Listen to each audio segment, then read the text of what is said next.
What is it that calls you to such a place? Duty? Knowledge? Revenge? Or merely fate? Your journey will take you into the dark itself, to a land that preys upon its people. You clutch onto steel and faith, but you are far from the sight of your gods. Lost in the mist, where only the dead will find you.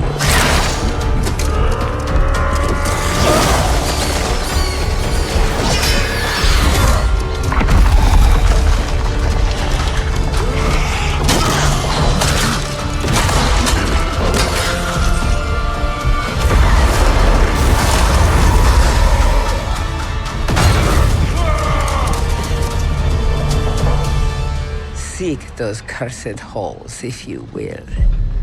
But know this. You cannot make demands of the devil. For he is the ancient. He is the land. And you are trespassers. Bruno? Let's kill this guy. Hello, we're live! Hello, we're live! Hello, my name's Doug, Dungeon Master. Live, coming at you from the beautiful state of Ohio. Skibbity Hell toilet. yeah, I made it in. Skibbity with toilet Let's Riz. kill this guy. Skibbity Toilet Riz, coming at you live from the Midwest. Hello, everyone. My name's Doug. I am the Dungeon Master. I run 2 Curse of Strahd campaigns. This is the red one. That's it. That's me. Yeah, so we're back this week. Normally we play on Saturdays, but due to one of our people having friends and having to go to a wedding tomorrow, we're playing tonight, so. Who has a wedding tomorrow? Me. Sam's getting married tomorrow? It's Sam's not getting like married? Mark did this last Sam likes week. boys. Sam likes boys. Boo. Boo. Straighty. This is a misogynist D&D stream. If you're not okay with that, see yourself out of here. Am I right, ladies? Anyways, moving on. Yeah, so this is the red campaign. Not much to know. Just this is the 12th session. They're currently in Valaki, and let's introduce our players. Let's do that real quick. First of all, we have someone who big fan of the stream, big supporter. Some would say the biggest supporter. Many people are saying it. We have Clay. Clay, introduce yourself and your character, please. Woo, I'm Clay, aka the Pugnacious one, aka Pugnacious Clay Murda, aka Poppy Blanco.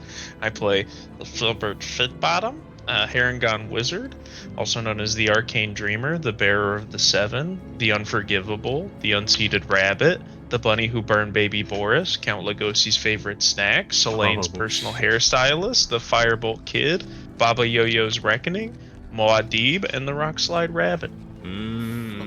Nice. Damn, he's getting good at that. Hell yeah. I mean, like he had a lot of practice with Torque, but yeah, I mean, he's Filbert.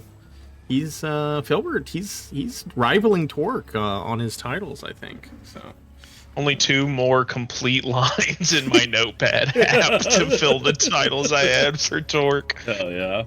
I'm sorry, titles that Torque earned. Yes.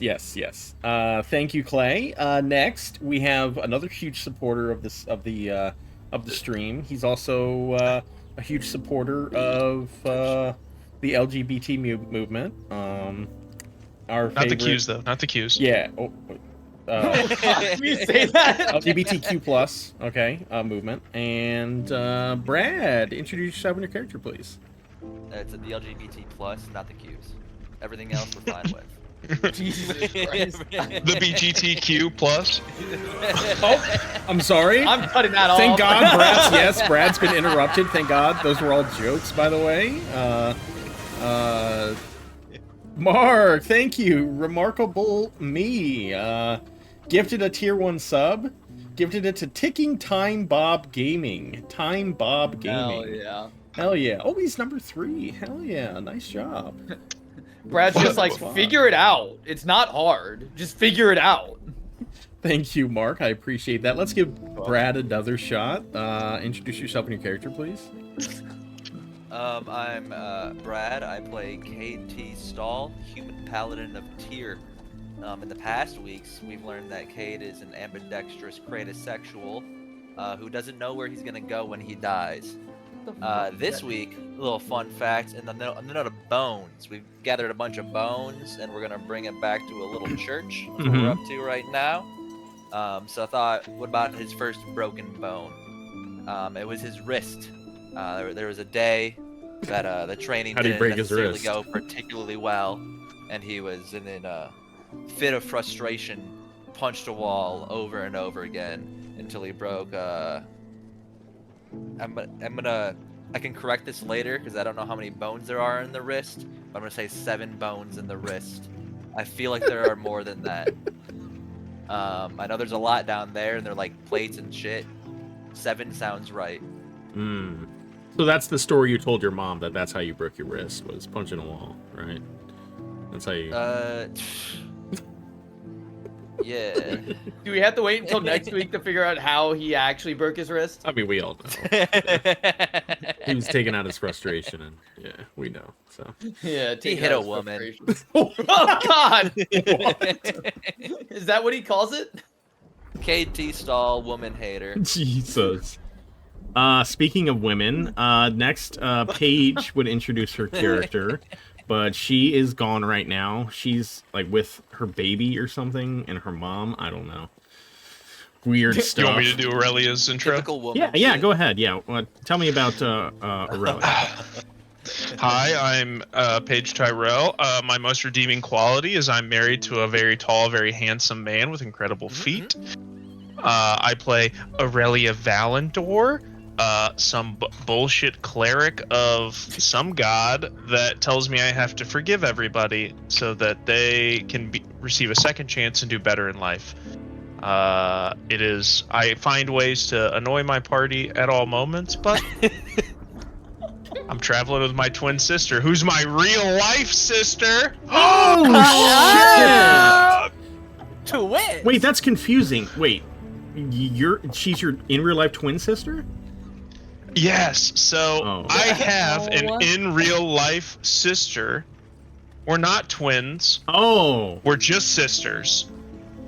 But in soul, we're twin sisters. Oh. But not in actuality. I see. We're just we're half twin sisters. Half twin. Wait, Okay. so are you like Irish? Step twin sisters. Step. Yeah. I'm an Irish step twin twin with my sisters brother. once removed. Yeah. Okay. So yes, my real life half twin stepsister is my twin sister in the game. What else about me? I have a smoking hot dad who absolutely gives my mom pipe, and that's in game and in real life. Shout out Daddy Lethal, I hope you're watching the VOD. We love you. And I think that's everything. Yeah. Okay. I think that was a pretty good impression, actually. I think that's pretty much. I'm When pretty she- sure I've heard let's- Paige say all of those things. When she joins, we'll just have her do her intro. We'll see how close it is. I think it's gonna be pretty close. I think it's, Wait, yeah. Paige isn't Yeah. here? Dude. Thank you, Paige. Next, we have Sam. Sam, introduce yourself and your character, please. Hi, I am Sam, and I play Solayne Valendor, an Eladrin druid, and in-game sister, twin sister to Aurelia, who is also an Eladrin. Yeah, Solayne's a bubbly character, and she sees the world as the glass half full, and that's it. Nice. Okay. And thank you. And finally, back missed him last week, but now he's back and ready to make up some time. Oh, hold on 1 second. 1 second. You got your load early. God. Mads Maddie just smashed subscribe, gifted a tier 1 sub to Cryo75. Cryo75, thank you.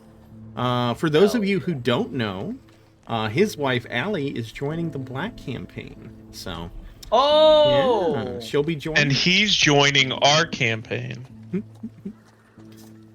And Cade's gonna have gay sex with him. And so is Brad. More like Cade sex, am I right, lady? Cade and Brad are gonna have a threesome with Mads Maddie.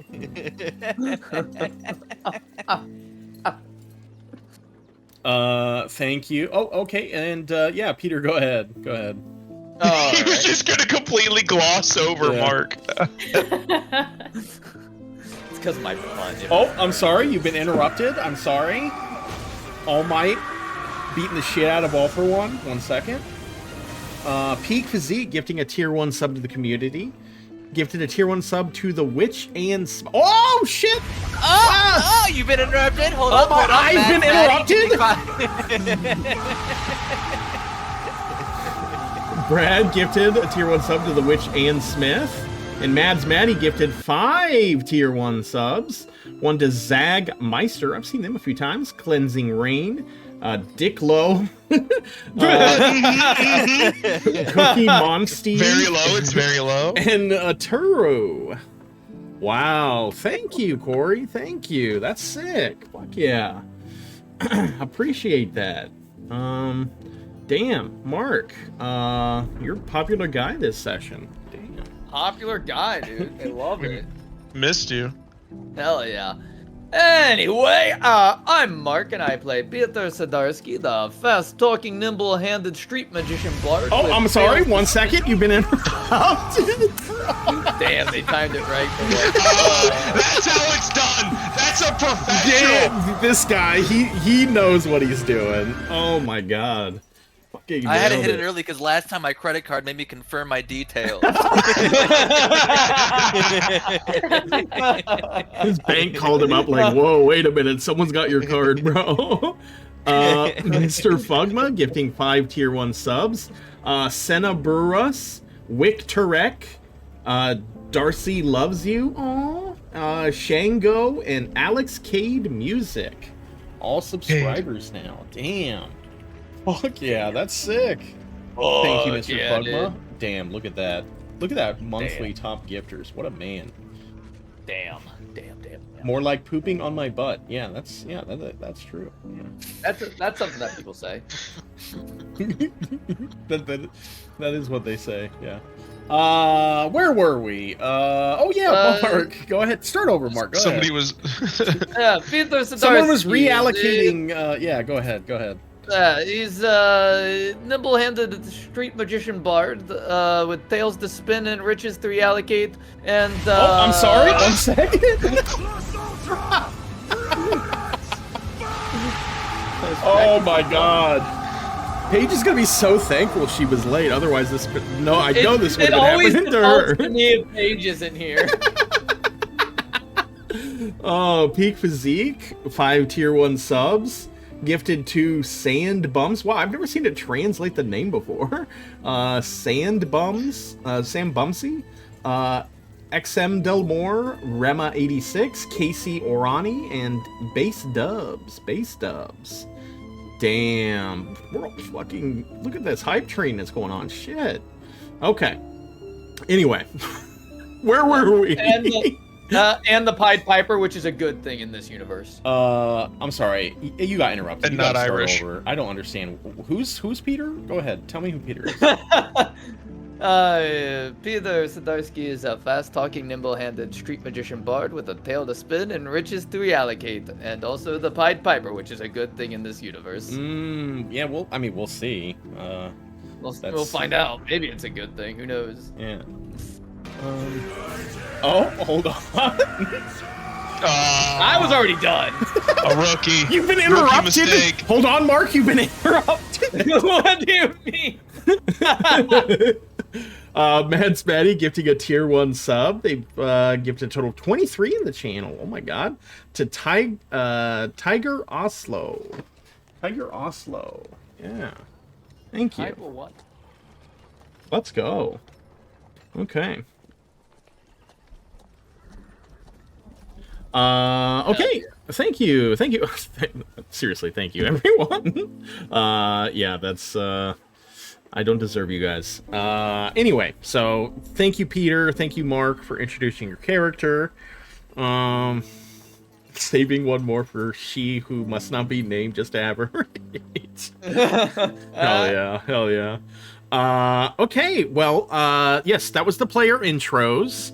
Now, time to get into the session, but before we do so, we just need a little recap so that people know what's going on, so that if this is their first episode, they can get a basic idea of what you guys are up to. So, for that, we turn to Brad, because he was really slow. He didn't call not it. So, Brad, can you please give us a recap of last session? What you guys are up to? Let's see. Hell yeah. All right, so we started at Milivoj's house. Oh fuck, I didn't prepare for this at all. Filbert turned. I'm sorry, hold on 1 second. 1 second, Brad. Sorry. Get fucked. 1 second. Mr. Bugba is gifting 5 tier 1 subs to the community. Flayed Potato Slayer, Eddie Spartan, Jan Sturbin, 38. Mezzy Man, and Water the Raccoon. Water the Raccoon. Longtime follower. Yeah, Water the Raccoon. Make sure you water that raccoon. I'm pretty sure I don't know if they've ever been in here. They were in here at one point. They must have been, because, yeah, that's how they choose it. But I've never seen that person. I love the fact that everyone who ever watches gets gifted a sub at some point Gets and probably added to gets the gifted queue. that same sub back every single month. Maybe they'll come It's check it on out. cooldown We're gonna for see them. Water the Raccoon in here at some point. I guarantee it. They're like, oh hey, thanks for the You better sub. fucking applaud when we see them. Yeah. Nah, I've got more hope in Flayed Potato Slayer. They'll be back. That does seem like kind of a D&D kind of dude right there. Definitely. Flayed Potato Slayer. Yeah. Okay, Brad. You come on, buddy. You're kind of doing a bad job here. We need to know what's going on. What happened last session? So. Oh, fuck you! We went to Milivoj's house, trying to figure out some information on the guy. I was gonna just read verbatim from my notes, but you've insulted me. So I'm not gonna do that. Filbert cast a little spell on Peter. I'm sorry, Brad. You can. I'm gonna read verbatim from my notes this time.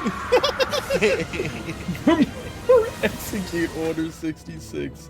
Remarkable Me gifted a tier 1 sub to J Charp. Oh shit. Wait, don't I have a command for that? I think I do. Do it. Order. I made up a command at some point for that, but I can't remember what it is. Okay, go ahead. Go ahead, Brad. So, idea, turn Peter invisible, investigate the house, see what we can find about this guy. Unfortunately for Peter, he was caught and killed in action. Rest in peace to his soul. Excited to see what his next character is. While they were in there, they found a crumpled up note. It was a threat from Baronet Oscar Helvich. He's expecting payment for rent from this guy. Rent? Down of the next day. And we're like, hold up. This guy doing weird jobs for shady people? That kind of makes sense. As we were leaving, Isaac was outside again. At this point, piece of shit, Isaac. Piece of shit. Perhaps things change. Piece of shit, Isaac. Perhaps things change, though. I don't know. Foreshadowing. If you haven't seen the last episode. Oh yeah, there it is. You've been interrupted by me. Hold on 1 second. I knew I had this. I knew I had this. Who's Kevin? It's a test. Sorry. I made a for bits. It's for when someone donates at least 500 bits. That's that one. Yeah, I knew I had I that. haven't watched it in a while. Okay, sorry, Brad. Go ahead.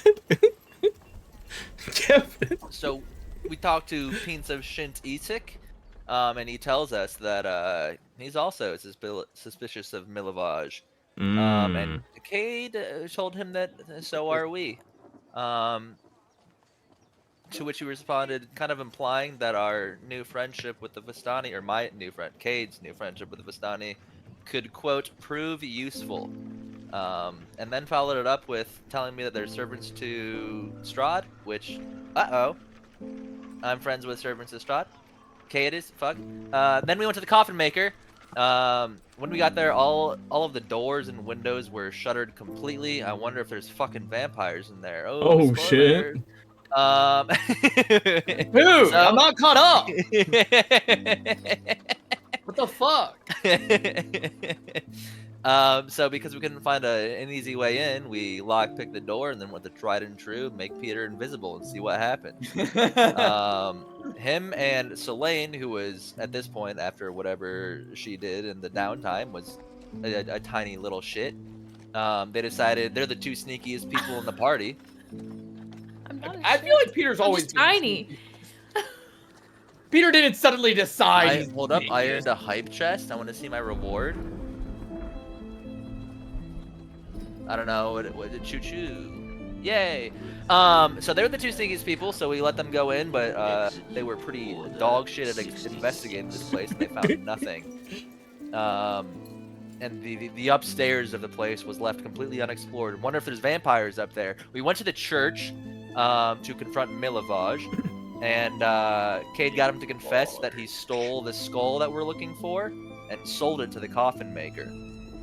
He didn't really know why it was important to the church, but he knew that what he was doing was wrong. So he kind of bad guy, but not really bad guy. You just might have. But like, yeah, he didn't know the extent to which how bad he was in the moment. So we went back to the coffin maker and we decided, what if we check the upstairs that we couldn't explore before? What's up? What do you think's up there? This time, instead of taking the sneaky approach, we barged through the front door. In one successful sweep, nobody failed breaking the door down, and confronted the coffin maker. After a little bit of intimidation, he told us. Does Brad need to make a deception check for that, Doug? Yeah, gladly. Give me a second. It's just him gifting subs and bribing Doug. Shit, how do I didn't do the get command fucked, correctly. get fucked. Get fucked! Where was I before I distracted myself? Intimidated him a little bit, but it turns out he was just like a scared old guy. Seemed to have been tricked by the Vistani. He stole the skull in exchange, or he made the offer to steal the skull in exchange for 48 gold and 1 Strahd coin, with the Vistani outside the walls. They told him that it was for a ritual that they needed to do, but they paid him up front, which is an interesting move. Well, they paid him half up front. Oh, was it half up front? Yeah. Okay, that makes a little more sense then. But the Strahd coin doesn't make a whole lot of sense. Maybe it does. But kind of almost as if they never actually needed it. So we took the skull from him, and he showed us to where the bodies of the 6 Vistani that were supposed to be needed for burial. Vistani aren't allowed to be buried inside the walls of Vallaki, so they were like, hey, can you do us a favor and bury them for us? And we're like, that's weird. I went to go check on them, and can anybody guess what was inside of those cases? Twine! I know. Twine! It was twine! Correct! There was twine in one of the 7! What about the other 6? I bet there was Vistani bodies, and There were vampires, and we killed them. wait a minute. Hold not on. without- It can't be. Uh, It no, can't be. But the coffin maker said they were Vistani bodies. The coffin maker, he didn't lie. Didn't know. He'd been bamboozled. He'd have been bamboozled. Correct. Are you telling me people can lie in this game? Not you. Okay.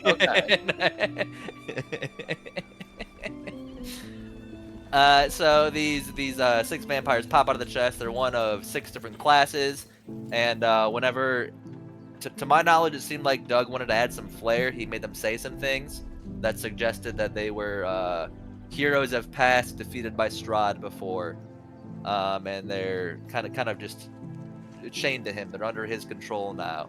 No matter how much we try to talk them out of it, they're like, nah, we kill for Strahd. Strahd is daddy. Yeah. Being used as his Strahd is my playthings. daddy, Yeah. and I will. And then we were fighting for a little bit. It wasn't going super great. A couple of people wanted to run. A couple of people wanted to stay a little bit. And then the old man went downstairs and went running for help. And within about 12 seconds of real life time, if we're talking combat here, he was able to go out. This old man, this frail old man, Yeah, he was scared for his life. left the building and came back, found guards, found Ezek, and was upstairs. with Ezek. Stoker went with him. Onric, little do you Oh, guys And what- know. everybody in Barovia speaks dog. Everybody in Barovia speaks dog, so they knew that was a lot- Stoker needed help. It was Onric, a lassie moment, okay? Little- Chill. There's adventurers in the attic and there's vampires. We need help. Onric, little did that you guys know, he had haste, he dashed, and he had bonus action. Misty step. Yeah. So. He had Bonus cutting action dimension dash. door. I mean, honestly, the way that I was seeing it in my mind was Ezek's been outside of like every building we've ever gone to. I was like, he's probably just like right outside. That's the front door, literally like but- the in-game explanation is Ezek was like Okay, downstairs. Yeah, He that saw makes you sense. guys break in, and yeah. He was like, I'm gonna get these guys. I'm gonna kill these guys. They just broke in. So he grabbed like Ezek the came hottest in guard he could find, then another one. Yeah. So. He's like, I need one for the bunny. He said, you are hot. Get over here. But Ezek came in and saved the day. This dude's probably level like fucking 10 or something because he's built to shit. Kate got a little bit of a physical reaction to seeing his. Let me actually quote my notes. They all died after Ezek came to help finish them off. Weird phrasing. Kate felt a physical reaction to this dude's immense aura. Cade lost much. Brad lost much aura. Cade lost much aura in every round of combat for 4 consecutive rounds. That's wrong. That's wrong. Cade was still doing his job. You don't lose aura just because that means everybody lost aura. No I'll agree to aura, that. Cade. If everybody lost aura, then I'll agree. Cade was still doing fine. Peter didn't lose aura. No. Mm-mm. All right, I'll see you guys next session.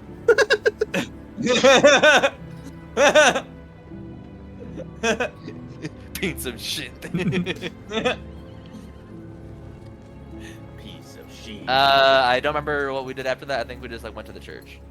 We were heading there. Yeah, and that's And where the then session ended. Peter did some bullshit, I think, and now he has an army of children or something like that.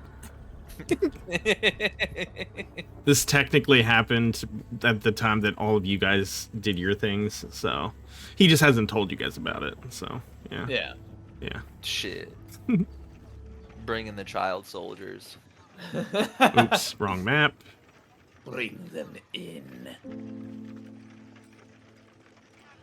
Okay, so guys are at the coffin maker shop, and you guys have retrieved the bones, and it's about 1 o'clock.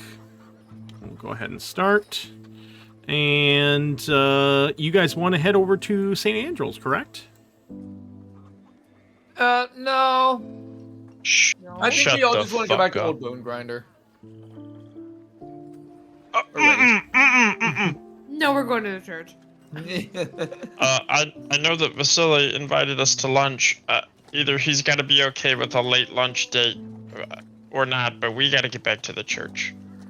Yes, I think this would be. I think this would be much more important, and I'm sure Vasili would understand if he knew the.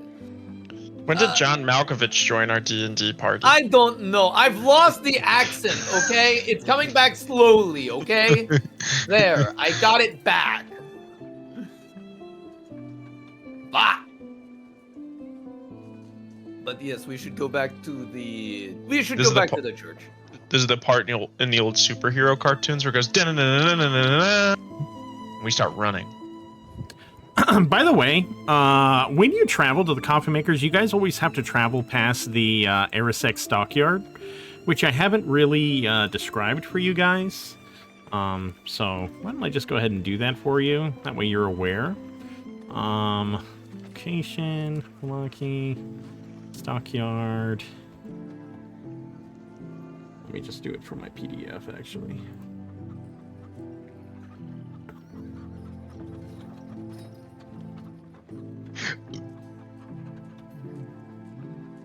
Okay, the stockyard is fenced in by rough-hewn logs staked into the ground with posts and rails.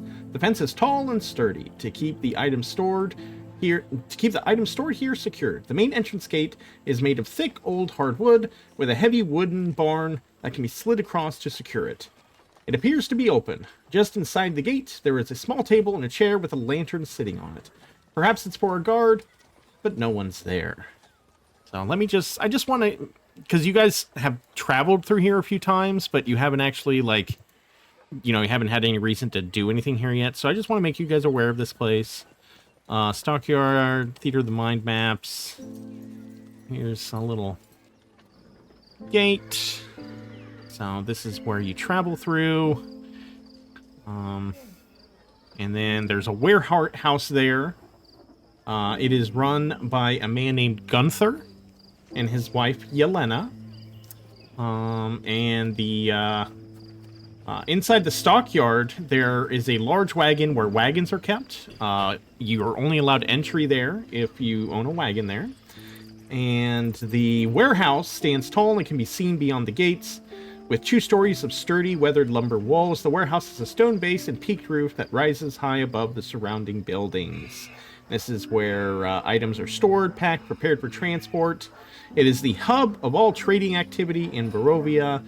When wine from the Wizard of Wines is shipped, it is stored here and then distributed. So, just to give you also the home. Should What? we be seeing something? Oh, yeah, you should. Hold on. I don't know why it just fucking defaults to this. Okay. Yeah. Yes, barrels. Okay.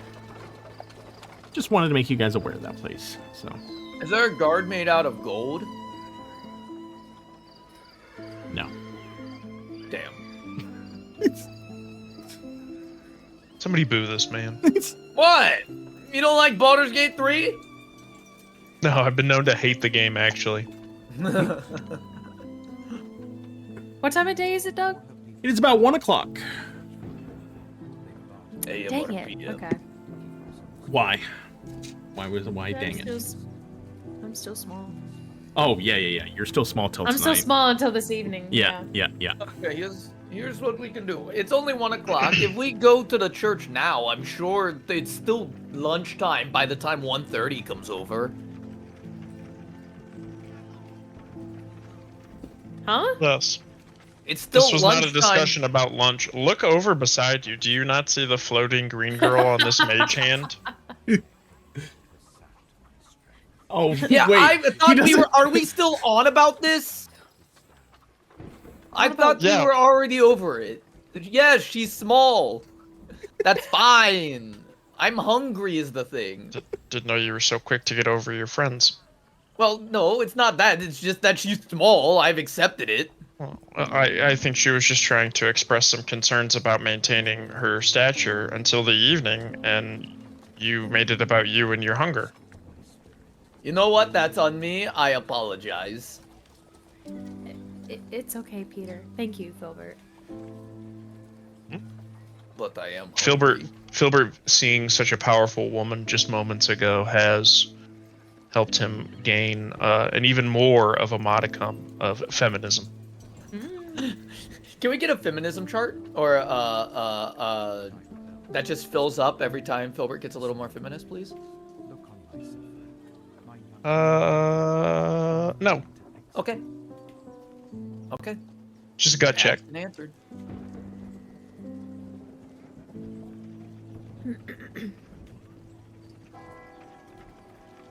Okay, I think we should go into the church and, give back the bones. Be big heroes. Yes. Whee!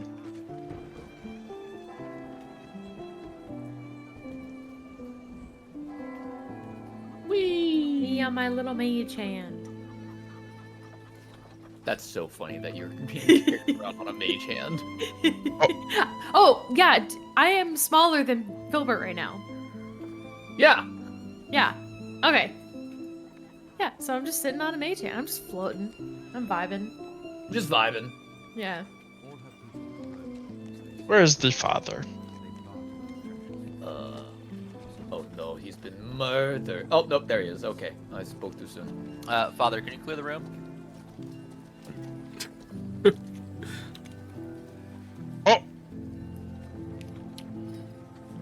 Sorry, 1 second.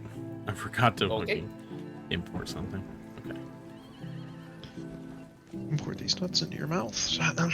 What? Fucking got his ass. Oh, Dumbass. Dumbass. Milovoj and Yeska see you guys, and Milovoj walks by As- you, holding Yeska. As he walks by, I put my arm in front of him. You stay. Oh. Oh, No, he knows. Oh. He turns to Yeska and says, "Go sit with Irina." And Yeska sheepishly walks by and then goes into this room. Irina's in there? Oh. Don't mind if I do. Be right back, guys. Hey, gotta Stoker, go why don't be you a go and stigma join male. Yeska and Irina? Karloff, assume defense position beta alpha at the front of the door. Okay. Oh, I just noticed Peter's hurt a little bit. What did you do to my baby boy while I was gone? Fought 6 zombies? Or I zombie don't think it was vampires? zombie. Oh, okay, that's fine. Okay, you know what? I will thunder wave you until you die. What the fuck was with that?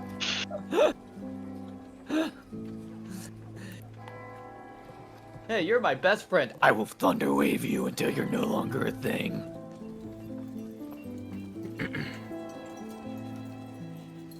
Kate, I don't think there's any time for coyness. Maybe just show him and tell him.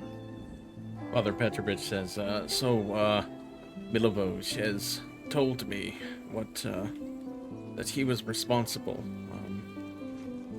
Have you found the bones?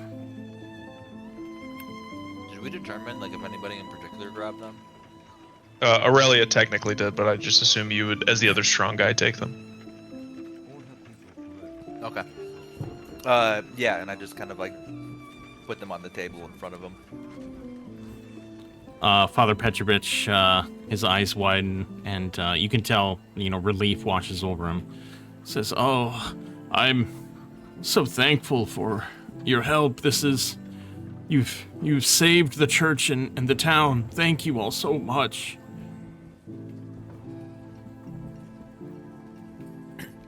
So, what did Milovoj tell you? He told me that he was down on his luck and had heard about the bones, and in a desperate plea to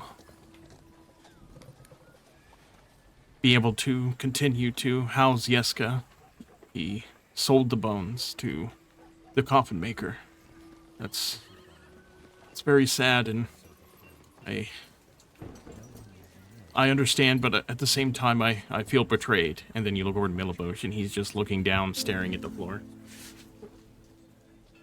All right.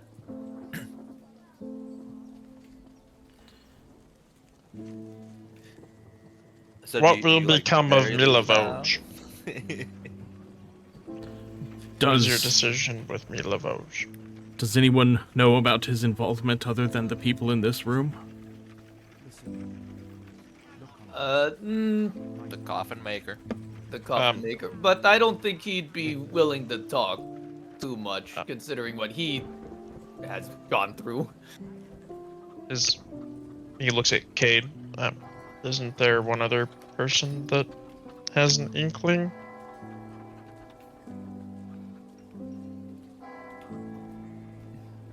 Maybe a character with one arm? Does he know? This is Brad talking. I thought we gave enough information that he was like, I'm gonna let it go. Like, hopefully I never find this guy, but he's smart enough that he might know. Yeah, is like what I'm trying to insinuate to you. Yeah. I don't think we ever came out and gave him a name, but he's not dumb, and he's willing to let it go, is what he told us. Yeah, there is someone, but I don't think he'll come looking for him. Well, for Milivoj's sake, I hope that is true. Milivoj will... Also... Oh, go ahead. Also, if I may, I think Yeska's better off with Milivoj than he is at the orphanage. I met the person who runs it is not the most jolly of people. No offense. Father Petrovich looks at you and says, she does have a rather serious reputation. I do understand that some of the children don't find her very delightful, but she does keep the children in line. Yes, but sometimes maybe they could use some fun every now and again. You see Milivoj is like, he's like pretty uncomfortable, like even more so than when you guys were talking about, the bones when the orphanage is brought up.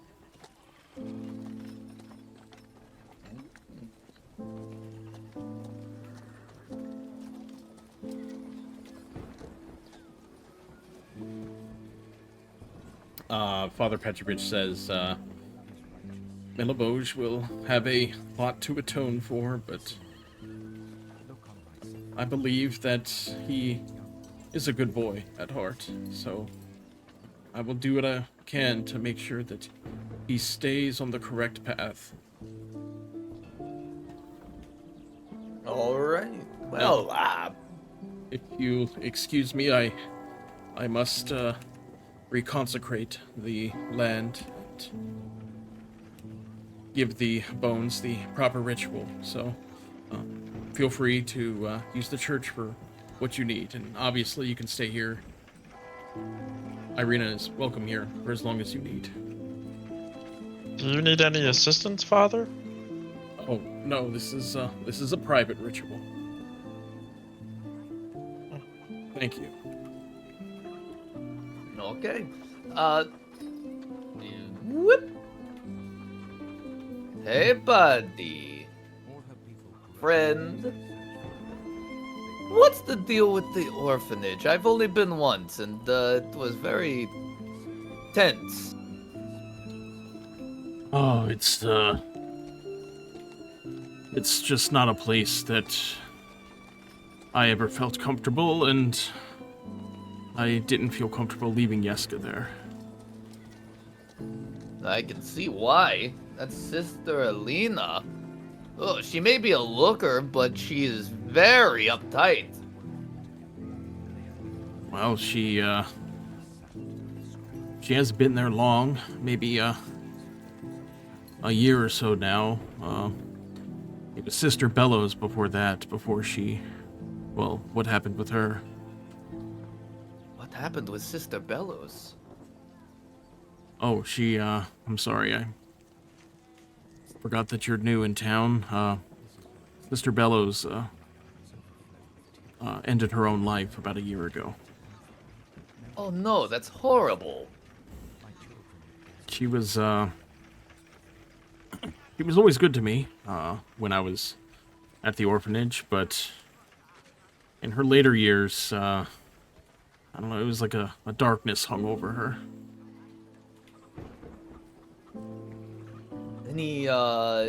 Did you notice anything? What do you mean, a darkness? 1 second. Okay.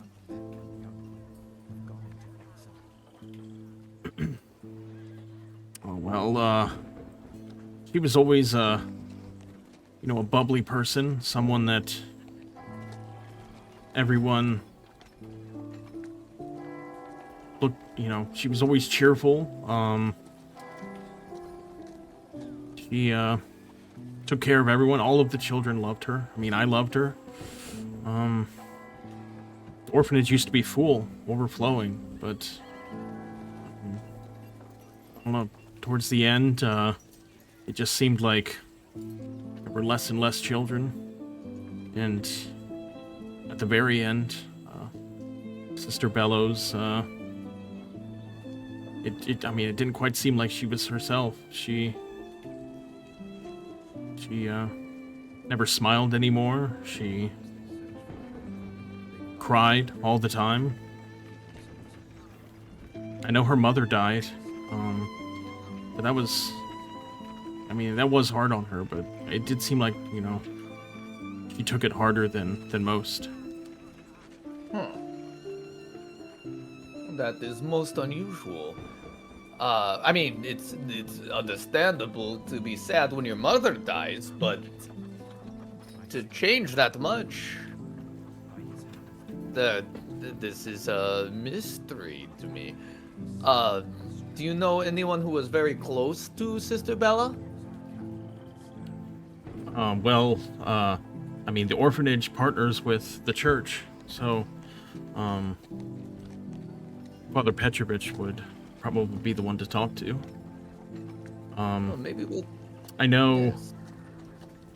I do know that, that Pie Lady Hildegard, she, the woman who bakes, she didn't like Sister Bellows. The Pie Lady did not like her. Any particular reason why not? Well, I know she's wanted a kid woman. for a long time. I obviously I don't get into it. But yeah, for whatever reason, she was never able to have kids. And Mr. Bellows couldn't have kids? No, Hildegard. Oh, Hildegard, okay. and Sister Bella would not let her adopt either.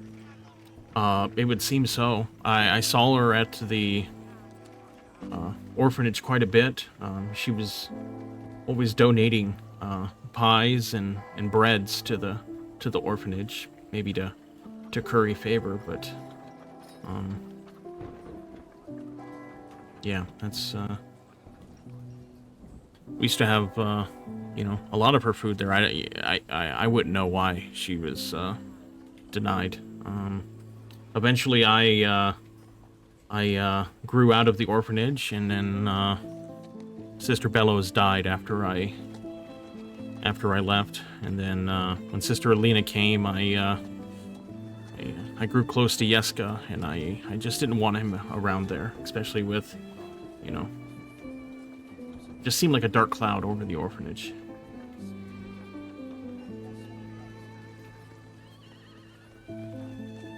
Well, thank you for sharing this with me, Milivoj. We might have some investigating to do. Because that is such an odd thing to have such a change in personality overnight. Milivoj, Yes. does Hildegard come to the orphanage currently? I honestly, I don't know. I would assume that I would assume nothing's changed. Yeah, I don't know for sure, but I know she still wants children. Solayne forces a smile and says, "Thanks." Oh, absolutely. And I just want to thank you all again for giving me another chance. I want to do things right for Yeska. Of course. What is life? What is life without second chances? You know? That's what I always. Well, that's what I sometimes say. That's what I'm saying for the first time. No, that's what Aurelia says. You don't really say that. Which is why I had to correct myself.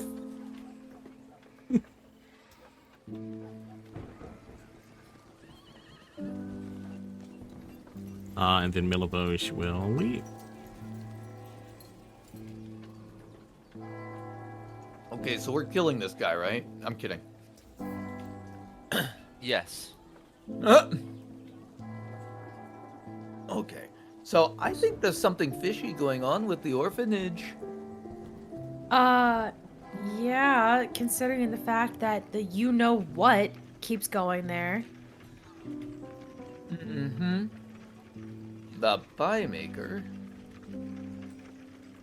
Well, this is a different pie maker than the you-know-what, right? No, it's Or it's a- not. Yeah, It's it a is. different name. Yeah, that's a different name. You guys have met Hildegard? Hildegard. Hildegard is not She's at the Morgantha. bar, right? She You're runs. Wait, thinking is of this not the same Morgantha. name? No, Wait. Oh. No. You're hold thinking on. of Morgantha. this is. Somebody check some notes. This I is. gotta look at my notes. Hold the- on.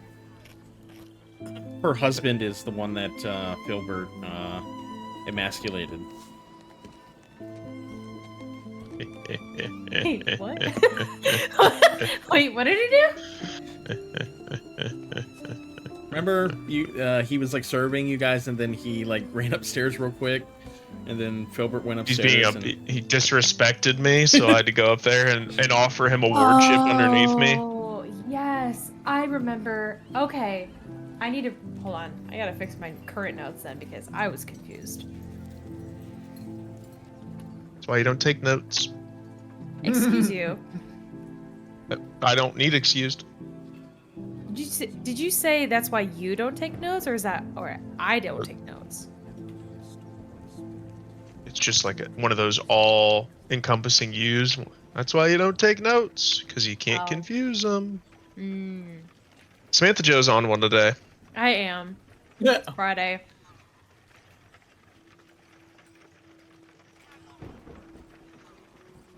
Hi, baby. So, Hi. what I think we should do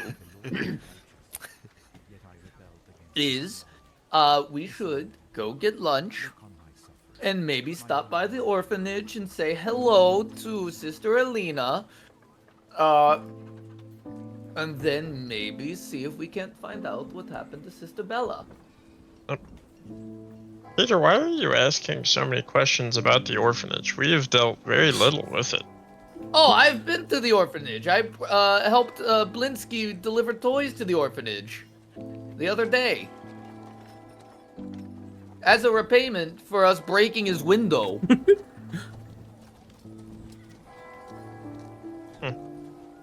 Didn't And the know you were kids, so they- charitable. I made it very clear that I'm very charitable. When? When? All the time. I talk about how we used to steal, how me and my friends used to steal from the rich, and we would drop off the excess money at the various charities and orphanages. Well, you used to lie a lot, so I mean, I'm just asking. Okay. Well, sometimes what I say is not a lie. And you can tell that that's the truth by the fact that I was able to say it. I believe you. I believe you. I do. Just seems like Just- a low bar sometimes. But yeah, I went to the orphanage, I delivered some toys and told a story. And was very quickly ushered out after the story was completed, but gave the kids at least a half hour of happiness. The sister Alina was very strict while I was there.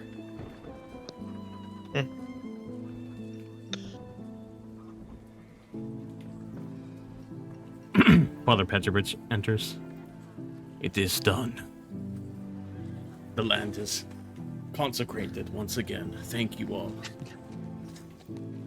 Is there any way I could like test it to like make sure, like Arcana or like detect magic or anything, to like make sure it's strong again and somebody bad can't come take Irina? Sure. Give me an Arcana check.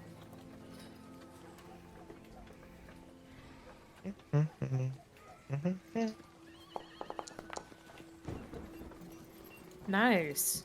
Yeah, Nice. actually, honestly, out of everyone in the room, you notice like the moment that you felt like something changed, like the hair on your body kind of stood up for a moment, and like you could sense like, oh, like something Surge powerful of happened. power. Yeah. Okay. So Irina is safe here again? Yes, she will be in no danger while she is here at St Andral's. She could use a rest, I'm sure. Yes, she has been quite lovely to have around. She's done quite well around here, so she's welcome to stay here as long as she needs. We gotta get her to Kresk at some point, don't we? Yes, that's the plan. Father Petrovich, what do you know about the pie maker? Hildegard. Yes. Well, I hear she's pretty talented. Makes some good breads, some good desserts, cakes and such. I can't say I've heard anything bad about her. Why do you ask? Hold on, Mark's eating something real quick.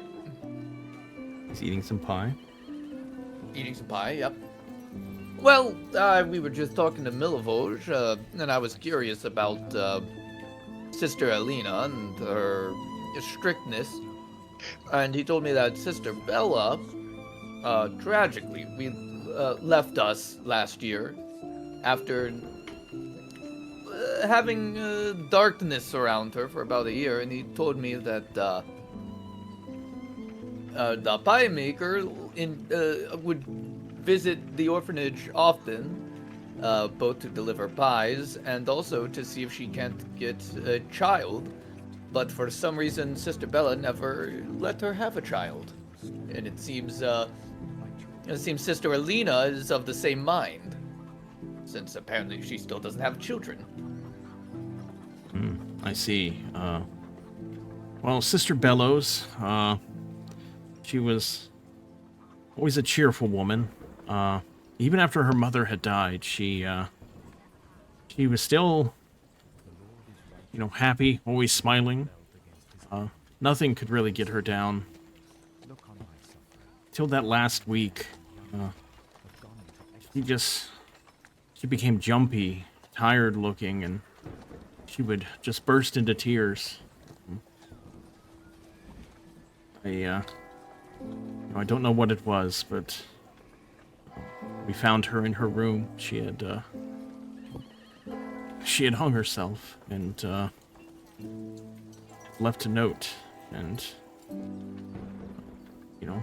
she was. We lost a good woman that day. I'm sorry to hear that. Wait, did you say that she was cheery even after her mother died? And it wasn't until a week before, what happened that she started getting jumpy? Yeah, it was, honestly, it was a testament to her strength. Her mother passed, and, I gave her some time off, and when she came back, she, you couldn't even tell that anything had happened. She was always bubbly and happy. She never seemed like she needed to talk about it. I think it was good for the children that, didn't affect her, and the children, seemed to love her. She still was able to place children into homes, and wasn't, like I said, it wasn't until that last week that we lost her.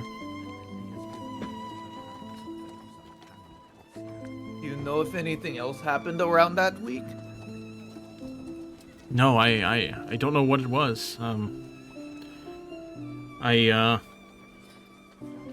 I do have her. I do have some letters of hers and the note she left, but it was pretty vague. I didn't know what it all meant. Do you mind if we take a look at those notes? Oh, yes, of course. He pulls out a key from around his neck and goes down to one of his bottom drawers and unlocks it. Pulls out, looks like it's a small, plain brown box. He says, "You've already proven yourselves to the church, and I mean, I don't know if anything can come of it. You know, these things happen. Barovia it's a tough place to live. Some people they can't bear it. So, but if you can make any sense of it, then you're welcome to." And he pushes the box towards you. Peter's gonna take that box and unlock it. Inside, you have numerous letters inside. And then you have a crumpled up note. Ooh. What's on that note? When you uncrumple it, it is a note that looks like it's very shaky. The writing. You see some splashes on it, like she may have been crying over it. And all it says is, "What have I done? If only I could have borne the pain of loss, my soul would be untainted. Gods forgive me." Post that in chat.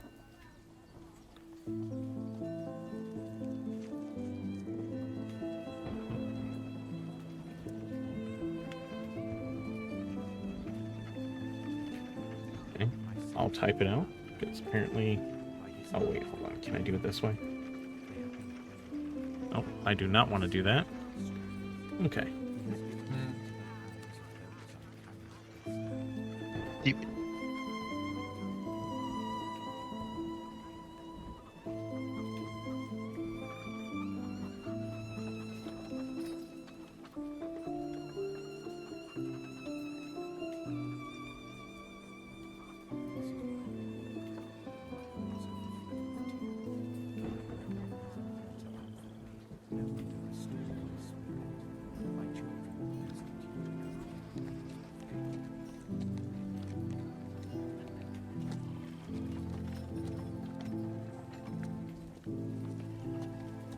Well, that's very cryptic.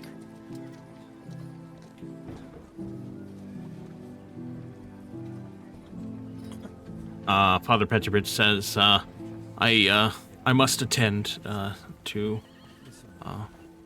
the people outside, so if there's nothing else you need of me, I must excuse myself. Well, thank you, Father Petrovich. We will take it from here. And he steps outside. Well, mystery gang, it looks like we have another mystery on our hands.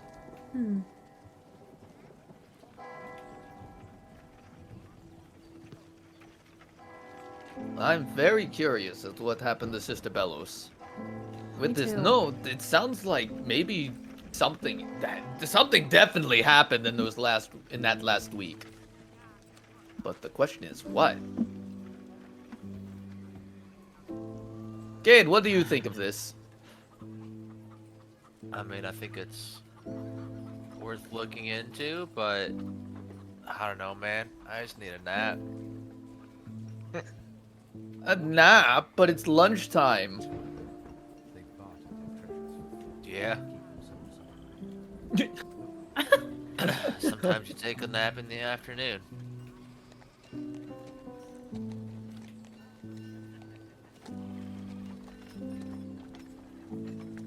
I mean, we did just fight a bunch of vampires. If we do decide to go to lunch, we should honestly get cleaned up.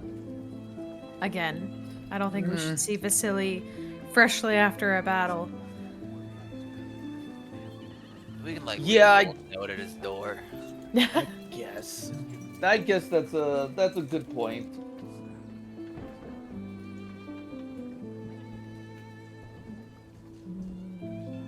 You also have some letters there, though it will take some time to study them. So, Okay. just letting you know, there will be more information there. But yeah, you Okay, just yeah, we'll not able pocket to get those. those immediately.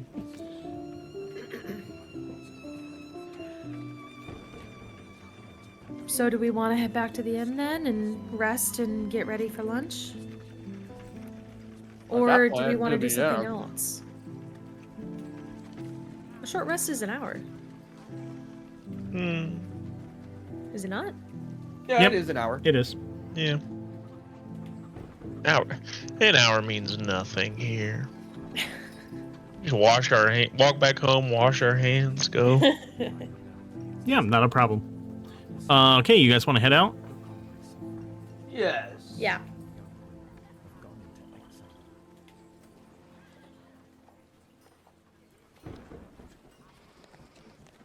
Karloff looks at you, Filbert, for instructions. We're gonna go get some food. It's okay. He posts up next to the door, ready to protect. Hello. Good job. No more protecting right now. Opens the door. I Irina didn't says, notice you was taking- Filbert! Hi, Irina. How are you doing? How is everything here? Oh, the church is wonderful. I've just been helping a lot of the people here. It's been a great experience. It's been nice here. How are you guys? How have you guys been? That's a little bit of a loaded question. At the end of the day, we're okay. It's been a tough couple of days, though. I won't lie to you, but I think we're in good spirits right now, right, everybody? Oh yeah, definitely. I'm definitely still not having many nightmares about my nightmare.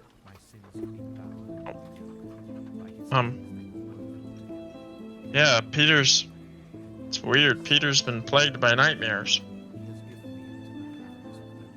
Oh, that's terrible. Yeah, it seems to come with the territory. Do you need anything? Oh no, I'm fine. Just been helping out around here. Would like to see the town at some point, but outside of that, yeah, I'm doing okay.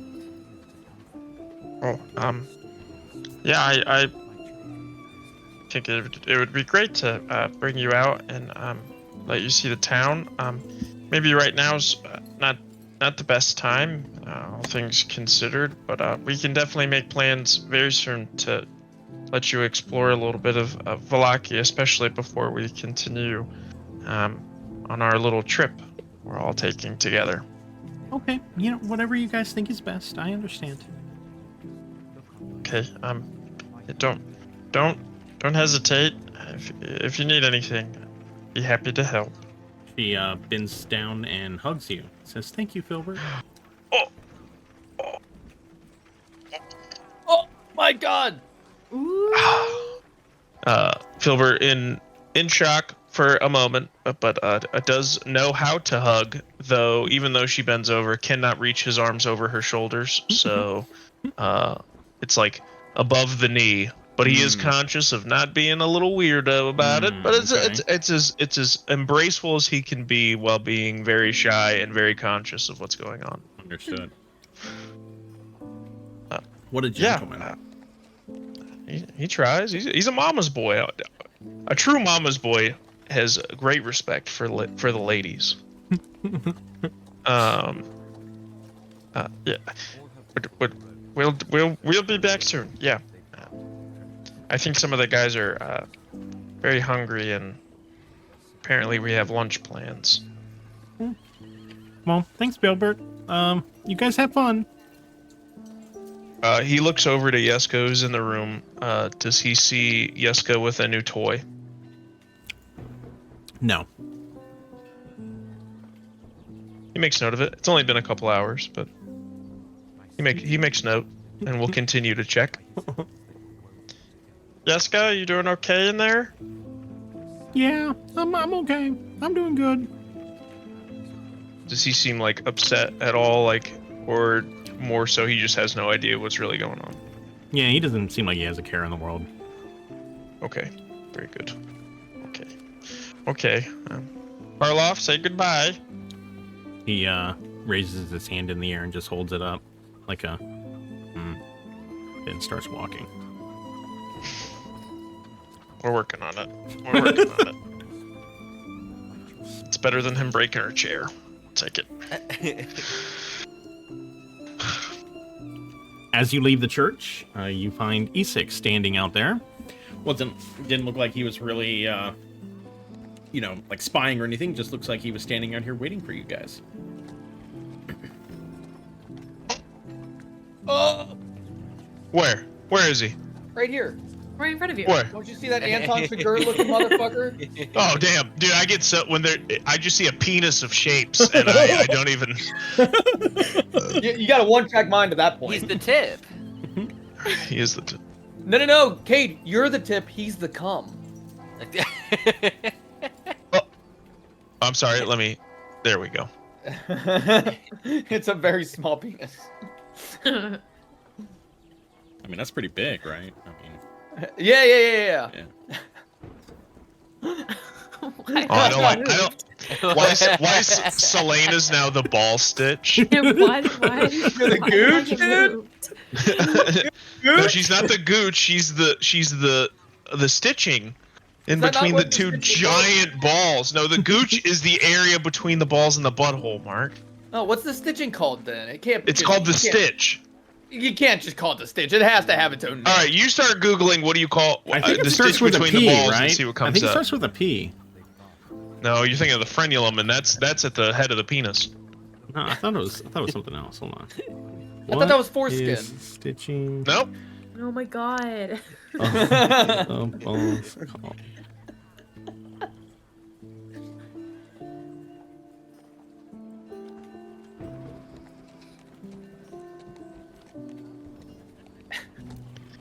The What'd you find, scrotal Doug? raph. The scrotal. It's either called the scrotal raph or the perennial raph. There you go. That's The cool as perineum. Yeah. Perennial. Yeah. Yeah. That's cool as shit, dude. Okay. Well, now you know. Everybody in chat, you know now. So, yeah. Solayne, the perennial laugh. Yeah. Oh. She's got her first title. I Okay. She well, keeps the party together. Oh my god, Oh, it no. works. Oh my god. No. anyone going to address Isik? I would have thought Loverboy would have. Yeah. Go ahead, Cade. I'll be right back. I kind of just like walk up to him and extend a hand. Good to see you again. He doesn't look down, or he doesn't shake your hand. He just stands there. He's like, I'm on official business from the Baron. I've taken in Enrique and let the Baron know of your assistance in this matter, and I'm here to inform you that you may pick up your weapons from the guards, and you are free to carry them within the town walls. Yay. Ooh. Thanks. Hooray! Long sword the whole fight, apparently. I also have been asked to invite you to the Baron's residence. He would like a meeting with you. A When? meeting with us. Wow, we are just meeting all sorts of famous people. Sometime today. We have some lunch plans, but we could probably stop over this evening at some point. That would be wise. Now I have something to attend to, so you may pick up your weapons whenever you would like. I have let the guards know. Yay! I never dropped off any weapons. Same. Filbert says that out loud. All Okay. right, fucking brag about it. Jesus Christ. Isik, Power fucking guy. lies in knowledge. Isik turns around and walks away. Wow, Ezek did not care about your one-liner, dude. That's okay. Wait, hold on. Solayne, are you currently riding Stoker like a steed? Kind of. Sometimes We've gone it's back and mage- forth. Yeah, sometimes it's Stoker, sometimes it's the mage hand. Sometimes they give Filbert a break with the mage hand. Okay. Pass it all the time. Once I see Ezek is sufficiently far away, I'm gonna. Hey, Peter. So we're like maybe plotting to overthrow the Baron. I wouldn't talk about us meeting plenty of famous people around here. What? I was talking about Vasili. Yeah, he might be a part of it. You know what? That slipped my mind. I also want to say that I find it important to call out, we're not planning to overthrow anything right now. You two had a conversation on your own and got yourself down that. Well, I'm still playing the field. I don't know if anyone's getting overthrown. And that's okay. My comment's not focused at you right now, Peter. I just need to make that clear that I have had no conversations with anybody. And I'm not willing to pick a side as you are. Right, we might have to make a decision soon. Well, and that's okay, right? But some discussions. Well, we can meet all sides involved, and then we'll have an educated decision to make. Yeah, I just think we should have that discussion sooner rather than later. I'm just not big on predisposition of a coup. I just feel like we don't have enough information to have said conversation. I'm just saying there's good people on both sides. No. There's a difference between wanting to make an educated decision and being afraid to make a decision. Right now, I feel that we cannot make an educated decision.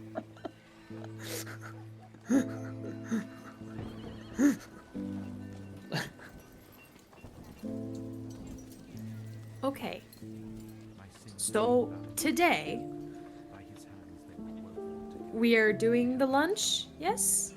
And then meeting said Baron and not mentioning anything about the coup.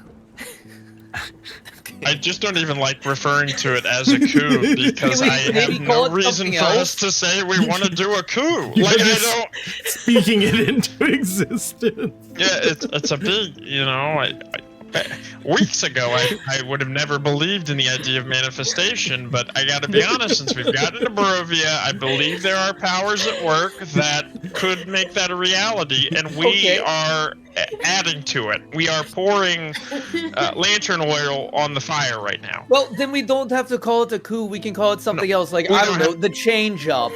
I just don't even know that we should be involved in the political movement at this point with the information we have. You're right. We should focus on figuring out what's happening with going on at the orphanage. I agree. I feel like there's a lot. Not what my point was, but yes, I feel like at this point we have more information on the orphanage than we do this political discourse that we're having. Cade, what are your thoughts? Did I lose you at discourse, buddy? Coup. Yeah, right. Okay. Right. And then Filbert pulls out a stack of flashcards and writes a discourse on the front, and on the back is the definition for him and Cade's practices they have at night. Look,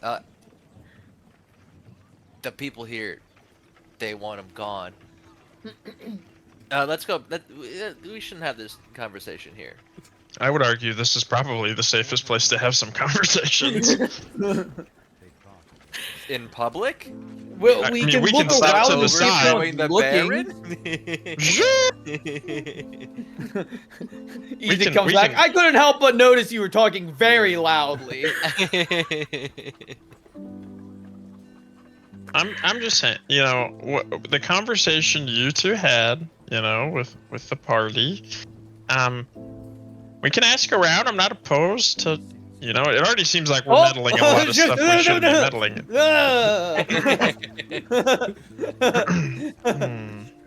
What do bunnies do? What do bunnies do? I start hopping around. Start hopping around. Good one. Good one. He didn't notice. That was humiliating.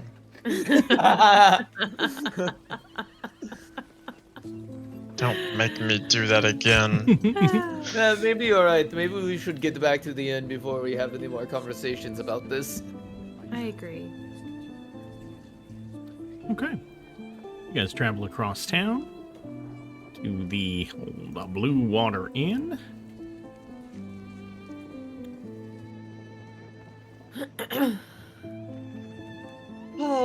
We're home. Excuse me, I'm just going to go outside.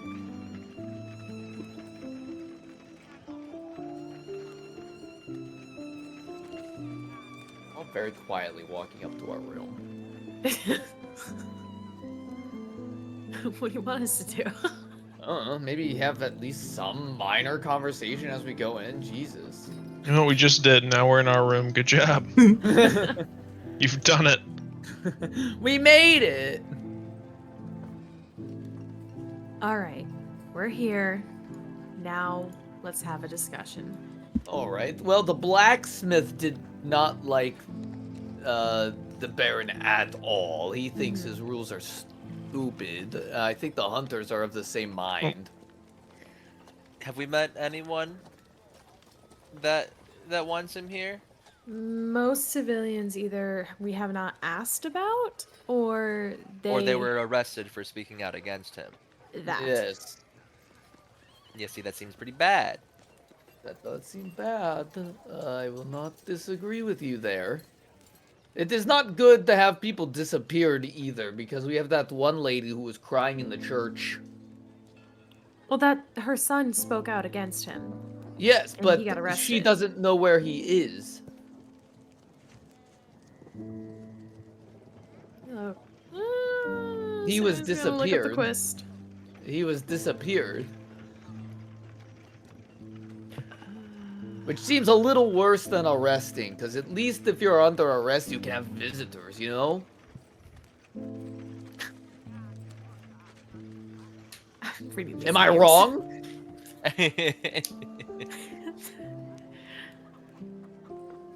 Listen, I have no issues with having a predisposition to disliking the Baron. I just do not want to dive headfirst into a political coup without seeing some options, without having some full-blown, you know, discussions, you know, people of the town, talking to the Baron. His mother believes he was imprisoned.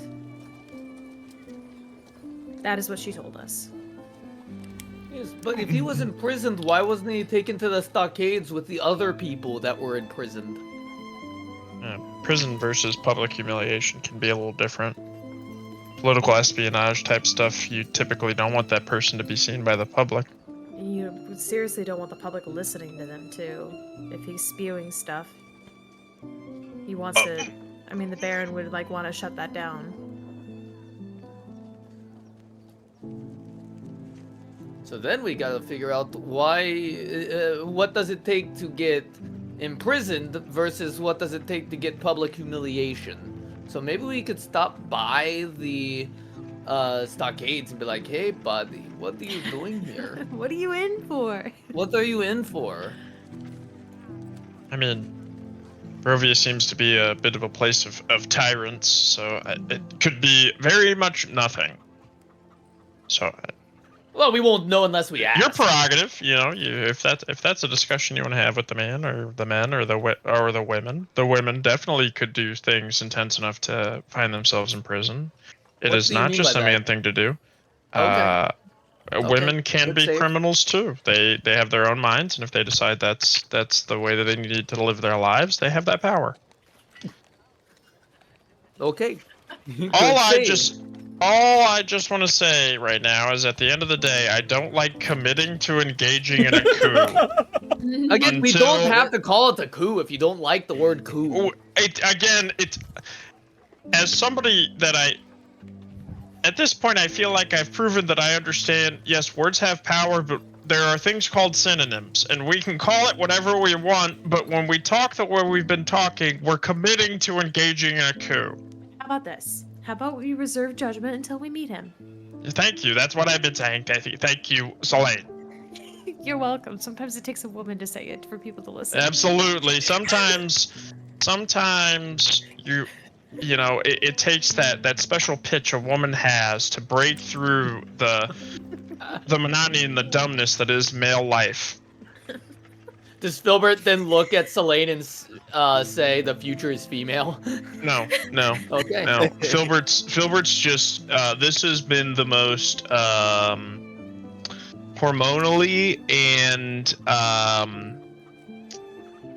hormonally driven day he's ever had, seeing a beautiful, strong woman in battle, standing against vampires. Irina seeking him out to say hi as he was having thoughts to open the door and check on her. Like he's having some moments and he's seeing women as beautiful, powerful creatures right now. Go, Hell Filbert. yeah.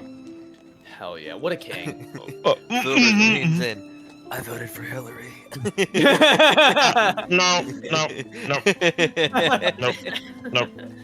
Did not. Both Too young to times. vote. Too young to vote.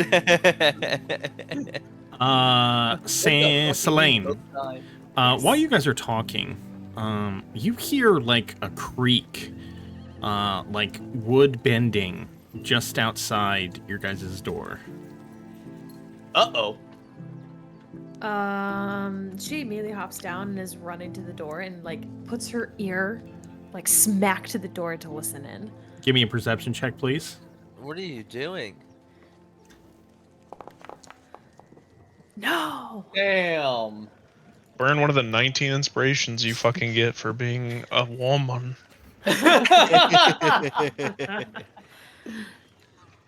You don't hear anything now.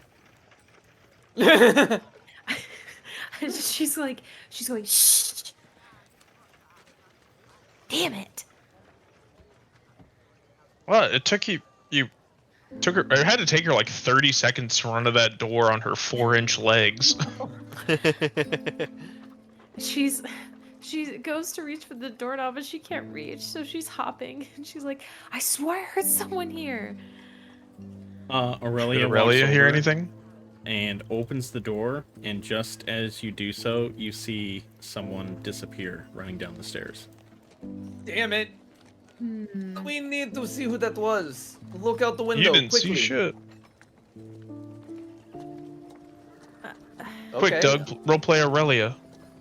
Wait, does Aurelia see it or do I see it? I'm sorry. You see. Oh, I like when saw Doug it? does girl voices. Hey guys, What are you guys doing? That's all I wanted. Sorry, Mark. Hey Yeah, you're good. guys, I see somebody. They're running down the stairs. Yes. Sorry, that voice just made me think of Mickey Mouse. It's my LB Anyway. impression. Me. Solayne goes, what? Wait, hey, guys, someone's running away, and her tiny little legs I mage hand pick her up. doing its I thing. scoop her up. Whoosh. She's gone. She's after this little. Yeah, she's Yours gone. after as I can move my mage hand. Yep. I don't know how fast that is. 30 feet. Not per very hour. fast.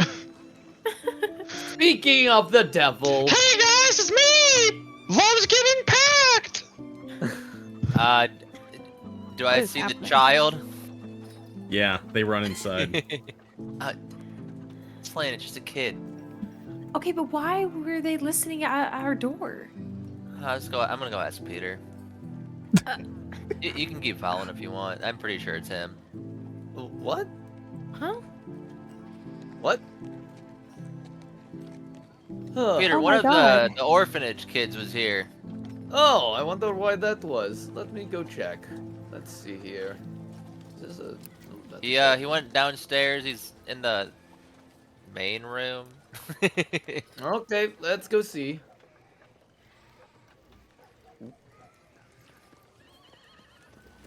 Well, if it isn't Love's getting packed. What the fuck? Hi. Hi, Paige. How's it going? Good.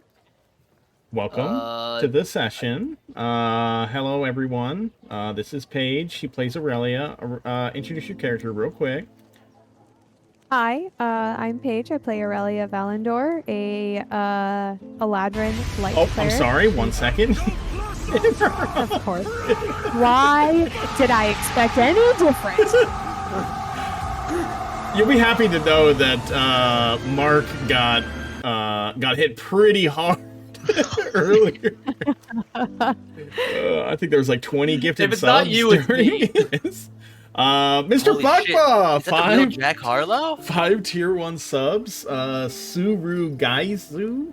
Jack Harlow says, oh, hold on. I've been interrupted. 1 second. Oh my if God. Doug gets interrupted, somebody else has to do Collation it. 77, the Caesar 899, London R, Small Roomie of Max, goaded, oh my god, gifted to THMSQTT. Oh my god. Thank you, Small Roomie of Max. That was awesome, Bree? thank you. I just hope you know I will never forgive you for this. It's alright, she holds grudge all the time. Lies! Thank you, Bree. We appreciate it. Okay, sorry, Paige. I'm sorry. We didn't mean to do that. Go ahead, introduce your character, please. So yeah, I'm Aurelia Valendor, a Eladrin light cleric. She's currently a winter Eladrin. I'm sorry, Oh my 1 God, second. I hate you so much. I apologize. I hate you so much. I did not see this coming. Wow. We just got 5 tier 1 gifted subs from Peak Physique. Holy shit. Will Nick 92, Switch Bruh 2, Ray Mova, Raku Show, and Exjin Sword. Yes, thank you. Oh my god. Popping off this month. Jesus. This is exactly why Doug does not let us skip a weekend. He gets the bag every fucking weekend that we play. He's cheating. What? It's not even for the love of the game anymore. Yeah, not even for the love of the it's game. all for the. I do this all for the money. I hate this every week, but I'm like one of those Twitch streamers who like has a bunch of subscribers and then they just stream once a month so that like, you know, they all the auto renews just kick in. That's me.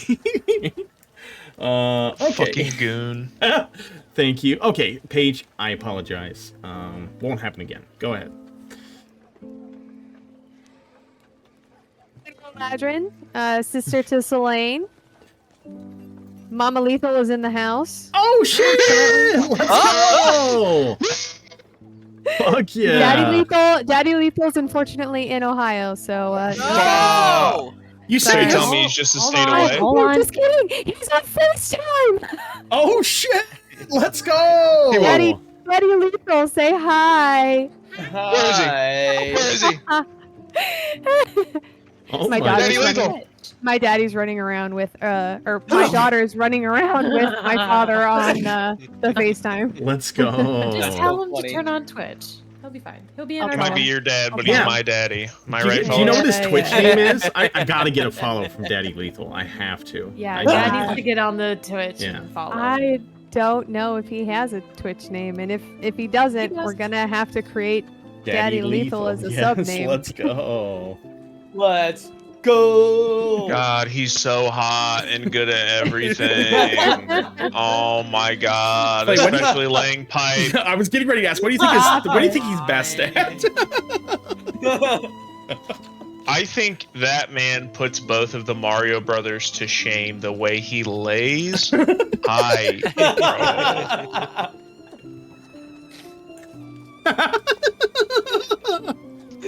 I've noticed Solayne and I will Aurelia have gotten donate- very quiet. 10 subs to the channel right now if it means that Clay never has to bring up the fact that my father lays pipe well ever again. I'll donate 20 just because I can. Oh shit. Oh, Okay. Lordy. Sorry. Okay, Paige, I apologize. Go ahead. That's it. That's all I had to say. She just alive There's for nothing Drew? more to say. Or cleric? Sorry. Okay, thank you. Solayne, get your sister up to speed. What has she missed? I just sent her everything. You sent her. Okay. She's up to speed then. Okay. She's up to speed. I was going to ask what the quote about Father Petrovich in the chat was regarding. I see that up there. Oh, Peter yeah. cares a lot about the orphanage, and we got a box, and that's the letter. One of the letters that was in the box. Or is a crumpled up note. I see. Okay. All right. I'll take 45 seconds or so to read through Okay. Samantha's notes, but y'all do your thing, and I'll be ready to go. Okay, so Peter runs downstairs, and you said that there was a child here? Yeah, Solayne, where'd he go? Oh, I think he's how do behind the I- bar. Oh, I don't think that's one of the kids from the orphanage. I think that's one of the kids that, lives with the Martikovs. Peter, you are correct. That is not one of the orphanage kids. You do not well, I mean, you've seen this. You may have seen this kid like running around here. You guys haven't like talked to him, but yeah, it's definitely not one of the orphanage kids. What is he doing? Like, what is he doing right now? Right now he's just Vibing. like sitting behind the bar, while his mom is like serving drinks and stuff. He's just like sitting there, like acting like, oh, blah blah blah blah blah. blah. I'm just a stupid Okay, so kid. So he doesn't look like he's scared or anything like that. Does he look like Doug? Does he look like a spy for the Burgermaster? Roll for cheating. Roll for cheating. I would like. Oh, sorry. Go ahead, Paige. Just can you move my token down? I can't see anything that's happening. Yes. Oh, we're just down below. I know, but my screen's black because I'm on a different floor, than you guys. Oh. I would like to use my medallion of thoughts, Ooh. What the F? and I would like to. What the F? We're gonna find out if this kid's working for the fucking Baron. We're gonna find out right now. Kate I'd like locks to- the doors. Who you I would work like to. for? I would like to initially detect this young man's thoughts. Okay. Can you read this to me? For sure. For the duration, you can read the thoughts of certain creatures when you cast a spell, and as action on your turn, you can focus your mind on a creature that you can see within 30 feet of you. If the creature you choose has intelligence 3 or lower, it doesn't matter. You initially learn the surface thoughts of a creature, what is most on its mind in the moment. As an action, you can either shift your attention to another creature's thoughts or attempt to probe deeper into the same creature's mind. If you probe deeper, the target must make a wisdom saving throw. If it fails, you gain insight into its reasoning, its emotional state, and something that looms large in its mind. If it succeeds, the spell ends. Either way, the target knows you are probing into its mind, and unless you shift your attention to another creature's thoughts, the creature can use its action on its turn to make an intelligence check contested by your intelligence check. If it succeeds, the spell ends. Questions verbally directed at the target creature naturally shape the course of its thoughts, like for interrogation purposes. I'm not trying to do that. I'm just trying to. I want to do the very first part right now, which is just I want to hear its surface thoughts. Okay, and this is just the spell detect thoughts that you're being allowed to cast, correct? That's what this is? Yes. Yep. I'm Okay. trying to do basically at this point the part where I'm not probing. He doesn't get a chance to like Yeah.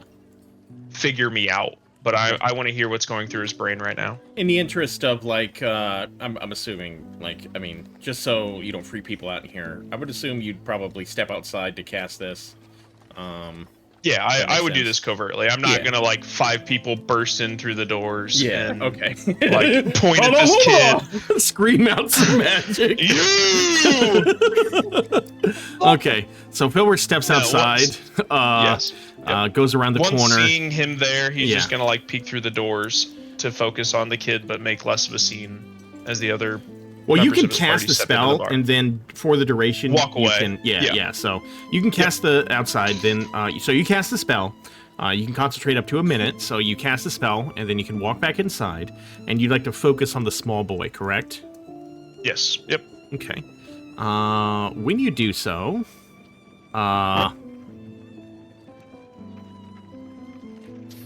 second. The boy is thinking to himself, I'm gonna win. I'm gonna beat Braum. I'm better. Ha ha ha ha ha. I'm gonna beat Braum. My Me? God, he's Name- thinking I'm beating the shit out of Does that someone. name mean anything to me? I recognize it. Is it? I know the name. Well- It's tough because Bram Stoker is fucking me up. We have a dog named Stoker. Well, the Oh, actually. Ooh, go ahead. never Go ahead. mind. No. Go ahead. Well, Braum, you do know is Vasili's butler. Actually, Filbert doesn't know. I don't think anybody would have told me the name of the butler. No. We did not tell him his name. I would.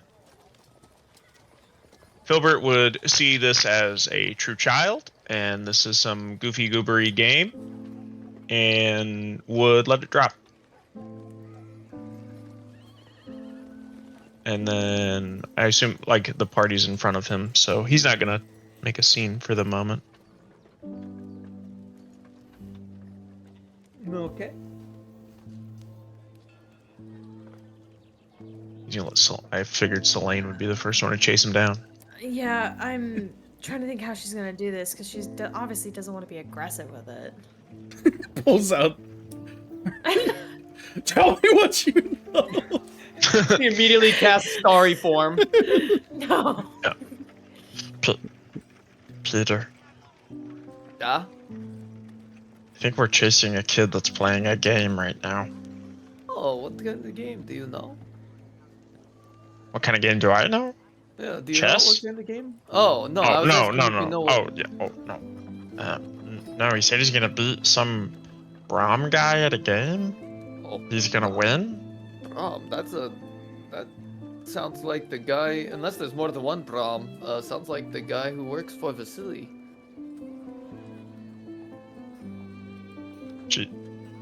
Kid playing a game. Yeah, with a grown man. I mean, it would be one thing if it was like a bard or somebody who worked with children. Shut up, Doug! It would be one thing if it was like, it sounds like it's a one-on-one game, and that's, Yeah, I don't know. I got a little bit of what he was thinking, but I don't really understand it. I figured I'd let you know, but it seems Solayne is pretty well set on chasing this kid down, so maybe just let her Okay. go with her gut. Okay. Danica approaches you, okay. Solayne, and says, "So, what can I help you with?" Do you have your Hi. ID on you? I was just hoping to order some tea. Oh yeah, no problem. Hey Bray, go tell Erwin to bring some tea. Bray runs over and runs in the kitchen. Aw, cute kid. Is he yours? Oh, yep, he's Erwin and I's son. Does he help out around here often? Oh yeah, he does what he can when he's not getting in trouble. Oh? Cade walks over the table towards. He just. Yeah, why? Have you guys seen the Dungeons and Dragons movie when the paladin walks away and he just like walks in a straight line and walks over the rock? Yeah. That's exactly what Cade does.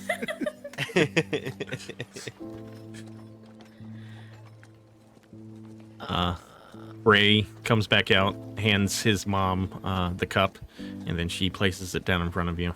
Solayne waves at him. With a smile. He waves back. Hi, Solayne. You look small. Can I? Is it Excuse insight me. or would it be insight or perception on how he reacts to me, like smiling and waving at him? Insight.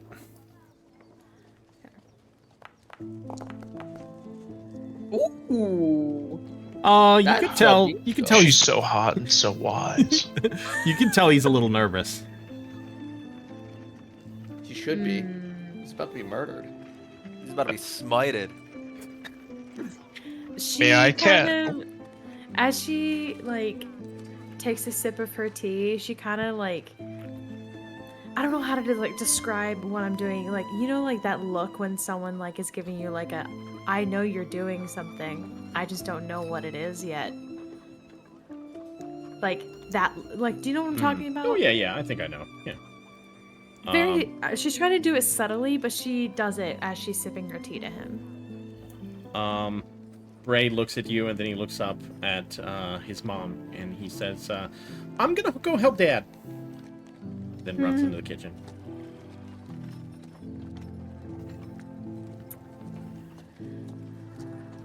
May I cast message at Solayne? Yeah, sure. Kill him.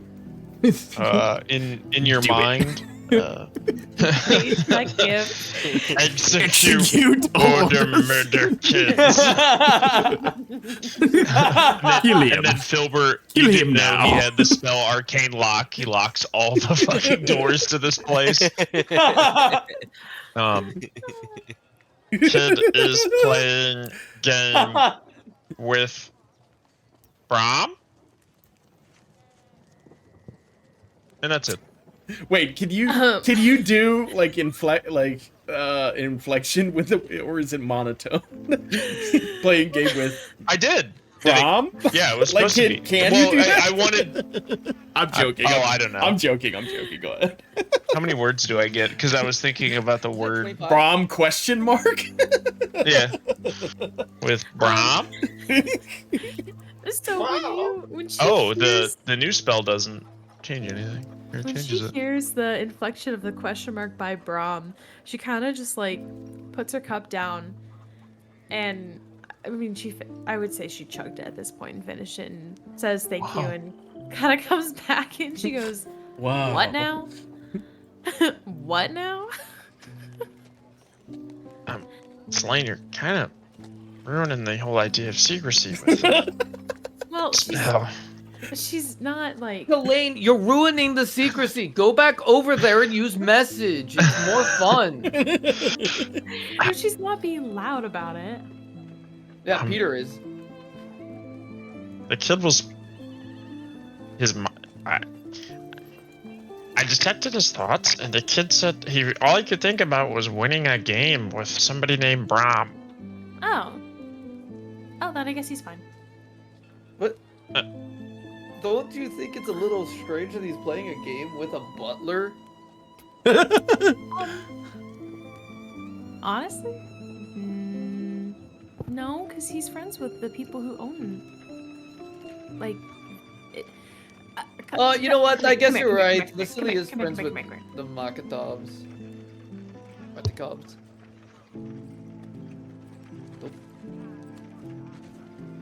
Oh. Yeah. So Vasili is longtime friends with the owners of this inn. It would not put it past. That does not seem surprising that a man who works for Vasili for as long as Brom has is known to the child. If I may, as the person most recently a child, while no, that's not weird. It would be weird for the game to include some sort of spying on random residents, and by random, the people you invite over for lunch twice in a week. That part's kind of weird, right? I don't know. He was really welcoming. I didn't really get any bad vibes.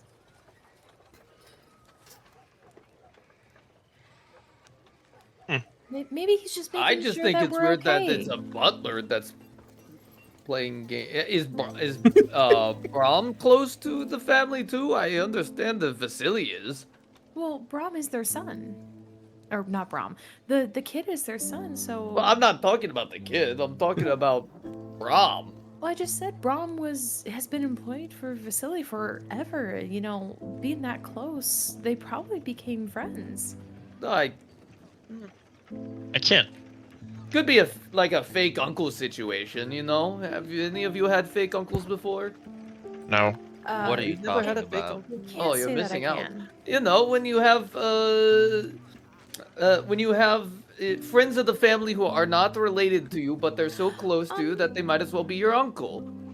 No, No. my dad left pretty early, and my mom had to work multiple jobs to keep me alive, so she didn't really have any friends. So I didn't really have. Oh, I've kind of made this a grim. Sorry. Peter's mom had a lot of. My mom had plenty of friends. I don't know what you are talking about. I can understand the thought process of a friendly guy. Yeah. Yeah, maybe it's I just just- fake Uncle Brom.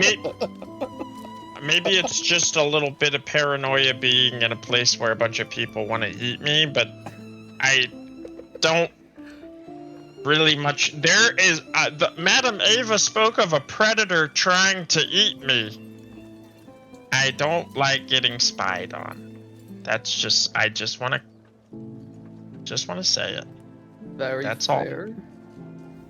We don't need to jump to conclusions.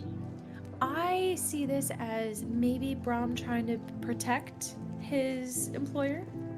I mean, Vasili seems like a really nice guy, and from someone who tends to see the glass half full with most people and give people the benefit of the doubt often, I can see where sometimes that would get you in trouble. So I think maybe Brom is just trying to protect him. By making Maybe we sure could we're ask not him at evil. lunch. We could do that. Yeah, you could ask him at lunch. That'd be good.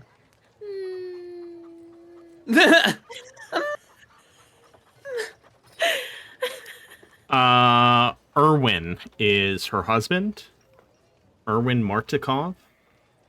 And the boy is named Bray. Okay. Thank you. Ray. B-R... A-Y. Okay, thank you. Her name is Danica. I think. Can you guys see her name? Covered by anyone? Yeah, Yes. I can Okay. see her name. Yes. Covered by anyone. Update token. Covered by anyone. Okay, I'm just gonna bring them out here just so you guys can hover over them if you need to. So. I mean, I can ask him if you really want me to, but I just don't think that there's anything wrong with it. He's probably just protecting his employer. Filbert looks at the other skeptics of the group, which are just the two non-sisters. I'm a little weirded out by this. I just gotta be honest. I think it would be best to maybe try to get a little bit of an answer at the very least at lunch. What do you guys think? I think that would be smart. Yeah, I mean, what was he Worth doing? doing. Out? He just was by the door? Yeah. No. Yeah, maybe just listening? What were we talking about? A coup! We were talking about the Incredible. Filbert, we're not using that word anymore, remember? Yes, we're calling it the coup! changeover. I remember. And this is just through, like, clenched teeth. I remember. I'm just saying we were discussing the phrasing of us being involved in such a thing, and there's a random child listening to it. Okay, Filbert. You were not at the lunch with us last time.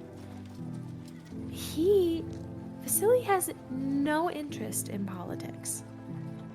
At all. So I just don't think this is that big of a deal. I don't. But, It's not so much about politics for me. It's It's the fact that we were being spied just trusting on, people perhaps. and being spied on in general. In general. I mean, we can ask, but I think it was just him doing his due diligence and trying to figure out that the people that were in his home the other day were actually good people, which we are. Well, us as adventurers transporting very precious cargo should do our due diligence to ensure the safety of ourselves and our cargo. Yes, I think you're wrong. Correct. I don't think you're wrong. Okay, that's all I meant. Don't have to press the envelope, but I'd like to. I'm on edge.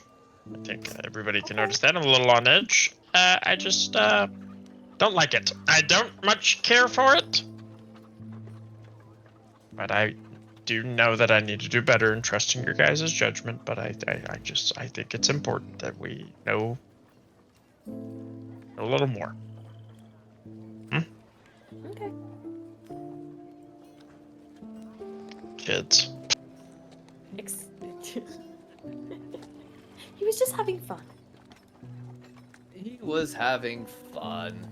But we can definitely check in on that later. But we should probably get some rest before we do anything else, probably. Let's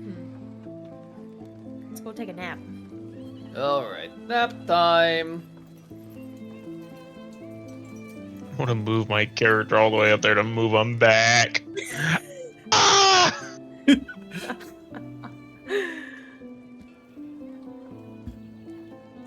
Okay, so you guys can go ahead and do a short rest.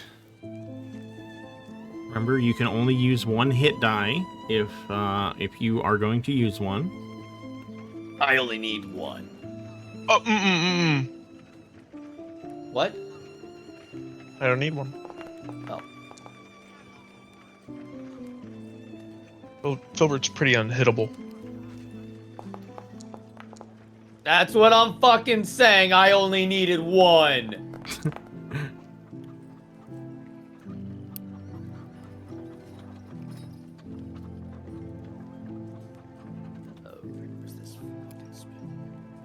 By the way, Paige, I'm not sure if you knew about this, but in the other campaign when they fought the vampires, I was controlling Chris's character, and I had him use Turn Undead, and he hit every single vampire but the rogue one, where you only hit the rogue and missed every single other one. Peter, you shouldn't have used Turn Undead. That was my idea, and I wanted to be cool, and then Chris doesn't even play, and he gets to turn all of them. Well, that's not fair. That's not fair. That's not fair. That's not fair. That is Oh not my. fair. That's not fair. I will say, even with that, you guys handled the vampires a little bit better, so... Hell yeah. You know what? Fuck that guy. Fuck that D&D campaign. You heard it here first. While we better. are doing the short rest, Solayne goes up to Peter and goes, Yes. "Hey, do you have the Fanes of Barovia?" Of course I do. And then he pulls out the book. Ged lets her look through it. How big is this book again? It's a few pages long, yes. No, in comparison to her. Like, is Oh. Can she carry this book? I'm assuming I would say can. she cannot. No, she can carry it. Her physical stats remain the same, so she can still carry it. It's gonna be very uncomfortable to carry. It's gonna be like Yeah, like the moving a awkwardness twin-size of it, mattress or but something yeah. like that. Kind of just thunks it to the floor and sits down and is like flipping through the pages with two hands. Careful, that's a family heirloom. I'm sorry. I'll be careful with it. Thank you. As she takes a moment and as she's reading through it, she just goes, What? Aurelia! Yes. Look here, look here, look here. And she points to the page about the Forest Fae in Valaki.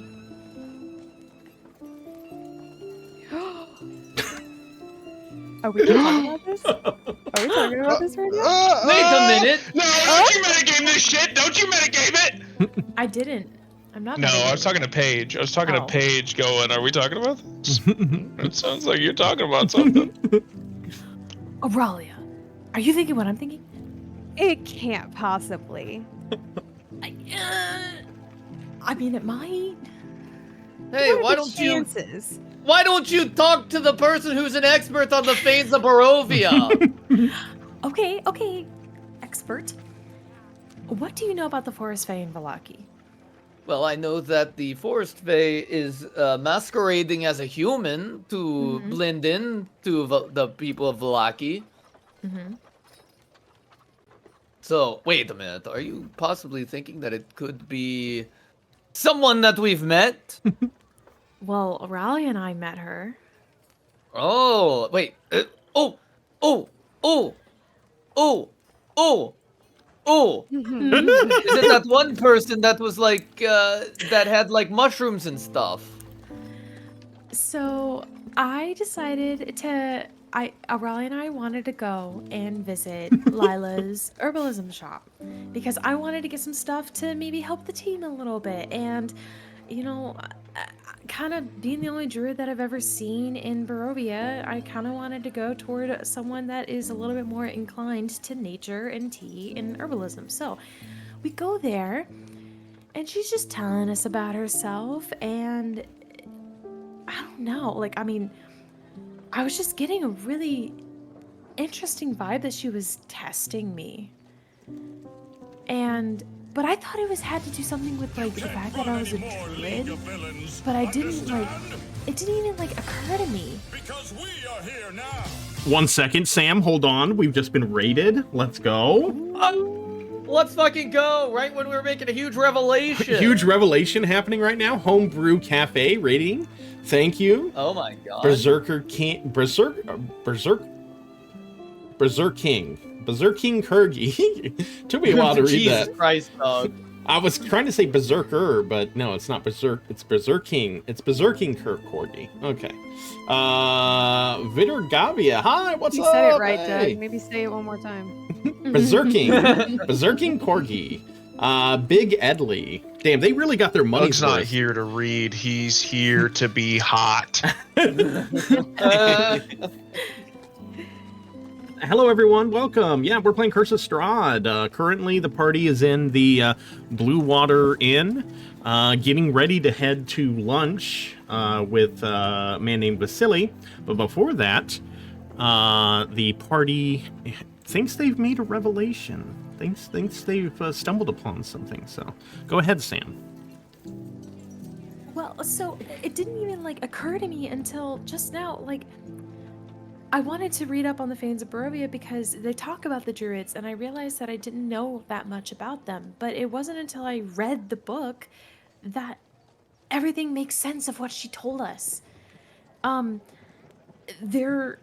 There was a raven, weirdly enough, outside of her. Well, I guess not weirdly enough, because there's ravens everywhere in this city. But there was a raven outside of her shop, which I was just like, cool, raven. And then she also said that she that she was kind of the midwife of Vallaki. And then like she's like points to the page on the book. She goes, and right here, it says the Faes really like children, and that they would like they would go and like bless them. But then it says here that she is like hiding in Vallaki, like trying to find people to help her. I mean, who else could it be? Also, I drank her really magic, powerful tea, and I turned small, and she did nothing. Nothing. Oh my god. Nothing happened to her. Oh my god. I'm in. I'm in. I don't know what we're doing, but I'm in. I'm Okay. telling you right now. Okay, but I Are you don't saying know you met a goddess? Well, I the think- Fae aren't technically goddesses. Okay, I don't need the technicality. I know how to read the books. Maybe, but I don't really know how to approach the matter because she seemed really, like, protective and a little defensive. Okay, well, maybe we just need to have someone who has a little subterfuge. Who I don't know can what that means, broach the subject delicately. We don't want anyone going in with like Cade's energy, because Cade would be like, "Tell me you're the Swamp Fae," or "Tell me you're She's the not Forest Fae." Forest Fae. Be the Forest Fae. I know, I was just in the middle of my thought before I could correct myself. Oh, okay. Not the Swamp. Normally I would lie in this situation, but seeing as I cannot lie currently, I could not. So, yeah. This is exciting. We might actually meet one of the 3 Fays. And not the bad one, not Baba Lysaga. We don't want to meet her yet, because she's been Baba corrupted. Yo-Yo. We'll get to her, but hopefully last, because I don't want to deal with her. She's scary. Filbert starts slamming fists into palm. Wait, but what do you mean by the bad one? Because doesn't Raven mean bad? No. Raven means No, good. Ravens are good. Wasn't Raven outside Hag House? Yeah, The Raven is the one that Raven- warned warning us. us. Don't you Oh, want to be talking to it, Cade? Filbert is upset at your misrepresentation of the Raven. No, Ravens are good, Cade. Did you talk to the Raven? Yes. Outside of Where the Lila's fuck house? was this Yes, I guy? did. Yeah. Kid, were you I not did. here? And no, outside of Lila's place. Were you sleepy, Cade, that day? No, outside of Lila's place. Not the hags, Lila's. Yes. We also talked to a Raven right outside of the Hag's place. I know, but I'm telling Peter. Cade is asking about the Raven outside of the Lila's shop. not the Hag's place. Yeah. I did, and was a little cryptic, and I kind of don't really know what it means.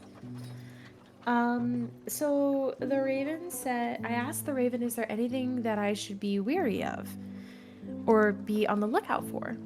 And it said to be weary of others like yourself. See, that seems like a warning.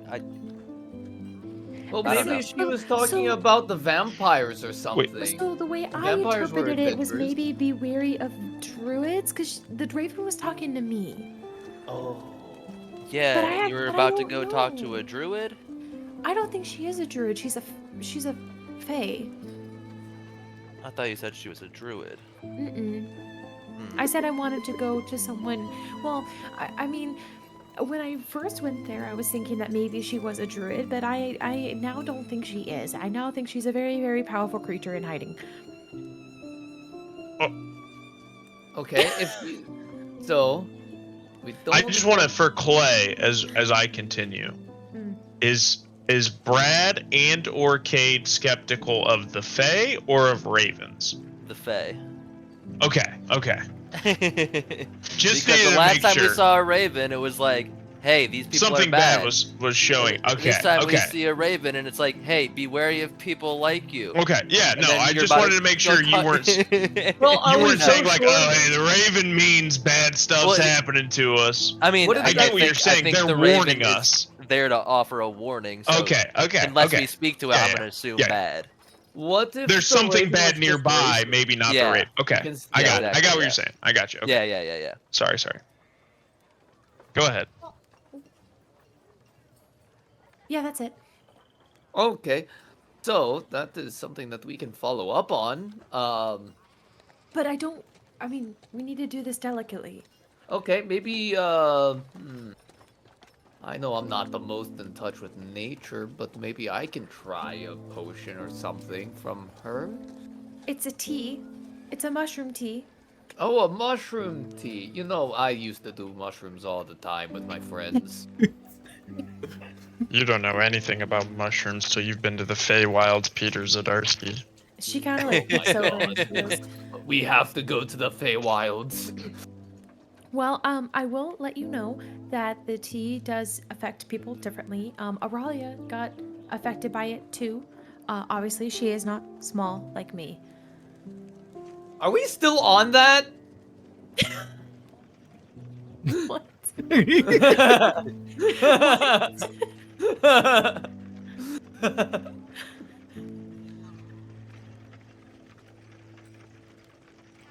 Sorry, continue. It's just that I've gotten so used to you being tiny today that I don't even see it anymore. Oh, well, thank you? Maybe? I'm gonna take it as a compliment. Thank you.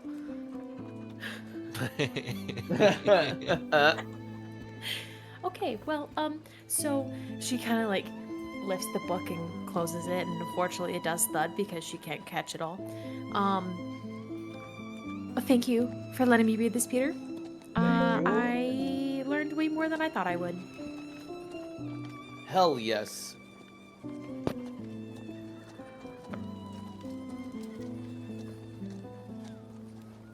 Solayne, Yes. excuse my forwardness, but is it just a happy coincidence that you as a druid find a druid or a fae of the forest on a random trip to Barovia, or has this been something you seek out? This happened to literally just be random. I was noticing that Barovia was very different than the nature back at home, and I genuinely was just trying to find some materials for my herbalism kit so I can make potions that could help us. Like I can make a couple health potions now. But also you and I talked to her in the I remember. inn downstairs, and I was really interested in the tea, and I wanted to give it a shot. And we just happened to be kind of like, shooting the breeze and talking to her, and she mentioned some stuff, and the thing with the raven really confused me, and I realized that I didn't really know much about the area here and why there are no druids, because I asked her, I was like, where are all of the, are there druids nearby that I can like talk to? And she kind of was really weird with her answer. And then it got me confused about why would she be weird about that answer in a land like this. And so I remembered that Peter said something about druids with the book, and I wanted to read up on it. And then that's when I found out that maybe she could be the Fae.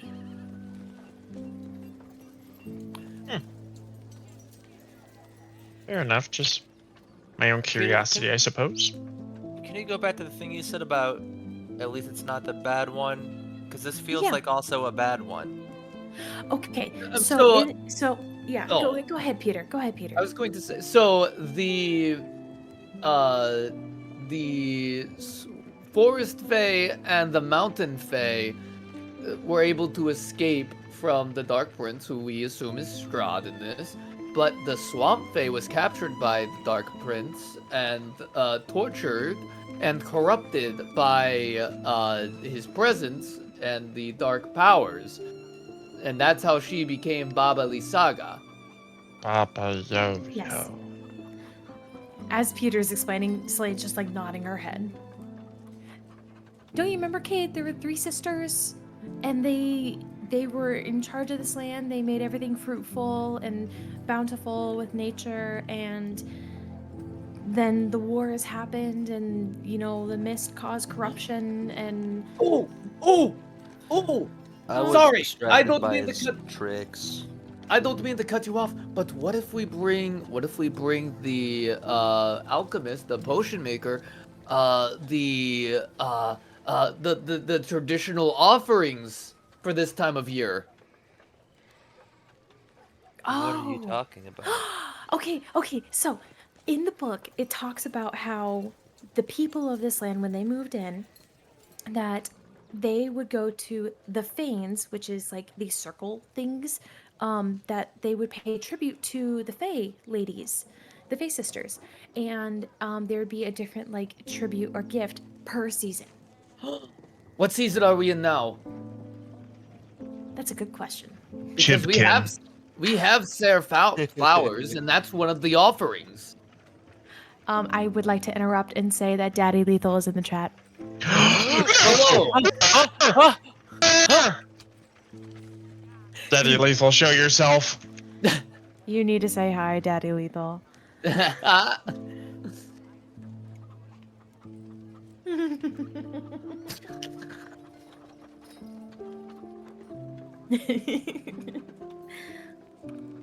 Oh shit, did Daddy Lethal join? Yeah. Oh my that's what God. we were just talking about. Oh my God. Doug's out here just closing his ears or whatever we're role playing. I said I was gone? Nope. Doug's like, oh, I'm so bored. Mr. Fugma has gifted a subscription to Javelin 45. Damn, I wonder what Javelin's like with the meaning behind that. I bet he's got a javelin. Right? No, no. Make sure you Javelin 45. Change your Make name. sure to Change hit. your name Make sure to right hit now. that follow button so that when we go live, you're always here and watching. So. Oh my god. Oh my god, I'm more nervous now than we got raided by like those 30 or 40 people. I'm more nervous. I gotta put on a show. Oh man, this is electrifying. Damn, I'm gonna have to nail down my accent. Fuck. Are you aware of what these people are saying about your husband in chat And in real life, and in real life. and in real life?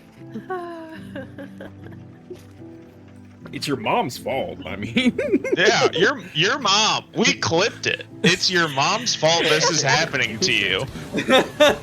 Oh shit, Javelin 45 is can't now take her following. anywhere. Let's go. I can't take her anywhere. No. I can't take her anywhere. He is now here.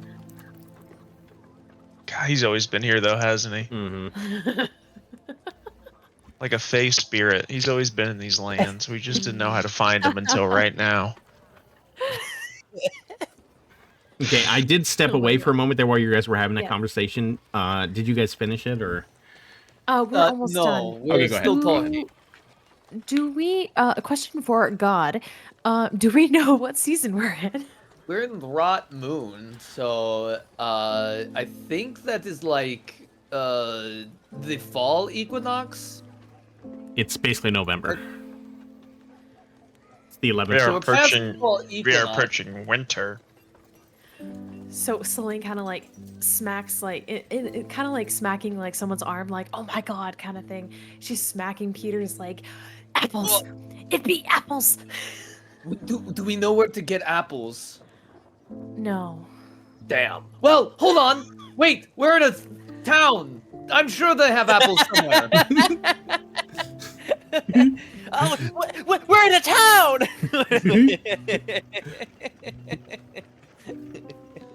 Hell, maybe Vasili even has some apples Just that we took can the take. biggest drink of water when you did that. I was trying so hard not to choke.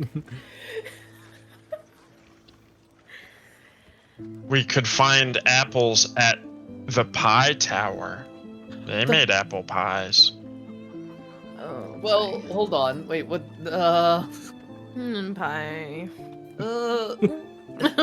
As a scholar, it is my job to bring up different avenues of success. Yes. Did they actually have apples there? I don't remember. Peter's Yeah, getting a little probably. nauseous. I'm just making shit up. Karlov Okay, thinks to okay, himself okay. indubitably, but you can't hear it.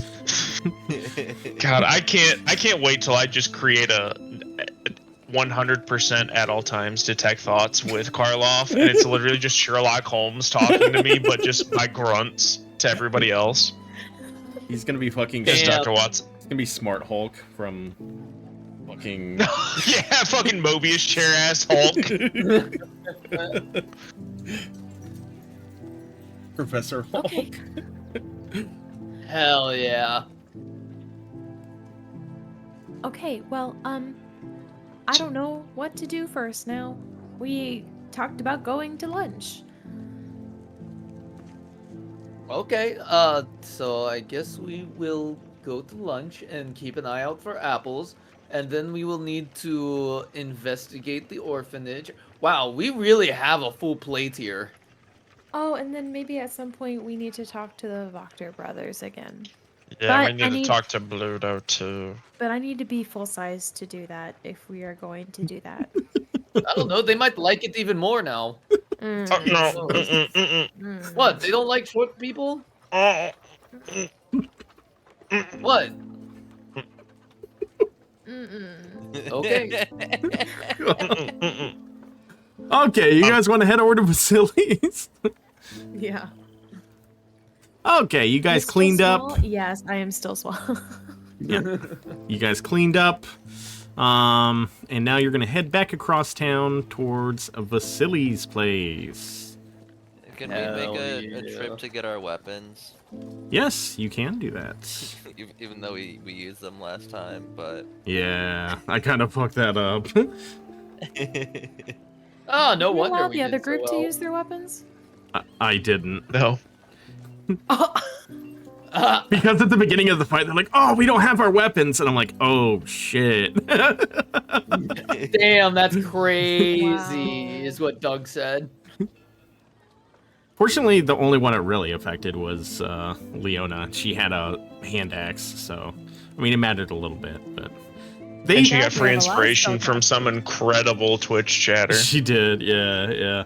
And also, they kind of had a tougher time with that fight, even though fucking Zim laid down the fattest turn dead or ever, because they fought it in the same days that Gitrog, so they were kind of Oh my god. yeah, they were kind of struggling at the end.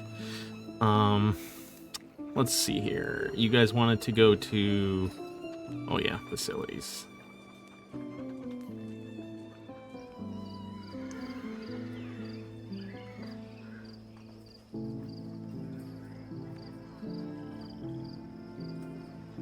Already getting dark out.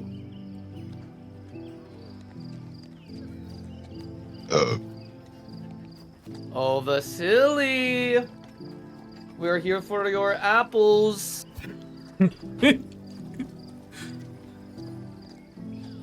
Maybe we don't talk about the potential of, I don't know, encountering a goddess or a fae to really anybody.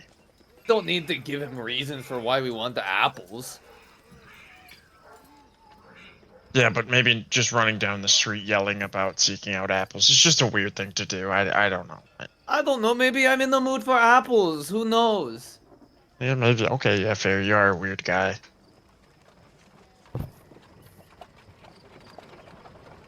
I mean, I'm not really in the mood for apples, though I do want one, but not to eat. Fair. Yep, fair. I am back.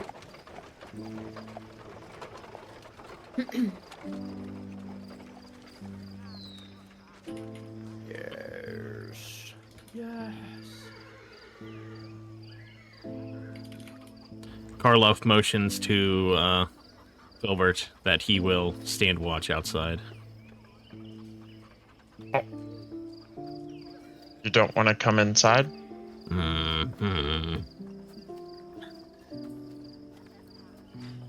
He Not makes hungry? a motion with his hands that it's too cramped. Oh. Okay.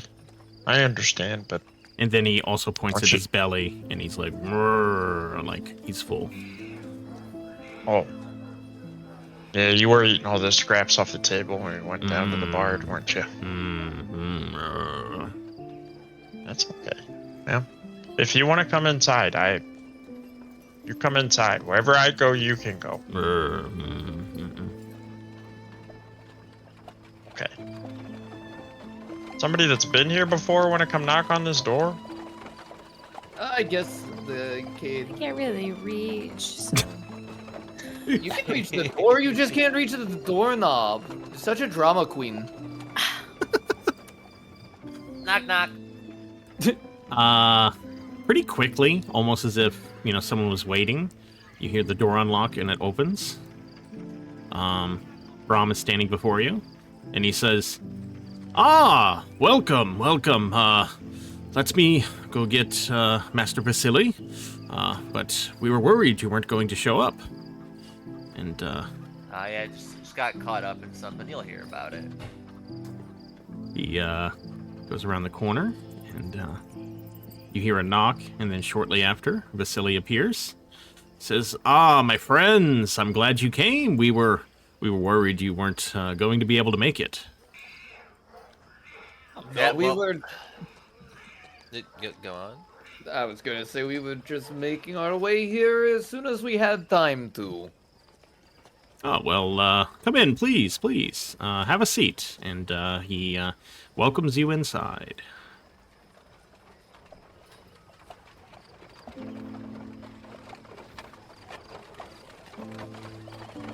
Hell yeah. Hell yeah. Brahm offers to take any any coats or anything that you guys need. You know, if there is anything you want to give, or you know, anything to make you comfortable.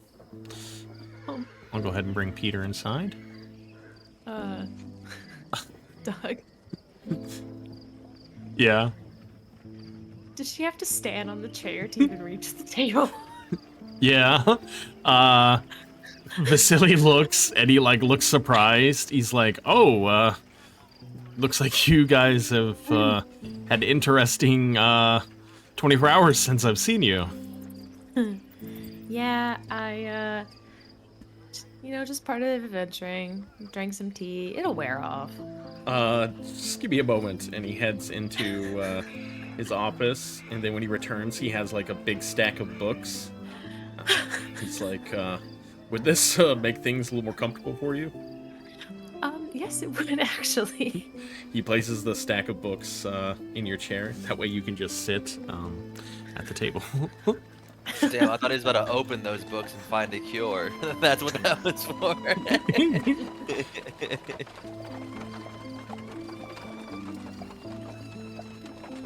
Vasili notices Filbert and walks over to him and says, you must be Filbert. I've heard a lot about you." And he extends his hand to shake your hand. Filbert. How low does he get? Can Filbert reach? He bends down so that you can reach. Oh, okay. A gentleman. Yes, I am Filbert. Filbert Fitbottom. I have heard quite a bit about you, too. Vasili von Holtz. Nice to make your acquaintance. Please, have a seat. Brahm was just about to prepare, or let you know about, well, I should say it's maybe Linner. Okay. Excuse me. I'll take this one. Okay. Brahm clears his throat, and he says, I have prepared menus for you for the evening. Let me share those menus with you guys. Brom. Who is Brom? Daniel Day-Lewis?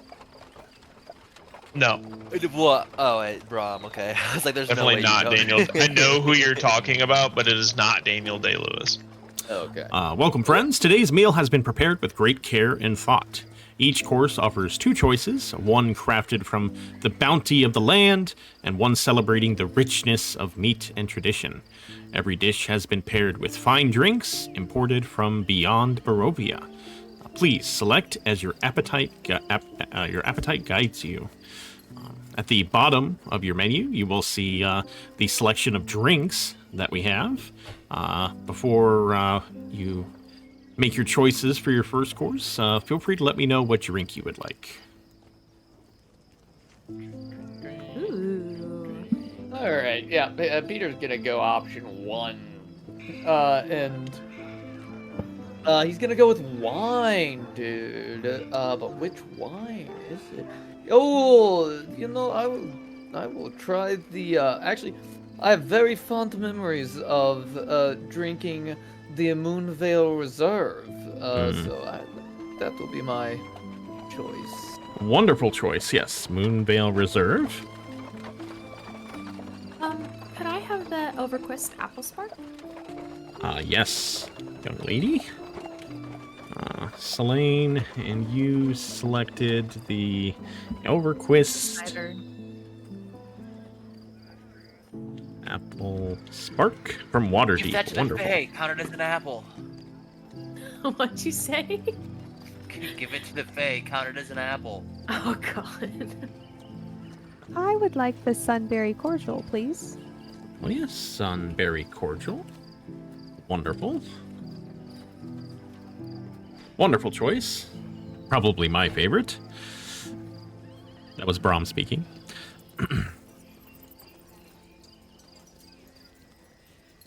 Would Cade recognize the name of any of these wines? Well, you come from a little higher society, so there's definitely a good chance you could decide, which ones you would have heard of. these are wines that are famous for, every drink here that you see, in parentheses, that's, some city that you guys are from. So, it's up to you whether you recognize any of these. Dude, shit, I don't know. I'll have the Moonvale Reserve. Moonvale Reserve, wonderful, from Silvery Moon.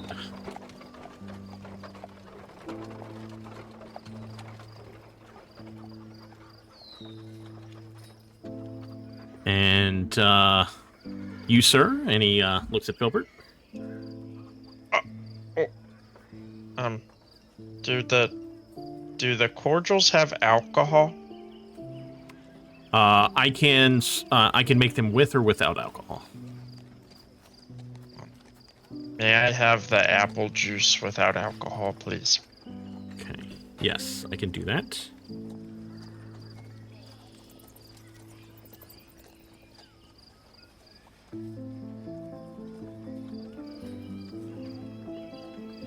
Okay, and Vasili says that he will have the Golden Fields Harvest Ale.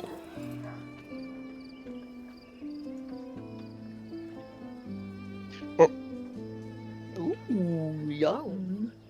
Yummy. May I also have one of those ales, please? Oh, yes, of course, yes. Filbert.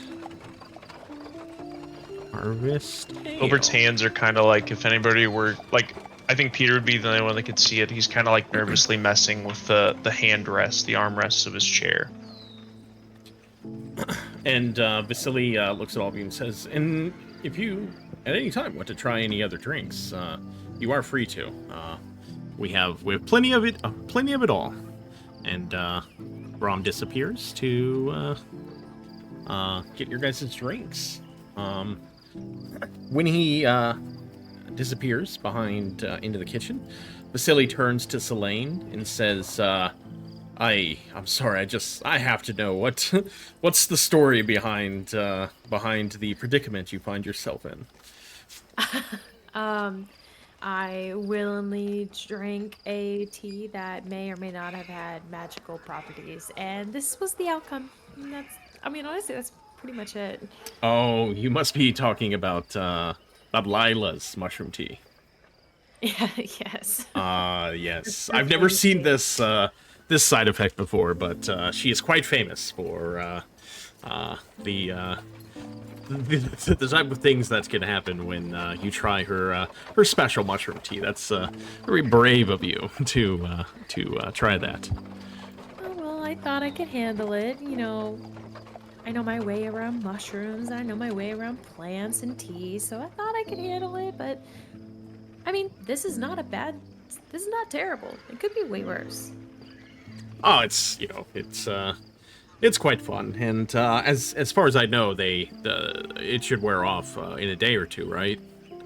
Mm-hmm. Yep. It should be done here soon. Wonderful. Now, for the rest of you, I'm wondering, you've spent a few days here in Vallaki now. What's been your favorite thing about Vallaki so far? Besides lunch with me, of course. Any laughs? Kate is staring directly at Peter, eyes wide open. It's Peter? It's Peter? I guess it's... Well, let's see. Peter can't lie, so... Well, there's been a lot of interesting people in this town. That's for sure. Brahm serves each of your drinks. And, Does he give it to me in a size glass that I can hold with my tiny bunny hands? Yes, or is it adorably large? No, he gives you a glass that is befitting your size. Damn. I wanted it to be adorably large. Damn. Next time, buddy. You failed me. Brom, you're too good at your damn job.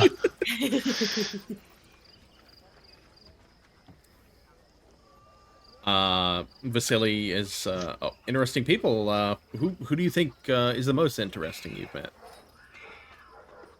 Well, you're certainly up there, Mr. Vasili, with your hospitality. Well, thank you. Filbert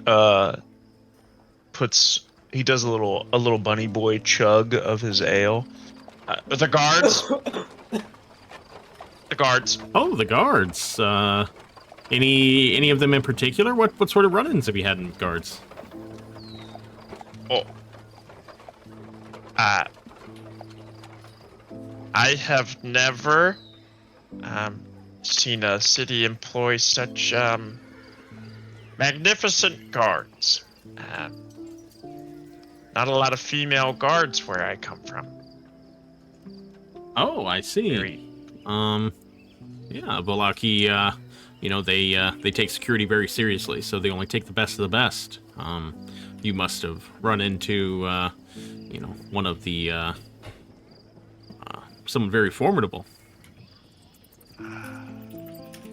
That's one word for it, isn't it? You happen to catch a name? Yes. He drinks a little more beer. I did. Wish I fucking remembered it. What did we name her? What did we name her? Because it was Guard 1 for a while. Danya. Danya, yeah.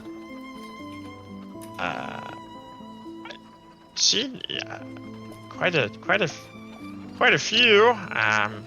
Like you said, you don't play around about security. I think I caught a name, Danya.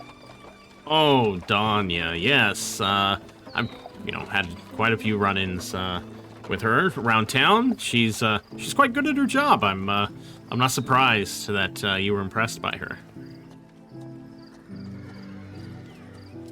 Impressed, yes. Yes. Cade's eyes shifted a little bit to Filbert when he was talking, and then now it seems like we're going in order here, so he's kind of like looking around left to right. I liked killing the vampires. Vampires? There was vampires in Volaki? Yeah, they're like all over Barovia, right? Well, yes, but within the walls, that's... You're saying there were vampires inside the walls? Yeah. Not anymore. Aurelia, your turn. Oh, I'm sorry, but you fought vampires. That's incredible. That's how many were there? 6. You fought 6 vampires and lived. Peter's gonna get up. He's gonna walk over to Cade. Cade, remember what we weren't supposed to talk about with anyone? What? We didn't kill any vampires. Thank you. Aurelia just face palms. Peter also face palms as he's walking back to his chair. And what about you, Aurelia? Who have you found most interesting? What's your favorite thing about Volaki so far? The vampires! There's wild fae everywhere! And we're thinking about starting a coup!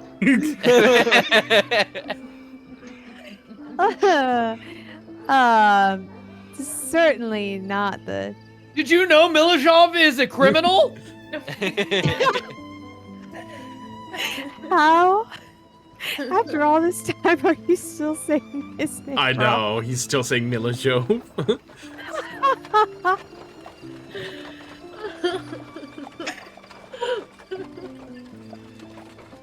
Well, it's certainly not the wild stories that my companions seems to think that we've did. I think maybe he had a little too much wine the other night. Speaking of which, But- my glass is done. Can I have another? Yeah, Brom pours another glass for you. Me too. Off his ass. Yeah, Filbert, your glass is filled almost as soon as you hold it out. Thank you. Thank you. He bows. So, yes, of course. I would say that my favorite part of Valaki so far would just be all the interesting shops and unique items to purchase around here. You know, my sister and I, we've traveled quite a bit to other areas, but the toy store is extremely unique, and oh my gosh, the clothing that's available I at the changed my Haagen answer. Dash. Blinsky's my favorite. I changed my answer. No offense. Okay. No, sorry. Not the. Sorry for butting in, but I just had to put that out there. My favorite thing about Valaki is a red hair woman. Both of them. Go on, Aurelia. Oh my. There's just so many great clothes and beautiful jewelry pieces at the Haagen Dash, and there's just, Yes. great books over at Walpole and Sons, and there's just such a unique collection of items here that I feel like you can't find anywhere else. Valaki is unique when it comes to Barovia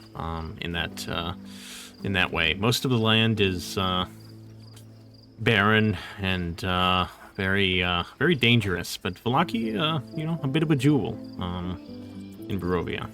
It does have its issues, but it's a place where someone like me can have a comfortable life. I quite too enjoy the shops as well. I'm sorry if this was discussed at the last lunch I couldn't make. What do you do here in Valaki? Oh, I would say I deal with trade.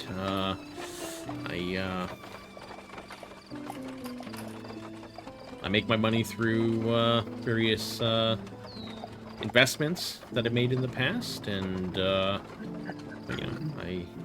was also born into wealth. We'll say Respect. hold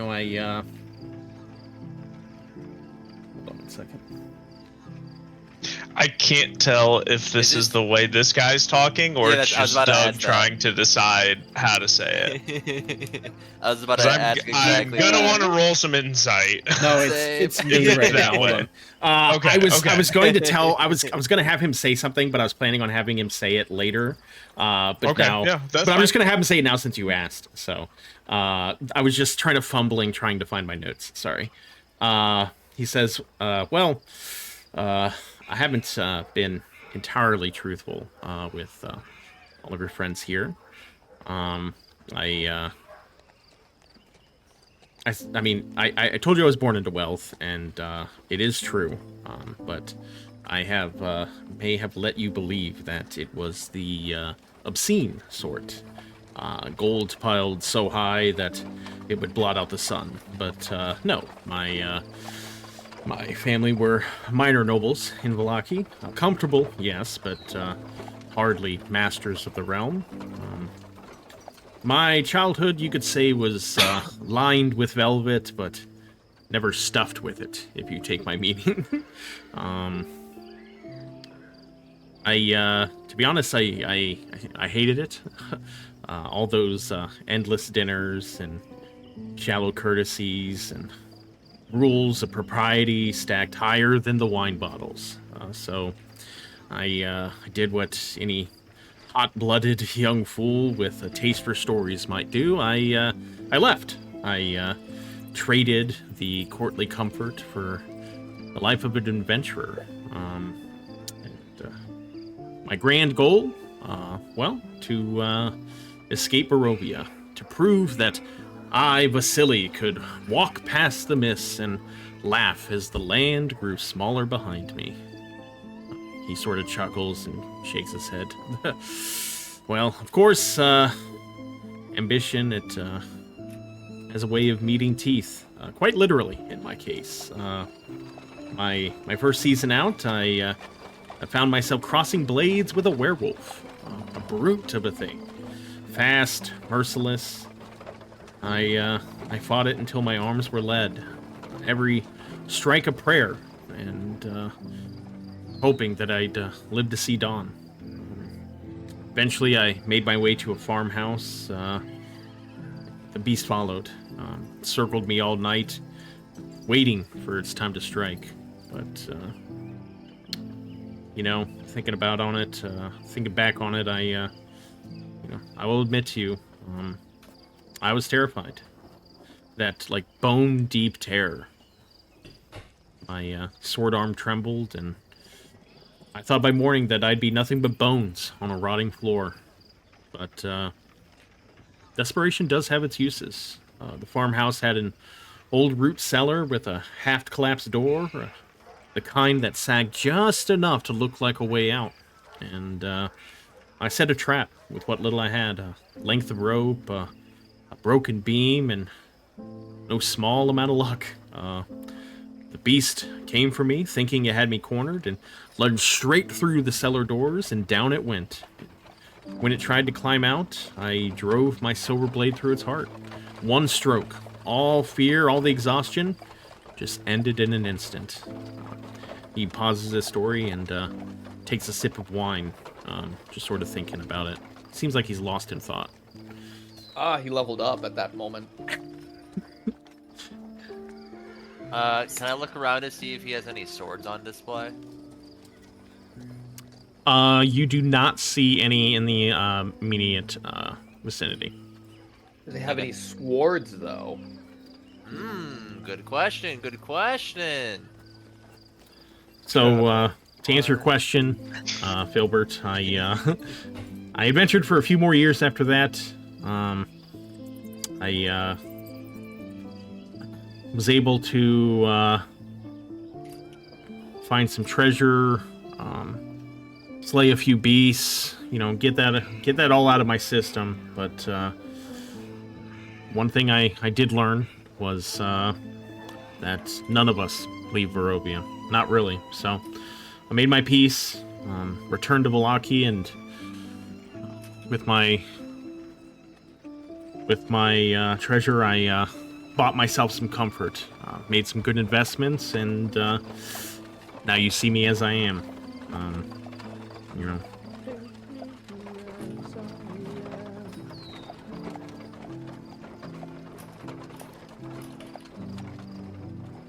He takes a moment, just let the words hang in the air, and then raises his glass and says, to survival then, and to good company, for what else keeps the beasts at bay? To survival and good company. Brahm Slurping down that wine, bro. Addresses all of you. Says, we will now have the first course. This course is supposed to be fresh and inviting. Option 1 will be heirloom tomato and basil bruschetta. Slices of rustic bread toasted to a golden crisp, rubbed lightly with garlic, and crowned with ripe heirloom tomatoes. Fresh basil and a drizzle of olive oil finish the dish, bringing a taste of summer fields to your plate. Option 2 We'll take that. Option 2 is smoked trout crostini with lemon cream. Delicate flakes of smoked river trout arranged atop crisp bread and dressed with a lemon herb cream. The subtle smokiness and a gentle tang make for a refined and refreshing bite. Which would each of you like? Option 1, baby. Peter's still not enthused about the taste of meat currently, or the smell of it. Option 1, please. Aurelia, 1. I'll take option 2. Aid, 2. Vegetarian, please. Filbert, 1. Solayne, 1 as well. And then Vasili says he will have 2. Okay, he disappears. And Vasili says, I'm sorry for not being entirely truthful the first time we met. Just do like to keep my past a little close to the chest, but after what you guys have already done, I feel like I can trust you.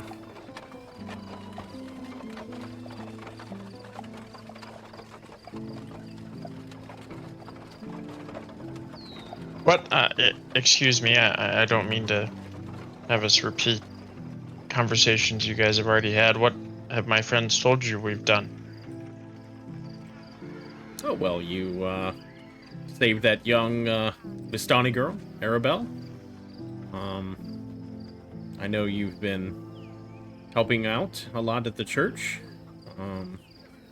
And apparently you slayed some vampires within the walls of Valaki. Yeah, that pretty much sums it up, doesn't it? It does.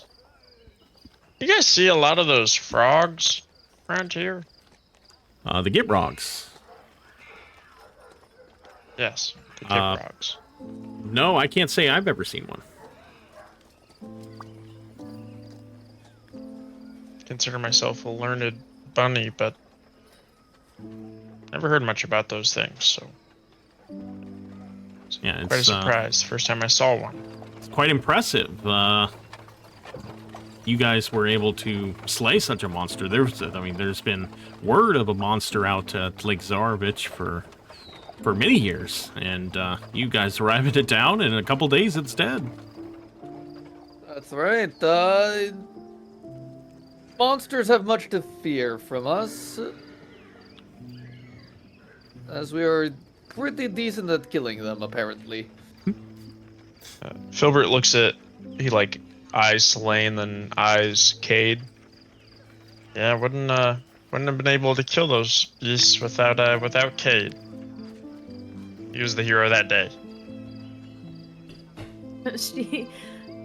She takes a big long sip and goes, mm-hmm.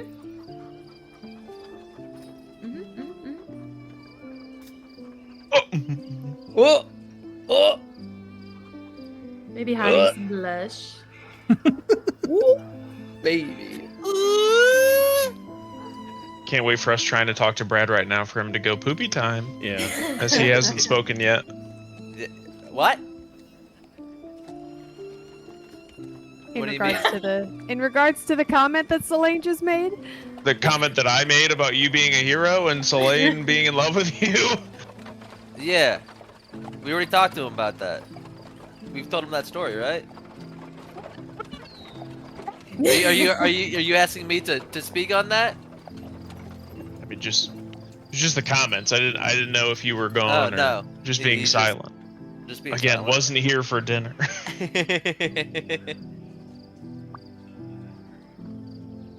My apologies.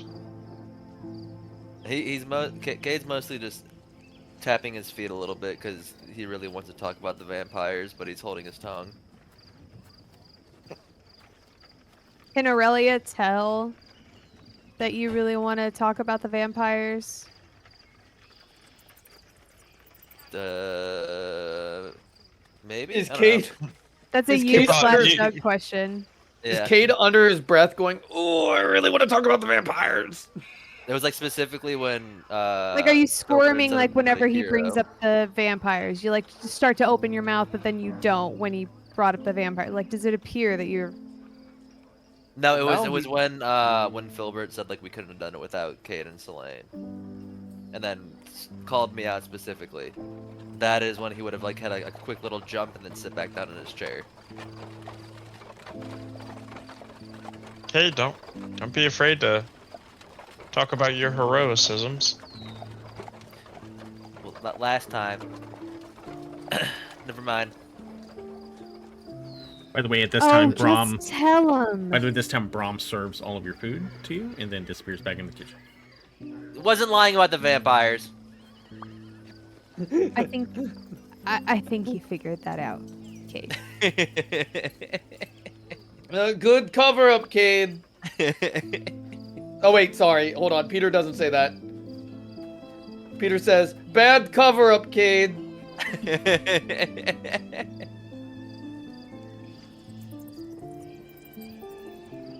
Oh, money's back up. Oh, By the way, if you accidentally close it, it is under locations, Valaki, Village of Valaki. In the folders. So locations, Valaki, Village of Valaki. If you accidentally close it in the future.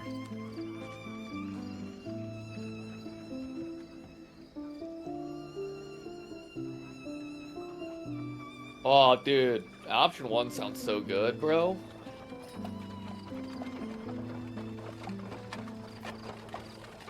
Okay, at this point, you might as well tell them.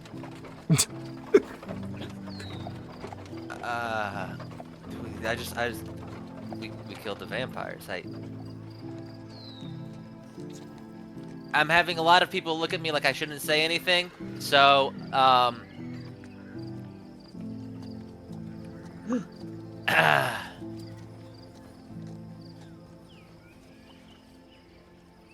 just looking around to everybody else. Aurelia's gonna get frustrated, and she just looks at Vasili and goes, "Yes, there may or may not have been vampires that entered the walls of Valaki, and we may or may not have taken care of them, and Cade may or may not have killed most of them, and that may or may not have been a situation that we encountered." Is that true, Cade? You killed most of them? He starts counting on his fingers. 1, 2. I think 3 or 4. Wow, that's quite impressive. And he raises his glass and cheers you. Cheers, And to the man. rest of Solayne you as raises well. Solayne raises her cup really high. Well, as high as she can. She's Yeah, like it's two-handing yours- her cup, raising it above her Yeah. head. I know we determined that the cup was properly sized to Filbert. Did we determine that for her too? I have no idea. She's It's just a straw. she's got like a thimble or something. No, yeah, she's got a tiny cup, little tiny cup. Tiny cup. By the way, I don't know, Peter, because you made a comment about it. Your food is in front of you. You are eating it right now. So yeah. Yeah. Okay, good. Okay. And it's very good. Brom has obviously put a lot of time into it. The biggest thing is you just notice how like intricate and it takes someone very skilled to cook food like this. I am gonna do something.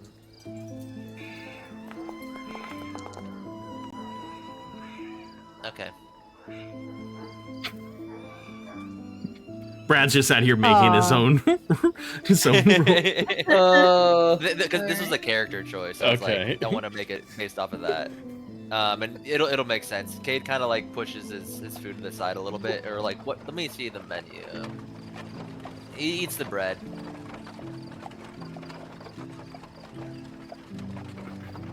Okay. I think it has to do with like meat. He thought fish would be fine. Turns out it's not. Aww. Filbert, how do you find your food? Filbert is picking at it. Oh, it's very good. I don't know. I feel like sometimes the dreariness kind of takes away from my appetite. Understand. But it by no means is it not delicious.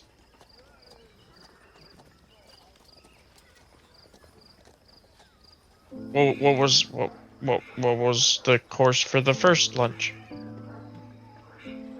It was very good. Yes. I honestly can't. I can't remember what it was. I know. Peter tells him exactly what it was. There we Sure. go. Probably Makes me much better feel better than. that Doug doesn't remember either. I know.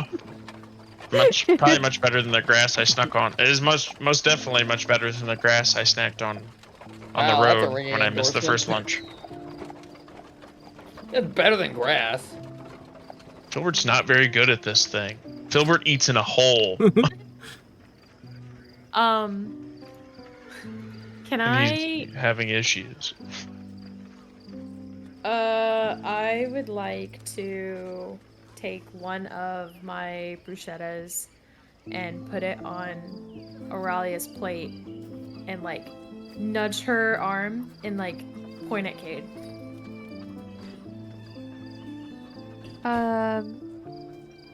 Cade, this is got to be some of the best bruschetta I've ever had. Not that I've really had many to compare, but I'm sure that they're all really, really good. Why don't you try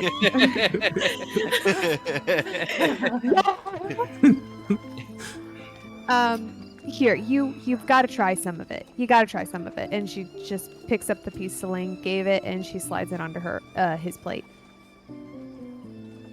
Oh, by the Yummy! way, when he served the food, he also put a plate next to Stoker with some like shavings. Boy. Yes, some shavings of meat. So. Damn it, would it be insulting to give him my fish?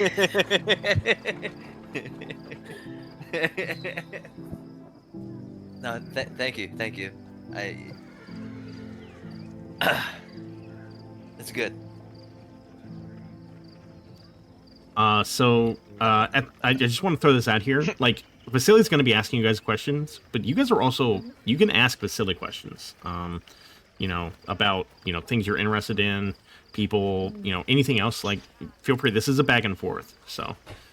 I hate when you do that right when I'm about to ask him a question, you motherfucker. Piss me off.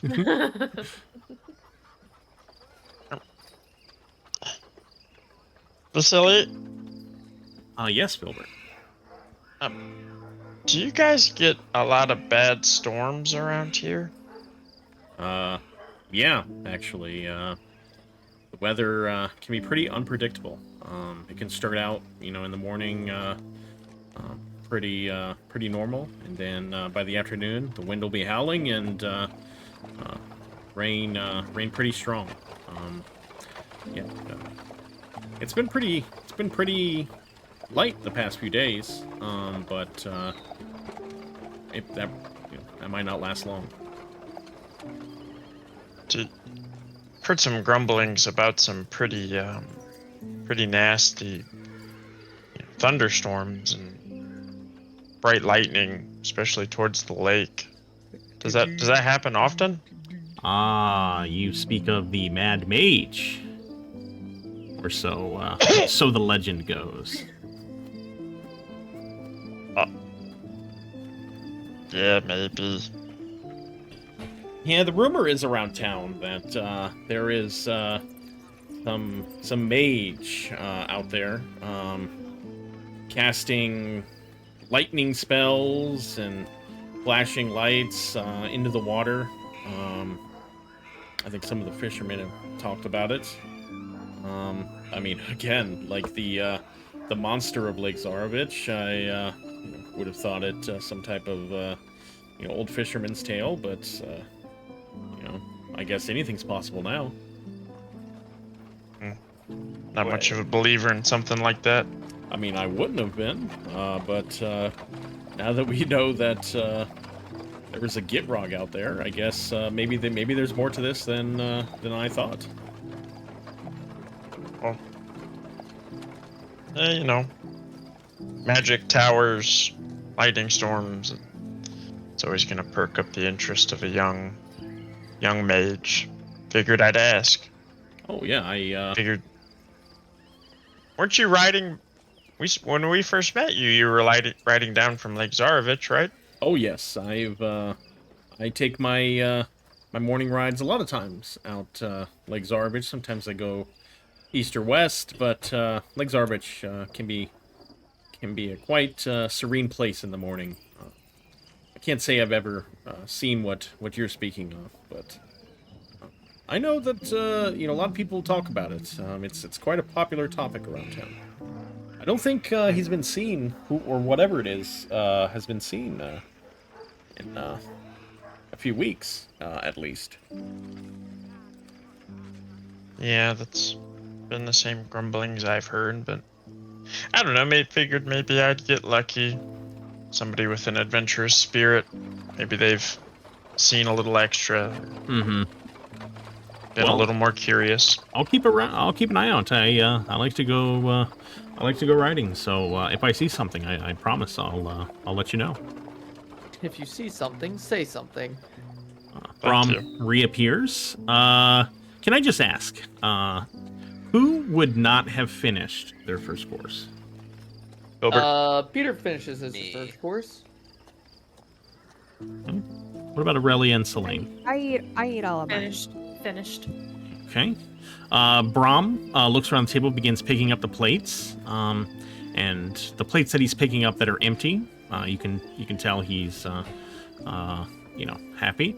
And then he gets to Filbert. You can see a bit of darkness in his eyes. His eyes darken a bit. Oh. Then he gets to Cade. Sees his plate basically untouched, except for the bread. And he stops and says, is there something wrong? Two sirs. No, I thought that I would wanted some fish, but don't think I'm quite ready for it. It's no insult to you. I don't want it to go to waste. Is there anybody who wants this? I don't like the smell of cooked meat currently, including fish. Unfortunately, no. Sorry, Kate, I can. Maybe we can give it to like Karloff or something. Brom just Sorry, my stands headset there died for a second. a little awkwardly. Sorry, my headset. Oh, go ahead. You could give it to Karloff. It was delicious. Some of the best food I've had since Mama cooked for me. Just not much of an appetite these days. I'm sorry. I wish I was hungrier. Oh no, it's fine. Brom puts on a straight face and picks up the plates. It's fine.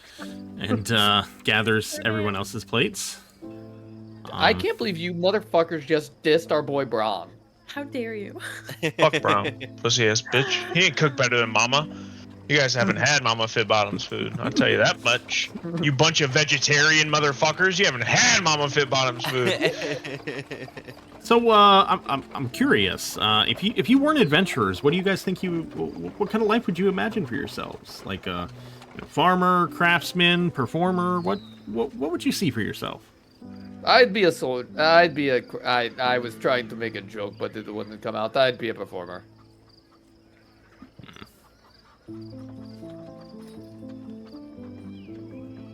He looks to the rest of you. I haven't really given it much thought. Probably something similar to herbalism, if anything. It's probably what would come straight to my mind. Mm-hmm. Probably I think I would agree. Maybe not herbalism specifically, but we're already pretty close to flowers, and I'd probably be a gardener. I think I'd be doing exactly what I was before I came here. Guarding some trading post. And you, Filbert? Filbert finishes his second bunny mug of beer. Oh God. He does that sleeve wipe. Right. If I weren't Here? Probably prison. Really? Um, Is it because of the thing?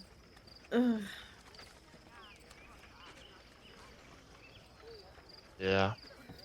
Oh. Yeah. I'm sorry. But if I had Captain. my way, I'd kind of cliche, but I'd probably be working the gardens too with Mom. Seems He's like like embarrassed. Like I think in the moment after he says that, like the alcohol took advantage for a second, but he's like, "Oh, this is even worse." For some reason, I thought you were about to say, "But if I had my way, probably prison." Probably prison. Oh no. Peter probably senses the like room temperature change a little bit with that, and quickly turns the question back. What of you, Vasili? What would you do if you were not, in the trades and also your time as an adventurer? well, I do miss adventuring, but I mean, I suppose I would. I just want to start a family. Find someone to share a life with, someone that I can, make a partner in all things I do. Oh, His ears perk up to that. He sort of looks down and says, I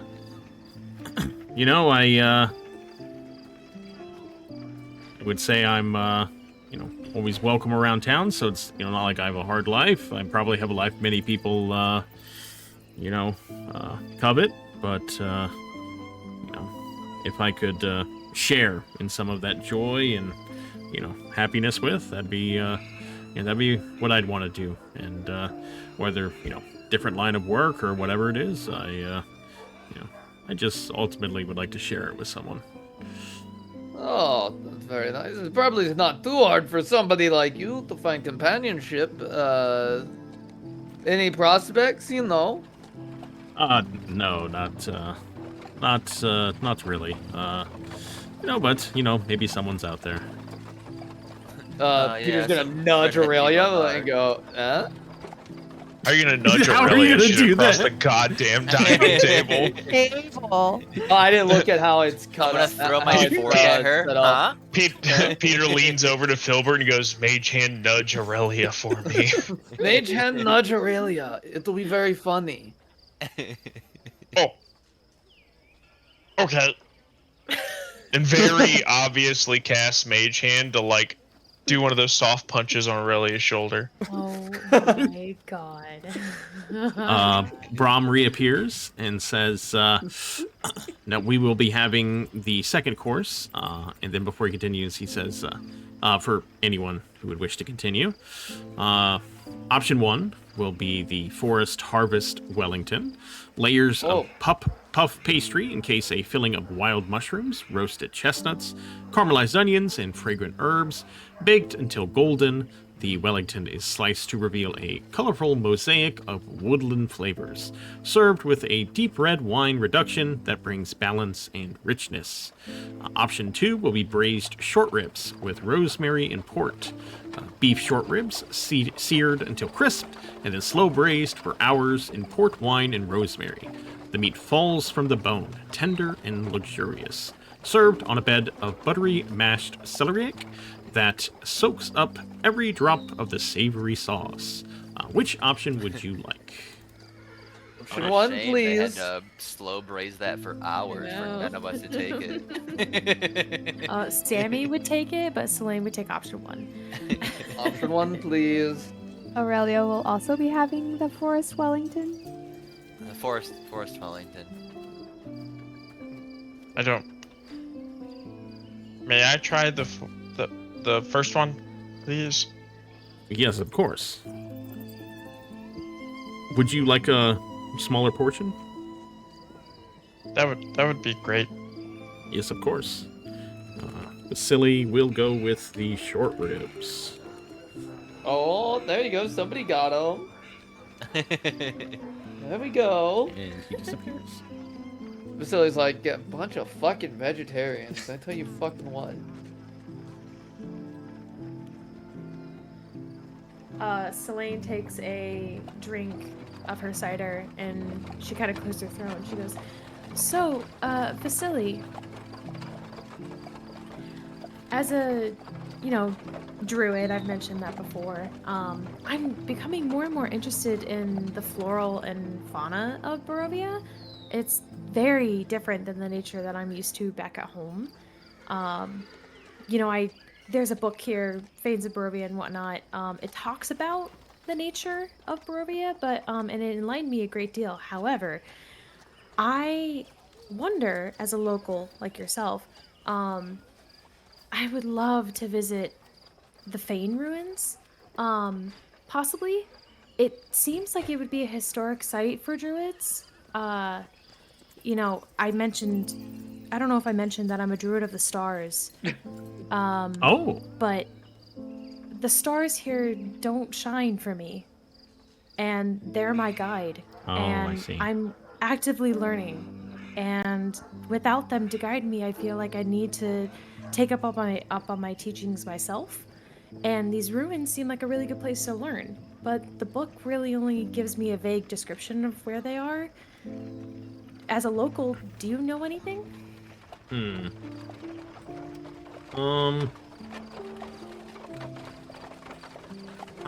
do have, well, let me think as DM Doug, 1 second. Sure. I'm familiar, with the story. I guess I've never really considered it more than anything, more than, legend, or, fairy tale, but I do know some odd-looking stones, some type of stone formation, near the windmill, east of Valaki. Near that, there's like an old windmill out there. Oh boy. Well, I mean, if it... Is there any others? I can't say that. That's just something that I came across many years ago. I know there's some. I can't remember what her name is. Marge something. She bakes pies out of the windmill. Morgantha. Morgantha. Yes, that's right. Yes. But yeah, I'm sorry. Like, I wish I knew for sure more. But I do know that there was some type of formation out there that when I came across it, it looked out of the ordinary. That's what I'd say. So I can't give you a definitive answer, but that maybe be the first place I'd check. Thank you. I mean, and for all we know, it could just be a bunch of random stones. But I'm just curious of this place. I would like to. I mean, I'm kind of flying by the seat of my pants here without my stars. Mm-hmm. So trying to look wherever I can. Absolutely. Yeah. Yeah. That if I could name any place, that'd probably be the first place I'd check. Well, thank you. Oh, absolutely. He turns to the rest of you and he says, "I want to ask you guys something. You guys have been traveling, for a couple weeks now. I just want to know what you all think of each other. So I was wondering if like maybe you guys could tell me what you admire most about each one of your fellow party members."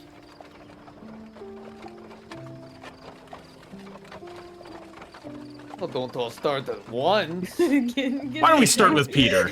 Peter, what? No, come on! Why you put me on the spot? Ask, This is fine. I'm just a so I can do maybe this. get a more of a, and then Brom returns and serves each of your food. Oh, thank God. Oh, thank God.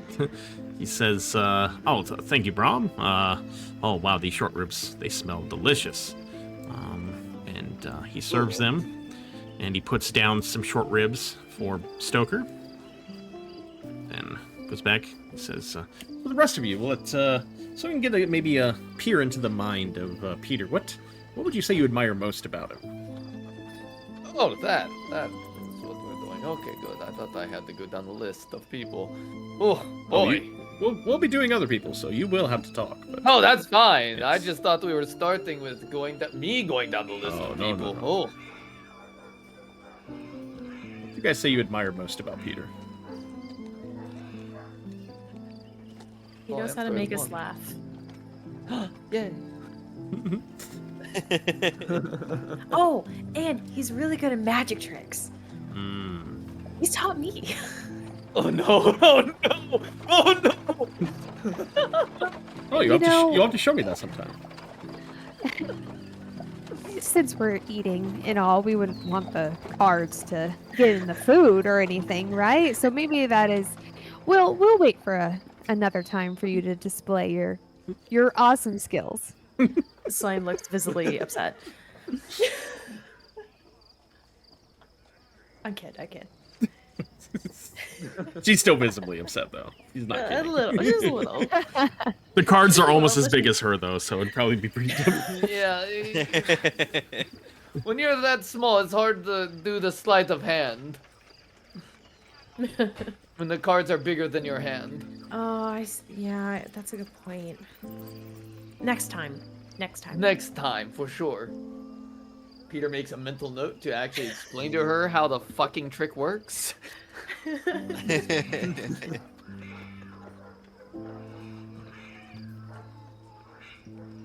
What about you, Aurelia? What would you say you admire most about Peter?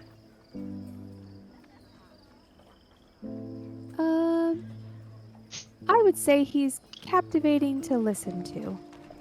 Good When he storytelling. goes off on, when he goes off on his stories or is bringing up something that had happened, he tells it so much better than anybody else in the group. It's intriguing to hear how he describes areas, places, and the people that he's met over his time here. Peter, it sounds like you have quite a way with words. I've been known to weave a tale or two in my day. What about you, Cade? What do you admire most about Peter? I also like the tricks.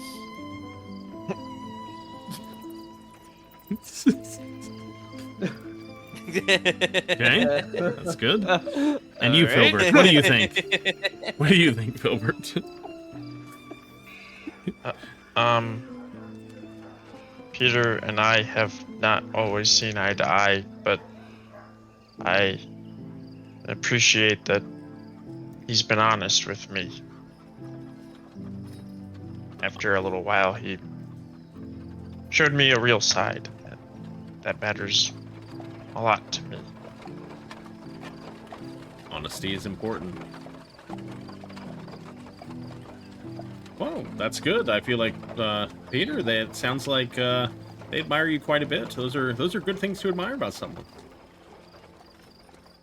Yes, I'm very great, and I tell great stories, and everyone can agree with this. So, what about Filbert, Peter? What do you admire about Filbert? Oh, I very much appreciate his love of the comic books. Oh, comic books. Oh yes. What are those? His favorite is this story about the Sentinels of New Hope. Yes.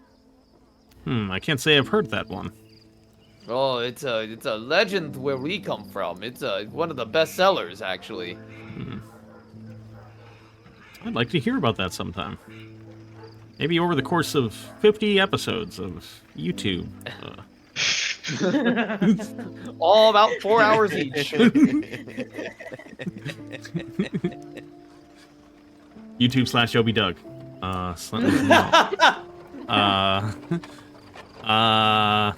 And Cade, what do you admire about Filbert?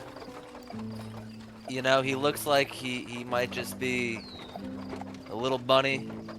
That little bunny packs a punch. And I give him a little nudge on the head.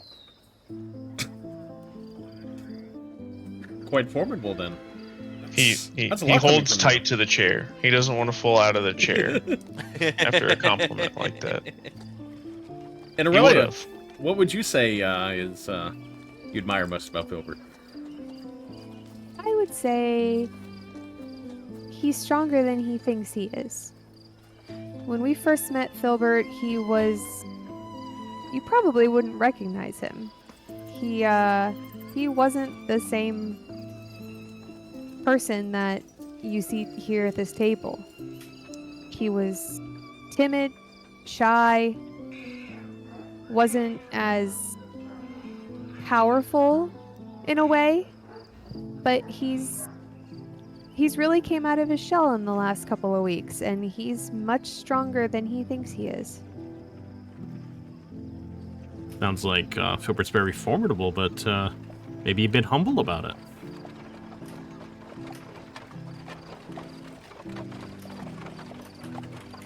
And what about you, Solayne? What do you admire about Filbert? I admire that he's genuine, that his heart is pure, and I know that I can always trust him, even if he thinks that he's not. There's not an evil thing in that bunny. That's gotta be honest. I would love for my friends to talk about me the same way your friends speak about you, Filbert.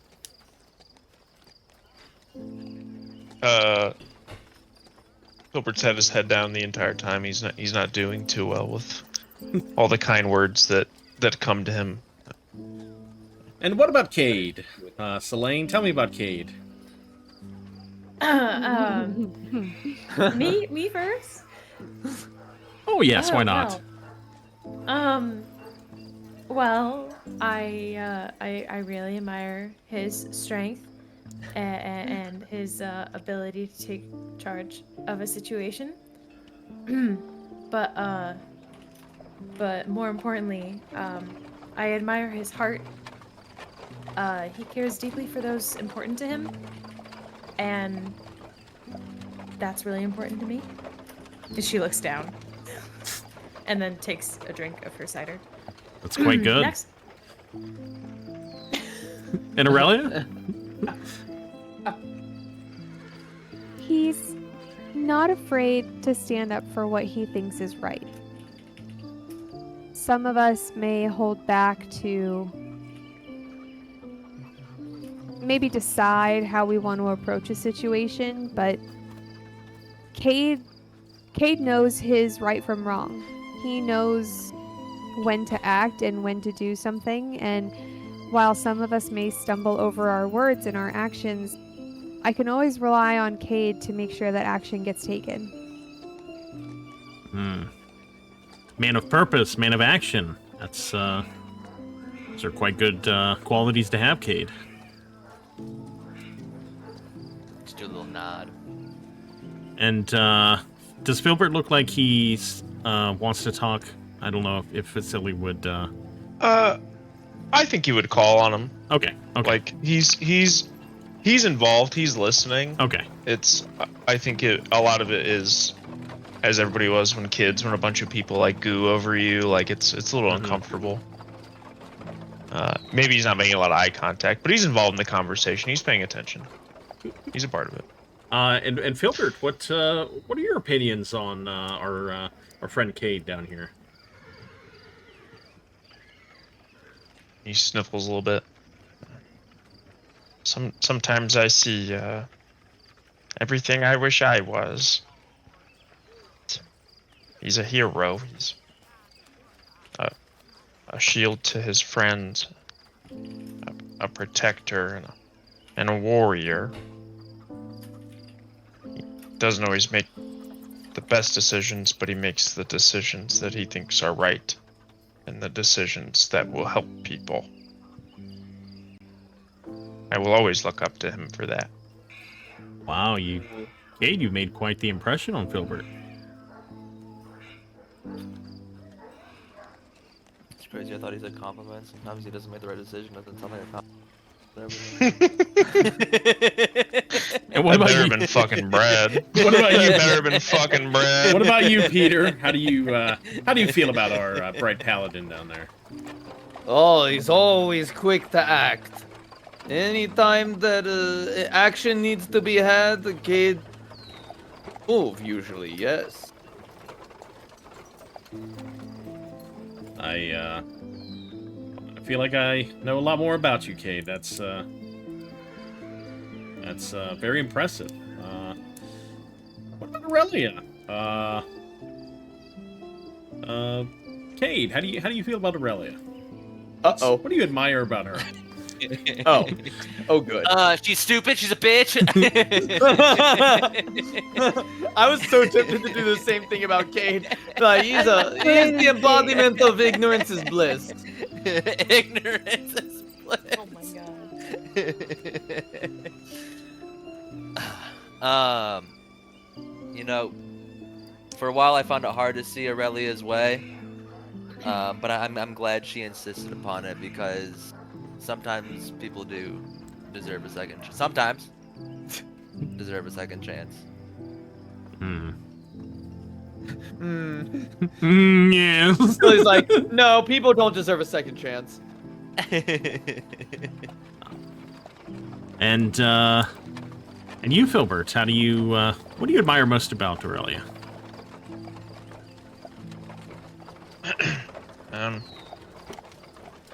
Aurelia? Please don't take this first part poorly. Oh, we're off to a great start. She's a bitch. I think- hate her. I admire most that sometimes I think Aurelia is a fool. I think that she sometimes doesn't pay attention to facts, logic. She pays attention to her instincts. She pays attention to her teaching. She pays attention to the belief that people are good and that people, no matter the decisions they've made, how horrible or how disgusting or terrible they may have been, deserve a second chance, that they deserve better. I wish I could make my brain think the way hers does. She's got a light that I can't for the life of me understand why it should burn so brightly, but it does.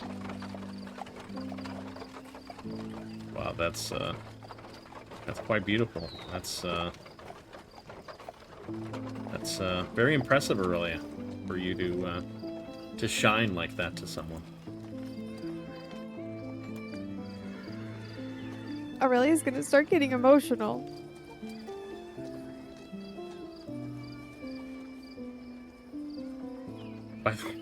By the way, before we continue, Brad, if you were on the top of your game, you would have gifted a sub the moment Filbert said she's a fool. You nailed me. Somebody would have nailed me. Yeah. She's a fool. Interrupted.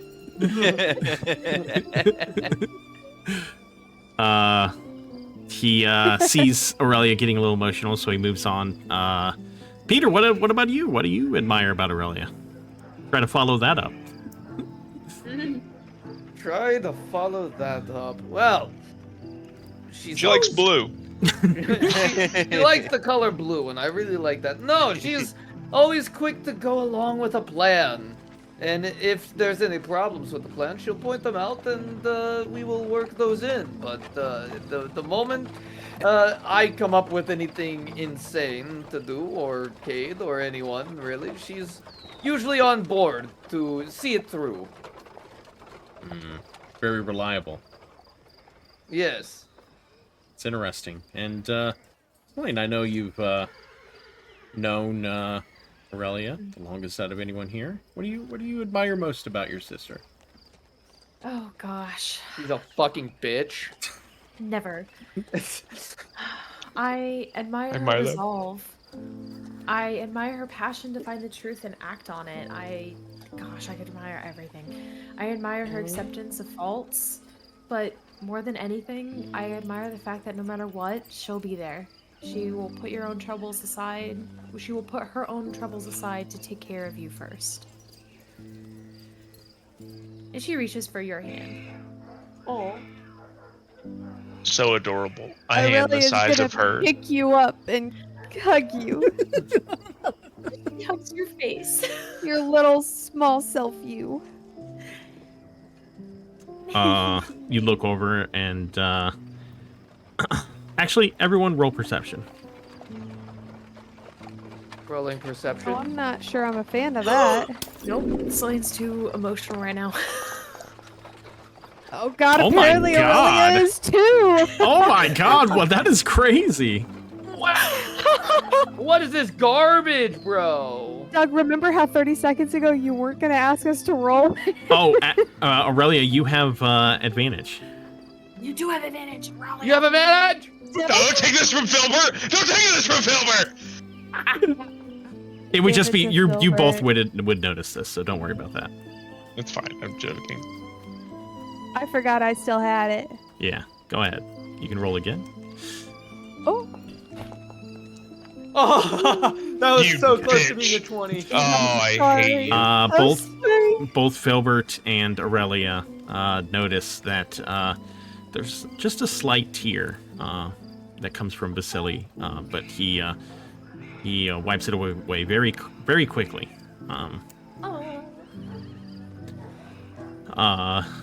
That's thank you for those words. That was wow, Aurelia, you've made quite the mark on your friends here. Solayne, I suppose can't leave you out. Gotta know about you. Oh, I guess not. Peter, what do you admire about Solayne? Oh, well, she has a deep care for any creatures we come across, no matter what kind of monstrosity it is, or if it is a little gnome in a tree, or if it is a little dog. Stoker wiggles his head up and down. Yep, true. He's like, yep. Oh, that's lovely. What about you, Filbert? What would you say you admire most about Solayne?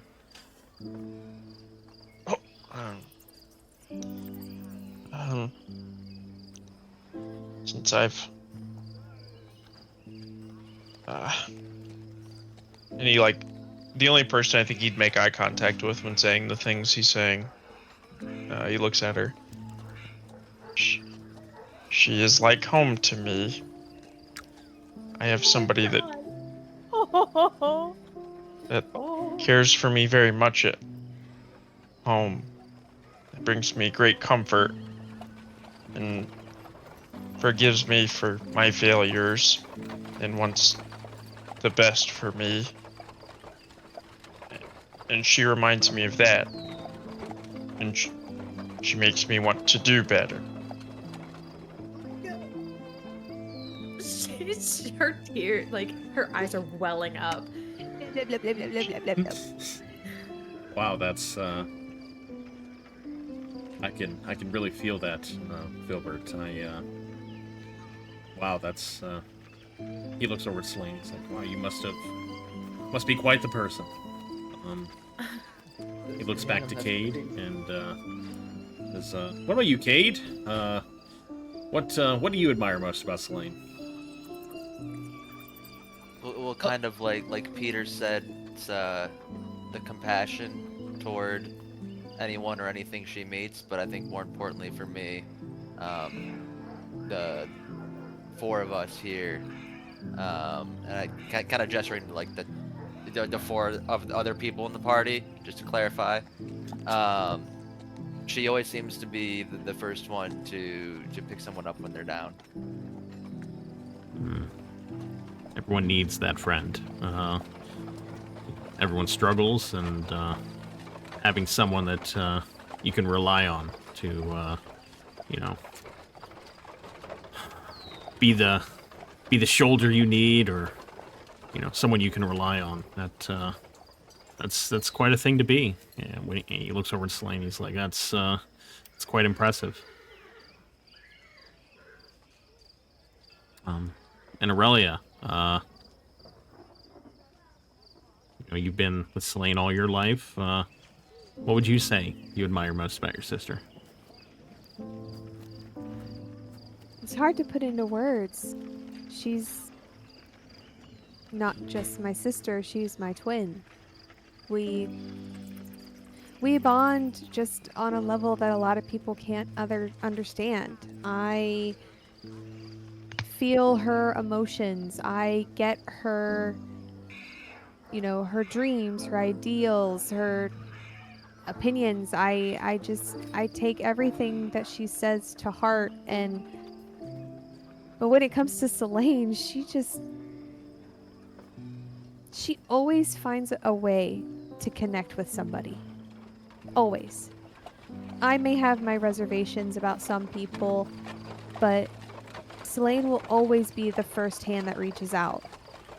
She's kind, she's sweet, she will make sure that everybody is cared for. Unless you're perhaps a fisherman on a boat in some occasions. Then you know that she has your back, always. And she's got a hidden fire in her that is ready to come out to defend the people she loves and she cares about. She's my best friend. Vasili looks at Aurelia, then looks at Solayne, and says, "That's." He looks at two of you, then he just looks at the rest of you and says, "I gotta say,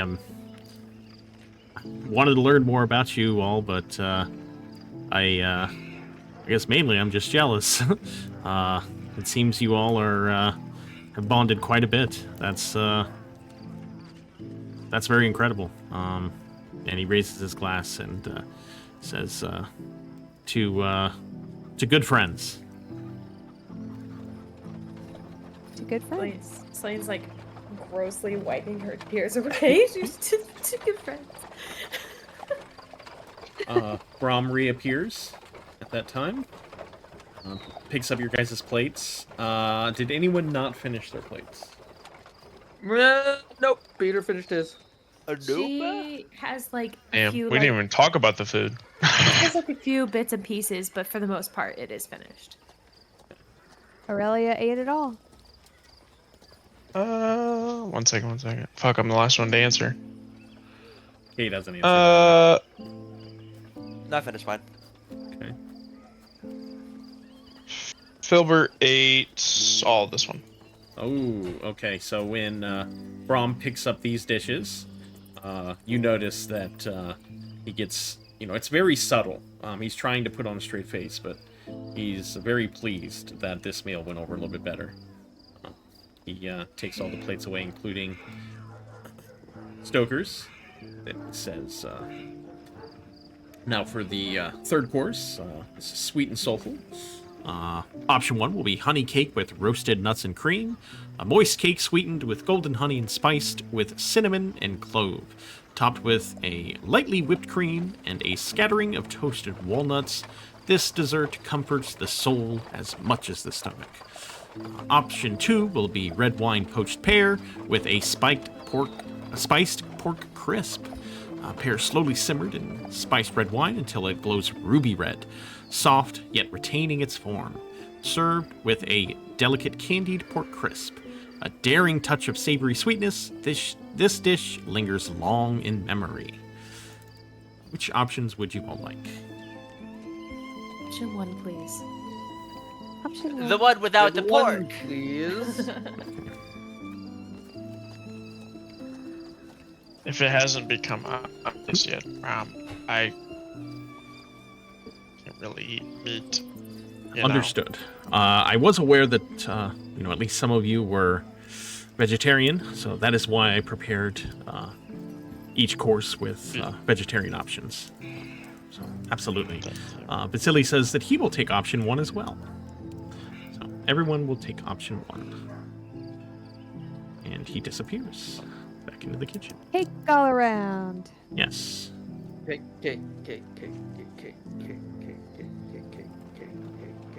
cake. Okay. Hell yeah. Anybody else wanted to ask Vasili anything? This is your chance. Like, if there's anyone in town you want to learn more about, you got anything else specifically you want to learn about Vasili, anything like that, this is your chance. Silly. What do you think about the goings on at the orphanage? Well, I know that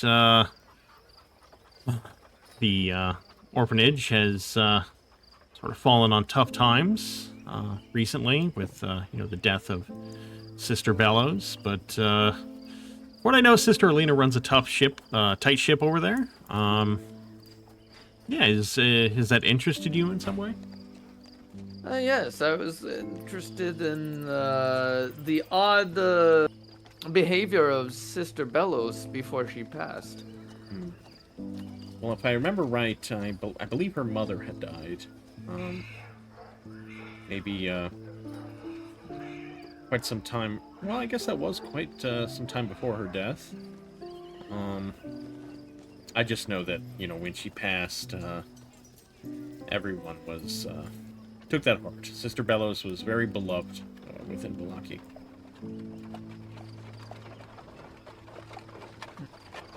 Yes. Indeed.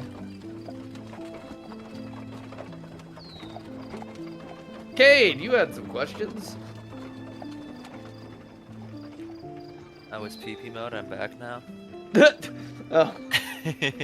Yeah, the Vistani outside the walls of Vallaki. Yes. What do you know about them? Well, between all of us here, I do trade with them quite a bit. They're able to travel outside. In fact, I was able to get a letter the letter you wrote over to them, and they assured me that they would do their best to have it delivered. So, Do you know who you handed that off to? Well, in fact, I had Brahm deliver it. It's about that time. Brahm comes out with all of your desserts, sets it down, sets one down for Stoker. Oh, actually, before he does so, he looks over to all of you. He says, is it all right for the young sir here to have some dessert? Absolutely, I think he would want some. Stoker licking his lips. Yes, he takes it. And he sets down all of your dessert. Vasili addresses Brahm. Says, Brahm, can you tell me the name of the person that you delivered the letter to? And Brahm says, oh yes, I had it delivered to Aragal. Aragal.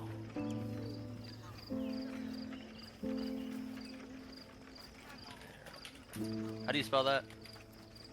It is. Let's see here. Vistani Camp. Arrigal.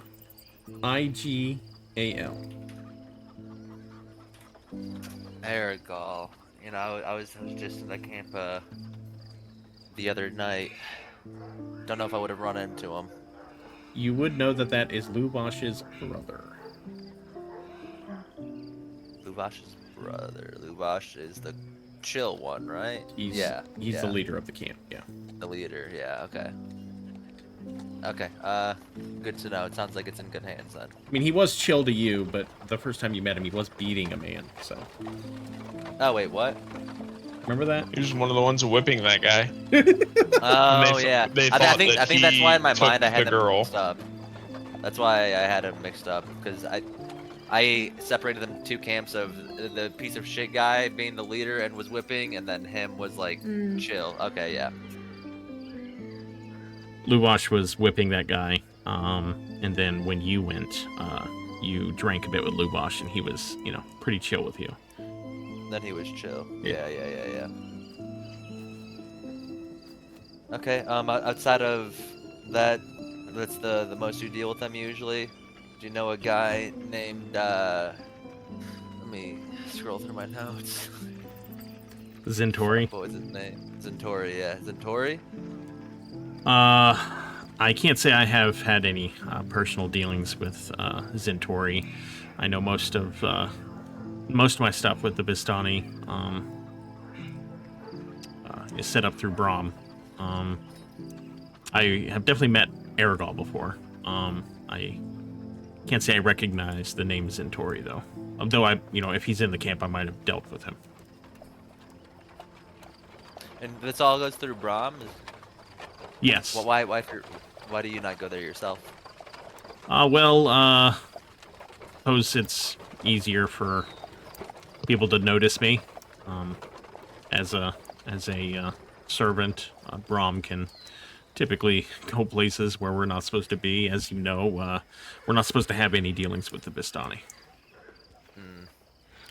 Though I will admit I have visited the camp. Oh? What'd you do?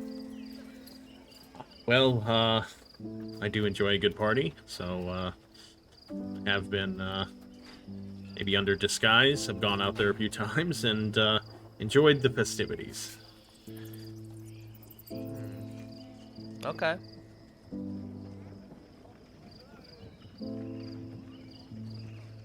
Hey, Filbert, Yeah. Yeah. we should try to find out about the game. I thought we told Solayne to do that. Oh. Well, Oh, yes. The last person I think you want doing that. Right. As like he saws like watery parts from his fur, like it tears really. Not very good at hiding my emotion. Slane's eating her dessert, and she goes, "Oh, Vasili, thank you, by the way, for paying for our rooms and offering us better lodging." Oh, yes, of course. I was happy to. Not a problem at all. Yeah, the Blue Water Inn is... the people there are very kind. Oh yeah, they do good work over there. I trust them quite a bit. Do you go there frequently too, or...? Yes, I haven't seen I've gone there for there. a drink or two. Yeah, absolutely. Oh, well, maybe we'll see you there again. Oh yeah, I'd be happy to go there. I know they've got a lot of entertainment over there. Absolutely. What is their son's name? Was it Bray? Is that right? Right. Well, Brahm and Bray. No, their son. Their sons, Brahm and Bray. Oh, they have two sons? Oh, yes. Oh, see, I only met one of them, and I think his name was Bray. Oh, yes, the younger son. Yes, he's always running around that place. Yeah. Brahm's a little older. Oh, is he? Oh, Yeah. Brahm is the name of their other son. Yeah. Okay.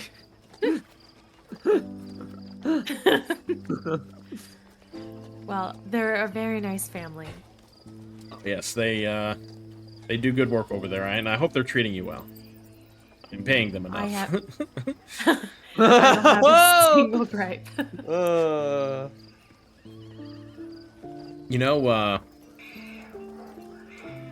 I'm sure you all, believe me, it's fine. I'm sure you all have maybe wondered why I've so quickly brought you into my home and, maybe opened up my life to you.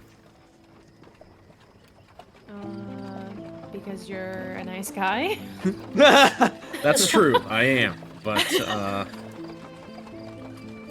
there's something I found while living here.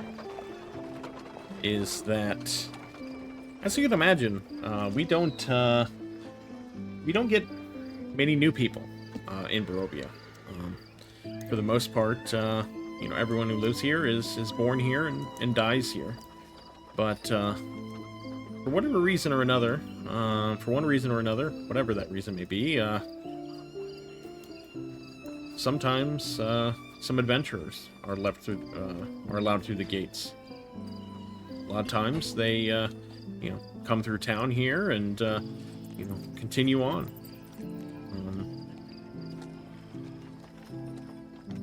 But let me ask you, why do you think that is? Why do you think that people can't leave, but some people are allowed to arrive? Destiny. Perhaps. That is a very Place good... is hungry. I think I you're would precisely concur right, with Filbert. What do you think it's hungry for? Something new, something fresh, something different. Last time we spoke, you mentioned that when people die here, their souls never leave. That's and correct. People who are born here are not without don't have souls. So if you're asking what this place is hungry for, I'm kind of getting the vibe that you mean souls. Yes. Also, I think Lord Strahd, I think he's hungry for, I don't know what the correct word for it is, a challenge or entertainment. I'd imagine Can I stop you if... there? Oh, go ahead. You're the first person I've met not afraid to say his name. Well, I don't think not saying someone's name takes any power away from them. In fact, I think it gives them more power. Strahd. Yes. Voldemort. Voldemort. I appreciate that. Just with the interjection. The speak of hunger, Filbert finally looks down at his dessert tray. And you hear his spoon and fork clatter to the plate very loudly. And he makes very quick eye contact with the rest of the party. And looks at Vasili. Sorry, where's your bathroom? I need to use the restroom, please. Up the stairs, down the hall. End of the hall to the left. Filbert runs. Go through the door at the end of the hall. Uh-oh. I've seen that run off before. Somebody had too much wine. But, Or ale. What was he so- drinking? Essentially, I think when someone has lived as long as Strahd has, he might be quite a bit bored. I think that maybe he allows adventurers in to entertain him. And that brings me to why I have sought you out and accepted you into my home. I can honestly say I've never met an adventurer that has entered Barovia and has come to Vallaki who I found to be foreign character. I think Strahd seeks out people who a strong moral compass, and I think he uses them as entertainment. The vampires we killed seemed like another batch of those adventurers. It You wouldn't think we're surprise me. next? I mean, it wouldn't surprise me. Obviously, I can't say for sure, but I'd imagine he takes great pleasure in breaking people. I think after hearing you speak of each other, I think he chose well. I think he has a very formidable group to go against. I want to make sure that you know that I will aid you in any way that I can. Well, thank you, Vasili. It's very good to have allies in Barovia. Filbert, you In doing any okay? way? Filbert is currently seeing this bathroom. He has dunked his head into the tub of water and is now looking in a mirror. It can't be true. It's not true. It's not true. This isn't how it's supposed to be. This isn't true. It's not true. They don't. Stronger than this. You heard them say it. Stop. Stop.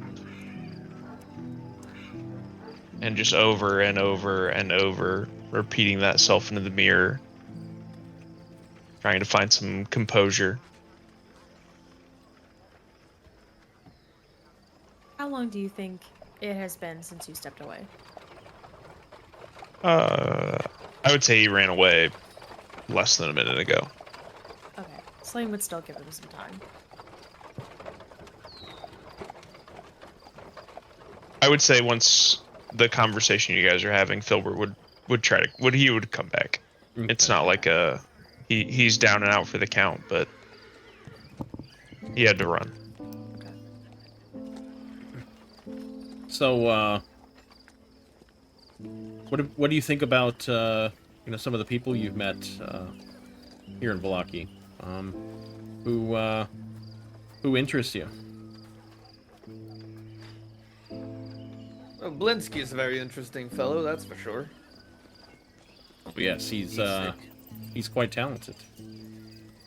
You've run into Isak? A few times. Oh, yes, him too. He's a dangerous man. I hope you've stayed on his good side. I think so. What do you mean? I mean, I've seen the dangerous part, but outside of just his strength. God damn it. His Kate. aura. Well, How say that he has aura. Outside of we've seen him just when he's investigating people. A bit of a creepy guy, but surely strong. Is he bad? I don't know, how does he treat the people here? suppose that's hard to say, with everything that happened when he was young, and, after the Baron took him in, I think the Baron has sort of molded him into a tool he can use, so... Molded. Any cruelty I think you see from Isak is, I think, the doing of the Baron. Did we find out what happened when he was young? I don't think so. Oh, Yeah, I was gonna what say. happened when he was young? Well, the story goes, when he was a young boy, his father took him God. to the lake. To the city? No, to the Fuck. lake. No, Doug, he took him to the city. They went to go see a marching band. Took him to the lake with Oh my god. with his mother and with his mother and his younger sister. Apparently, while they were out, they were attacked by wolves, and when the story goes, Isak, when he woke, he had that arm that he didn't have before.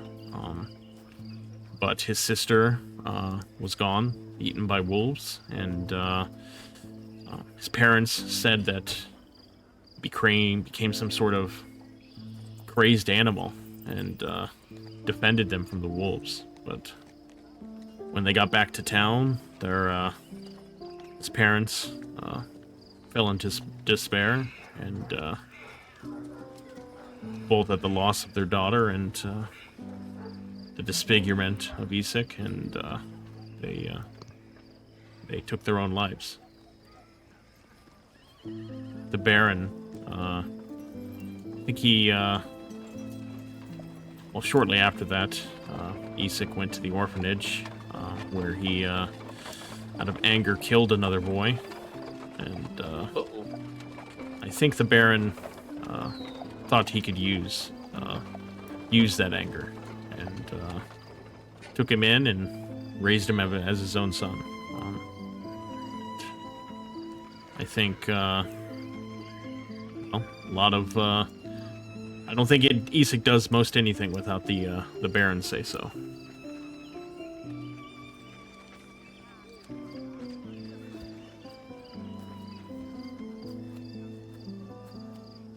Interesting. Very interesting.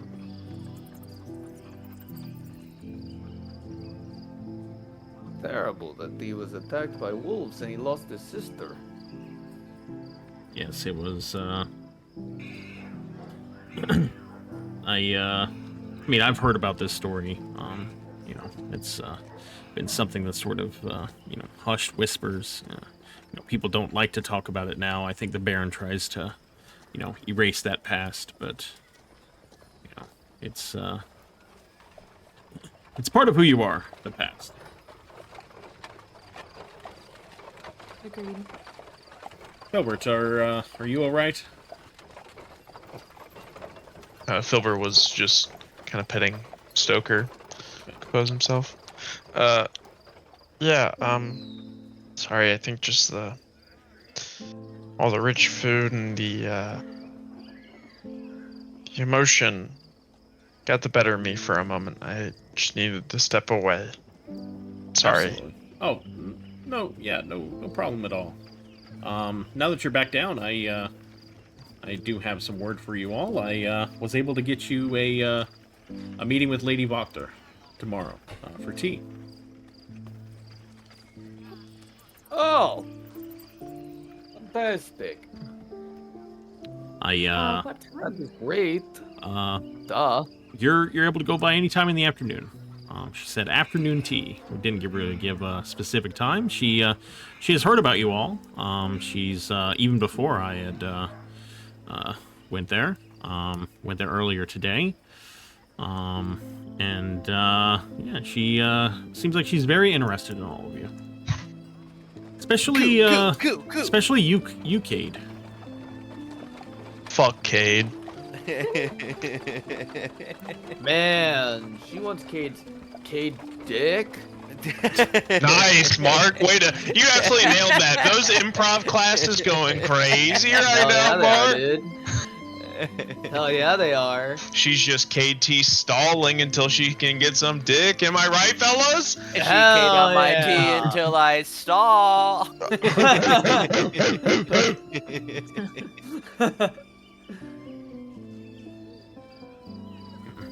Oh, go ahead. Interested in me. Did she explain it all? Why? No, she just spoke that she had heard that you know, new adventurers in town, and she just seemed very interested in the fact that you were a paladin. I mean, can you blame her? I will say something troubling did happen. I know I've spoke about Lady Voctor and how capable I find her. I will say that I was over there. She, I don't know if maybe it's because I arrived a bit too early, but she was meeting with some people, and when I arrived, they hurried out. But while I was waiting, there's a man there. Goes by the name of Ernst. Have you guys run into him? Ernst. Control F real Yes, we've I don't take talked notes. I about don't take notes. We've It doesn't ring a We've bell talked- to me. Paige doesn't ring a bell to you. no, we've talked to Ernst. No. Yes, he answered the door. That is. The doorman? I Yes. don't think his name was Ernst. That would- Didn't his name start with I an was gonna H? That would just be That the was two of you Philippe. also, but Elite. Halik, yeah. Oh, Halik. Okay, I thought it was Ernst. Mm-mm. Mark's an No. idiot. Mark's an idiot. Everybody laugh at him real quick in chat. Go ahead. He's trying to cheat. He's trying to cheat. Well, We're all. there's a man there named Ernst, and oh shit, Chad is laughing at Mark. Oh my god. Oh shit. my God. That is embarrassing for you. Oh my god. God damn it. This sucks. This really sucks. There was I do have to say, while we're doing this, since we're in a little bit of an aside, it pains me that every time Daddy Lethal shows up, it's during RP session or moments, and not us absolutely beating wholesale ass in combat. And it upsets me. I wanted Daddy Lethal to see Filbert F. Fitbottom be the one to crush a fucking Gitrog and save his daughter. I mean, But then I let could pull it up. I know tall, what blonde, and it is. handsome take the fucking credit for it. I mean, Excuse if me. one of the girls wants to text Daddy Lethal, we can fight Vasili right now. Dude, let's kill him. Let's kill him. Let's beat him. to death with hammers. Okay. Vasili, I am Wadim. No, don't go for it. He is a good guy. I suppose now would be the time to let you know my real name. No. Baba Yo Say it, the Yo. Fireball Kid's been holstering this shit all night. Baba Yo He's Yo. on edge. No, do not encourage this behavior. Shadowblade! Shadowblade! Oh God, we're under attack. We're all dying. We're all Oh my dying. God. The chaos. The chaos that this man He causes. says, Ernst had a book that I hadn't seen before, and I don't know what came over me, but while he wasn't looking, I took it from him. And just a moment, he goes into his study. Oh my God, he stole this book. Filbert, are you hearing? Yes. A book. Yes, I'm hearing about a book. Yeah, seems like. You're asking me to read? I just know you like books, man. I like books too. He says, Shut the fuck up. I You don't get to sing and like to read, you piece of shit. I don't sing. I do magic tricks. Yeah, we get it. You know how to use your fingers. Knock it off. You can't have both. he says, Philip. I looked through this book, and well, it's quite troubling. And he hands you a book called The Devil We Know. Interesting. May I? And he says yes, and he hands it to Filbert. Interesting. Oh my god. That's The very devil we interesting. know. The devil we know. Makes Solayne a little uncomfy. Sounds like a spooky book.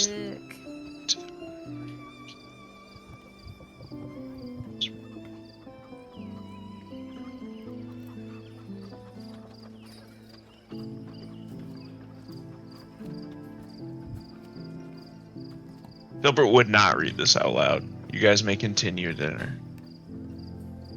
Or everybody can just sit around while Filbert reads it. That's probably what Solayne would do. Lady Voctor is. I have- Oh, go ahead, Aurelia. No, I was just gonna say I'm pretty sure Aurelia, given the title of this book, would be very interested in what Filbert's about to read. Yeah. Like, this does not seem something where we should be like, okay, continue chatting. Oh, Filbert, you should tell the story. You know. This is 3 fucking pages of PDF. Oh my God. Oh, never mind. I'm not that interested. Mr. Lord, or I'm not very good at titles. Just call me This- Vasili. Okay. Mr. Lord Vasili, could we borrow this book? You can have it. Yes. I wanted to give that to you because I spoke so highly of Lady Voctor, and I don't know if this has anything to do with her. I just found it odd that someone within her home had a book like this.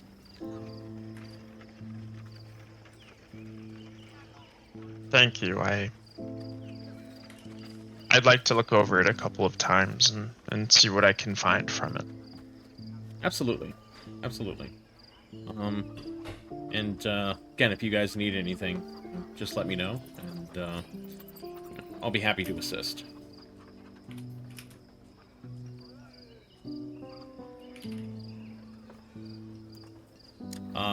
While Filbert is reading, does anybody else want to ask any questions about anyone or anything? You guys, don't know. Let's see. Oh, what do you know about the pie maker? The Vallaki pie maker, not the old bone grinder pie maker. Her husband runs that one inn. Just a moment.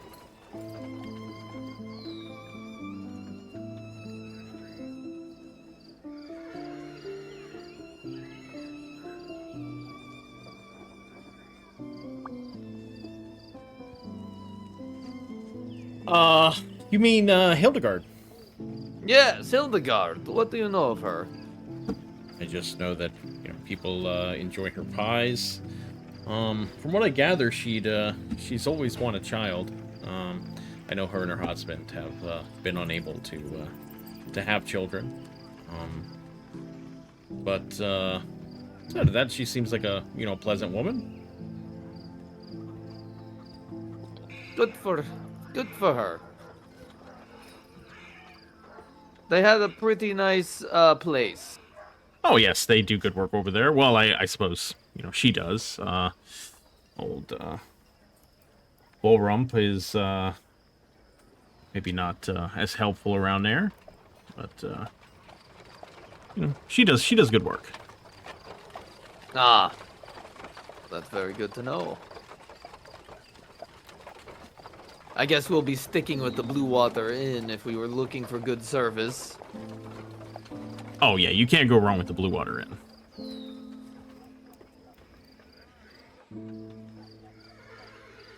Vasili, when Oh, you yes. were an adventurer, how far past Vallaki walls did you travel? I traveled east quite a bit. Traveled west to Kresk. Yeah, I've traveled a good bit all over Barovia.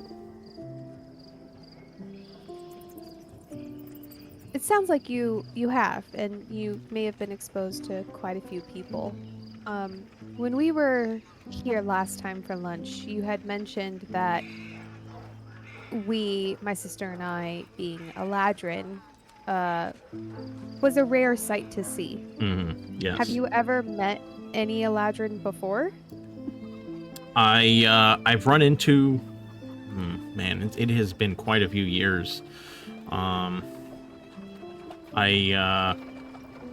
Probably shortly after I stopped adventuring, I was settling down, and there was a group of maybe four, I think four Eladrin that came through. They didn't stay long, and I wasn't quite as engaged back then. So I think I had a meal with them. I think I met a few Eladrin back then. Did they ever happen to mention, or just in your travels around the area, about any Eladrin rituals here in Barovia? A ritual.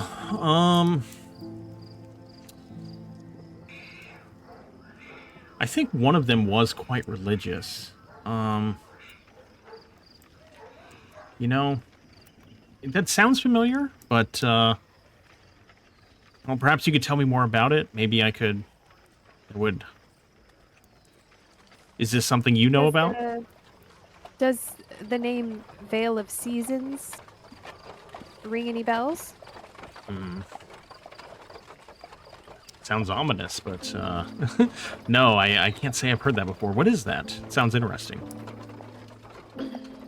Well, my sister and I weren't really able to. My sister and I, while we learned some initial stories of our upbringing, with our parents passing away, we were not able to really learn as much history about our heritage as we could have. We've kind of made it our mission to learn more about the Veil of Seasons.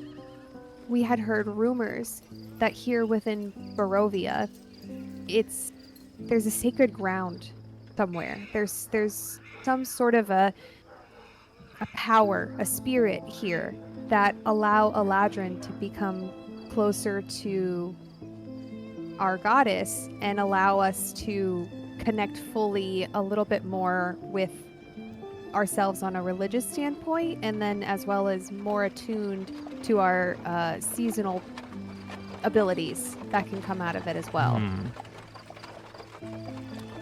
You think that could have anything to do with the Fae? Oh, I have no idea. The ceremony itself it's what happens on a full night. It's a full night ceremony under a full moon. But we learned that since being here, there's 3 full moons in Barovia.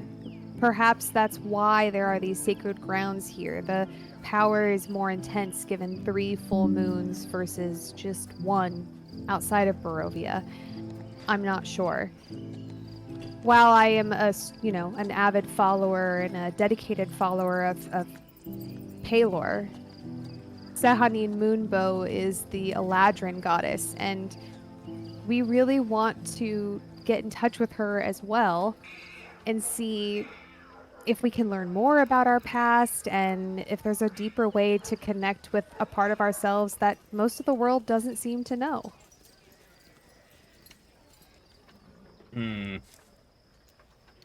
I mean, it makes sense with the Eladrin that traveled through. I wish I would have got to know them more. I mean, I hadn't seen Eladrin too often before that. I think maybe once when I was a child, but I mean, it makes sense if this ritual is so important to your people. With there being, from what I gather, there's only 1 full moon outside of Barovia, but here it's 3 straight nights. It's I could see why that would be, maybe alluring to your people. Do you know of anybody who maybe studies racial history or knows maybe more about our kind anywhere in Barovia?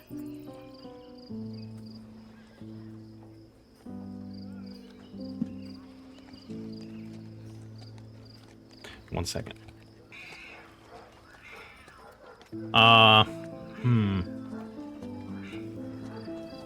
The historian in town died a few years back.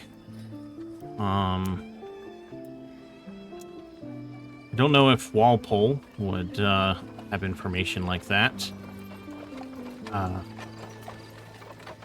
Maybe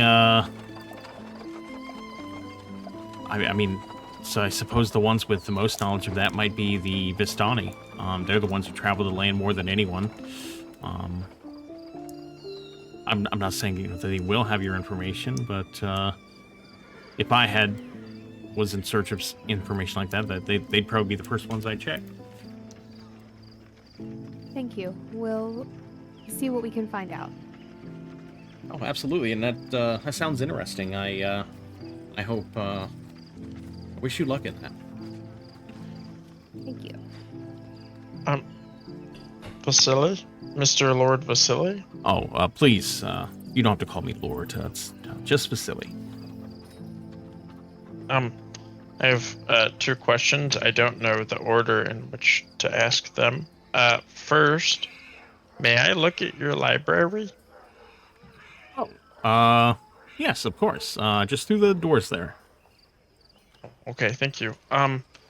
Second, so you've adventured through Barovia for decades? Assumedly, right? My adventuring days, I would say, were about, maybe 7, 8 years. Okay. We've encountered quite a few people. Goes back to what Cade asked a little while ago. Why are you the why are you the no? You've lived here so long. Why aren't you afraid to say his name?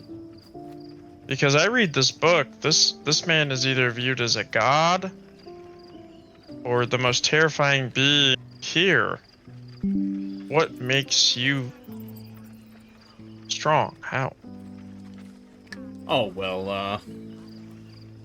I understand what you're saying, Filbert, and I don't think I'm stronger than anyone else. I think there would be many people in Valaki who wouldn't be afraid to say his name. I think their fear comes from the Baron. He's made it illegal to say Strahd's name out loud. You believe it's more of a Valaki-based issue than the country? I think so. Yes, absolutely. I think. Okay. I think there may be people who might be afraid to say his name for some superstitious reason. That they might invite trouble upon themselves. But I think if you were to make friends with people in Valaki and be among trusted people, I think you would find there's more people in Valaki who would say his name than not. And Filbert looks just like a little bit disappointed in that. Like maybe Vasili had some like secret fountain of strength that he was going to share. Instead, it's just fucking political baloney. So with that, he'll head into to his office or library or whatever, and try to see if there's any more books that might aid them. Hell yeah, brother.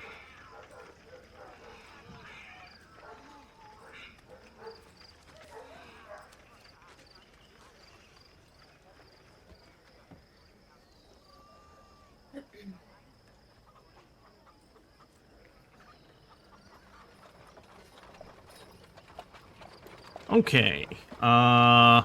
Let's see. What books do you find any books that you don't know? 1 second. Vasili, where are you at, buddy? Vasili. Okay. Any books in here? Oh, yes. So you see a few books that you guys have already, found. Court of the Court of Ravenloft, and among others, Barovian poems. I don't know if you guys have this book. I don't believe so, but there is a copy of The Fall of Argynvost. No. Oh, interesting. We've got the Lugdana book, unless Cade just has it on his own. No, we got the Lugdana one. Yeah. Argynvost would be kind of sick. Pretty dope. Would it? Oh, now the book bunny. Now the book bunny's so useful. When have we ever said he's not? Wait. This is Clay being just shitty to Brad. This is nothing other than that. When has Brad been shitty to Clay about that? Never. It's just fun. Someone's been drinking. I drink every time I see Brad.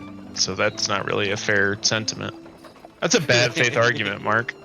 You're right. Why don't you? No. Why don't I what, Clay? Why don't you go drink some more chocolate milk, Mark? Maybe I fucking will. I have plenty.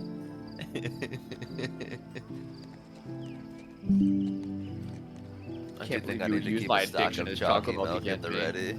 Dude, Fairlife chocolate milk goes brazy. Just sometimes you want that little extra something. Damn, I Nah, saw what's the, I saw Ludwig ranked 7 chocolate milks, and he ranked Fairlife 6th out of 7. What's Ludwig's Promised an Land idiot. number 1? It was Promised Land has to be number 1. it was some local place to where he lived. Yeah, I'd say the best Doesn't count. chocolate milk, Northwest Ohio. It's Arp's Dairy, hometown. I think he had like what was it? I think Nesquik, like number 2. Okay, All right, he's then a that's fucking no, idiot. he's wrong. No, that's He's wrong. wrong. And then That's wrong. he had Mr. Beast's Feastables chocolate milk 7th. It was the worst one. He said He it- got paid $19,000 and it- 4 more tungsten cubes to say that shit. he said the Mr. Beast chocolate milk tasted like poop from a butt. So Did he even Did he try review- True Moo and was? Yeah, True he's- Moo is absolutely atrocious. Can I have to the me. He said book? True Moo was bad. Yeah, he did. Good. I'm glad he at least agrees True with Moon that. does. Did he review Promised Land? 'Cause that is the that doesn't undisputed goat. sound familiar. Promised Land is pretty good.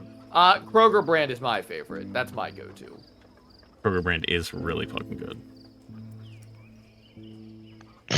They just have a really good chocolate ratio.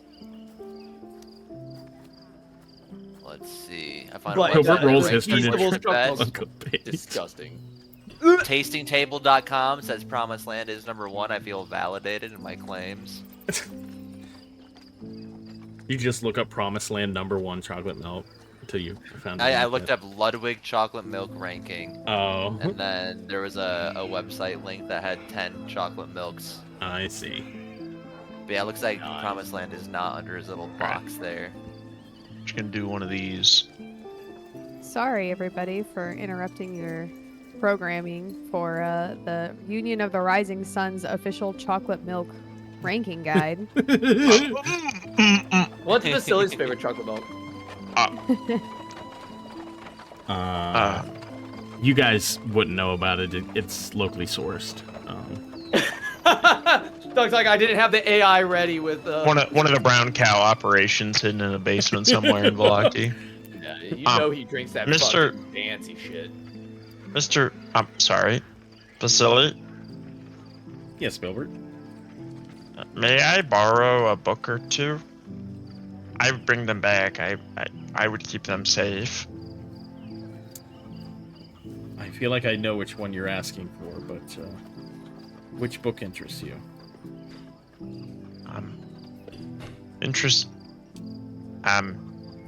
This one, and he holds it out like through the doorway while he's sitting there. Oh, he's back. He's in here now. He's in here. He was Sorry. gonna walk in there with you, but if you, yeah. I think this interests me, and even more so would interest Cade.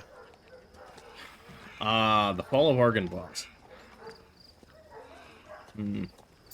That is the most valuable book in my collection. Maybe I could just study it for a while then and take some notes.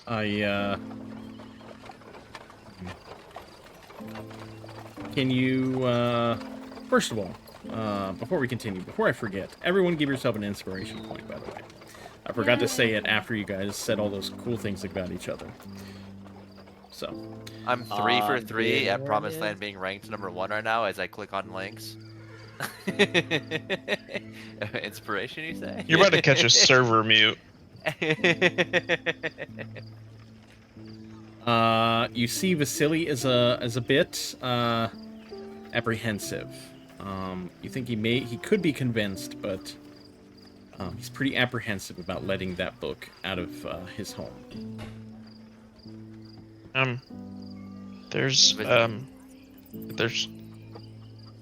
I don't get a lot of opportunities to be that person for my friends.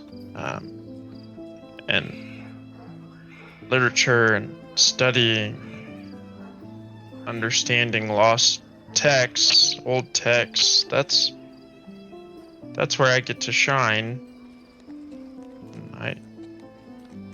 I just have that gut feeling that this would matter a lot to Cade, and I want to matter to Cade, and I want him to succeed while we're here. And I want to know if this book has knowledge he would want. Can you roll persuasion with advantage, please? Come on, baby. Ooh. 10. Do I have anything else? I could do it. I don't want to. Fuck it. I don't think there's anything he would say that's more important than trying one more time. That's all he's got is a 10. Damn. Anybody have any lucky points? You know what? I was thinking about it. Go ahead, buddy. Reroll. Let's go that 4. die. Can I get in the... You gotta be Nope. fucking kidding me right now. My God. He's a shitty bunny rabbit. What's he gonna do? Oh my God. Let me He's burn been a luck crying. point on that fucking 8. I tell you what. You know what? Take back your lucky point. Take back your inspiration. He was moved by your words. And Vasili says, after hearing what your friends said about you, Filbert, I think I can trust you with this. This book is best in my collection, so please be careful with it. You can feel his apprehension as he hands it to you. I think Peter might have underplayed my obsession when it comes to stories of heroes and old history.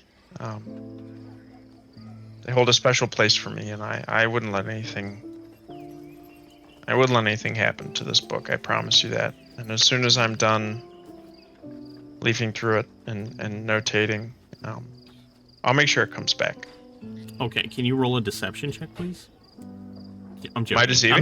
I'm joking. Oh, okay. I was like, damn. Filbert's If I'm keeping the book. deceiving, I'm deceiving. I'm deceiving. Damn it! All I right. pop up. All right. Clay. I'm the go. I better I'm the go. not It's my hear- book. I better not hear any shit from you about Doug pulling his punches in combat ever again on my character when he gave you a free inspiration and a free lucky roll for a fucking book. No. I don't ever want to hear it again. I don't ever want Lucky to hear it rolls, again. marks, and you'll continue to hear it as necessary. Absolutely not. Absolutely not. He just gave you that shit for free. I deserve that book. I fought my dick off for that book, and I didn't get any rewards till after the fact. Till after I asked the question is when Doug realized, like, fuck, I should have done this already. Also, on that note, I'm kind of assuming that because you're in the doorway, whatever heard it, I was gonna pop in and be like, you did say earlier, whatever you can do to help us. I'm calling in that favor. I was gonna pull that card. I was gonna burn this whole party's inspiration. But also, if we're gonna do that, I'm okay with that, Paige. But you can only bitch about it if it's using your own special resources for other people. The Hold of Argynvost means dog shit to Filbert F. Fitbottom. It means dog shit. I mean, yeah. Oh, As long as go we with agree that. on it, that's fair. That's fair. That's fair. Doug, You- when I looked at my character sheet, I had 0 luckies. I left. won't make Did fun of you for when you're those trying to be a luckies hero for other yesterday? people. I did. Or last I I did did. time. funny Yeah, for I did. you. All Yeah. right. Okay, then I don't right. even have any luckies to use. Because we haven't long rested yet. Yeah, it's just So I like don't the have any other luckies. campaign, man. They're getting into a big fight, then another big fight. Tough.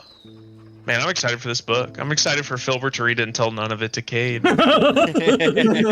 Until we go through our flashcards.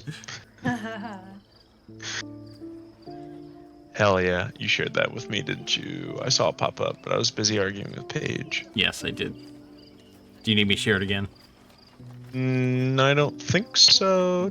Fall bargain boss. No, I do not. I got it. Oh my god, who's this guy on the first page and why is it not our paladin? He's the fucking dog. Oh, wow.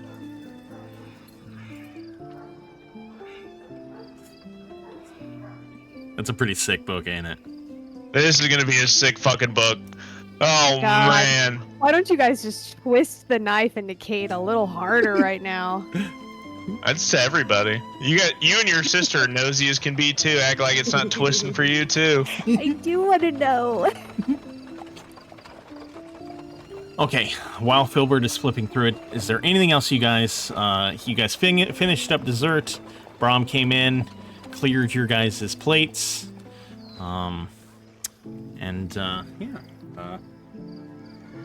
If any more questions you would like to ask Vasili, now is the time.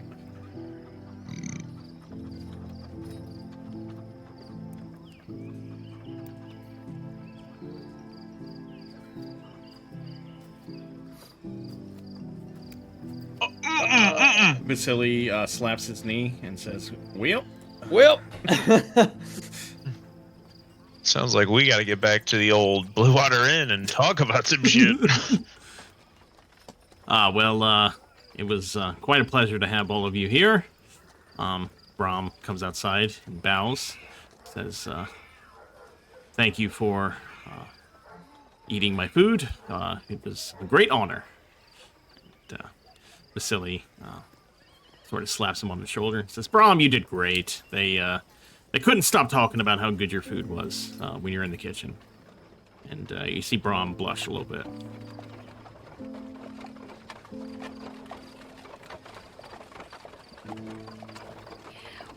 We need to get him a present. Can you tip butlers? Is that a common practice? No. I feel like no, right? Yeah. Yeah, I'd say no.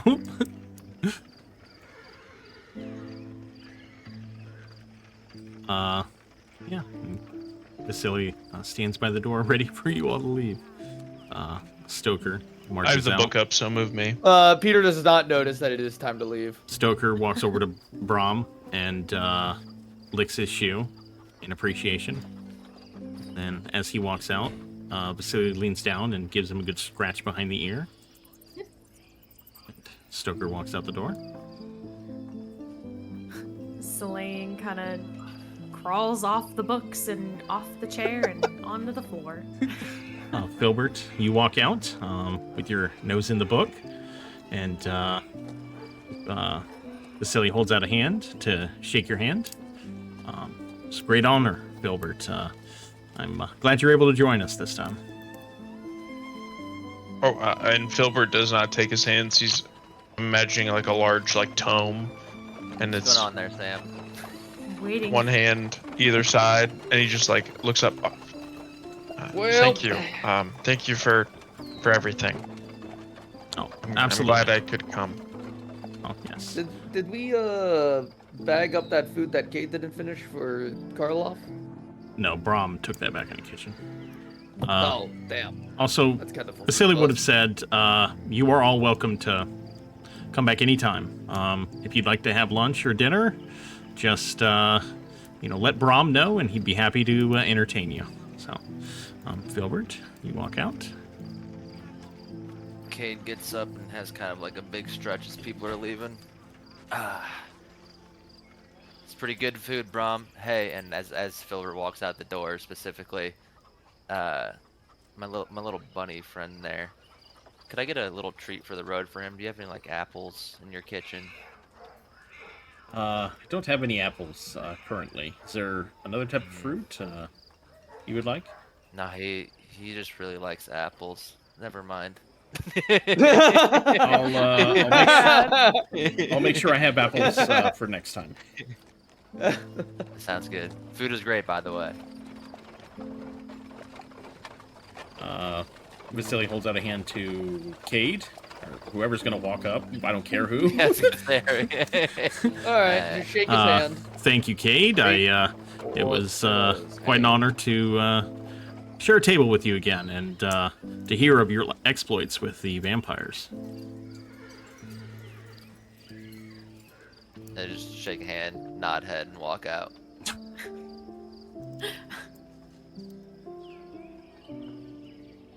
The amount of Peter. time I spent just nodding in real life to realize that it I'm wasn't going. coming through. Thank you. He holds for your out hospitality, hand. Vasili. Peter, Peter will shake the hand. Yes. Yes. He shakes your hand, says, "Thank you for coming, Peter. It's always a pleasure having someone as sharp and as talented as you at the table. Always in for a good laugh." Of course. Until next time. Whee! When Aurelia approaches, he does the thing where he, offers to kiss the back of your hand. Says, "It's my pleasure, and I wish you luck with that Fey ritual you were talking about. That sounds very interesting. And if you can find any other way to, in which I could be of service, please let me know." Thank you, Vasili. It's always so nice to see you. Solayne Just waves from the floor. Cade puts down like a finger to shake your hand. He says, Cade. Or Cade, sorry. Vasili. Yeah, I did that too. Vasili, and he says, "Forgive me. Maybe next time I will show you the correct courtesy." But I was wondering, Solayne, when you spoke tonight, I was wondering, would you perhaps be interested in a horse ride one of these mornings? Can I hear this? Can I hear this? Yes, you can.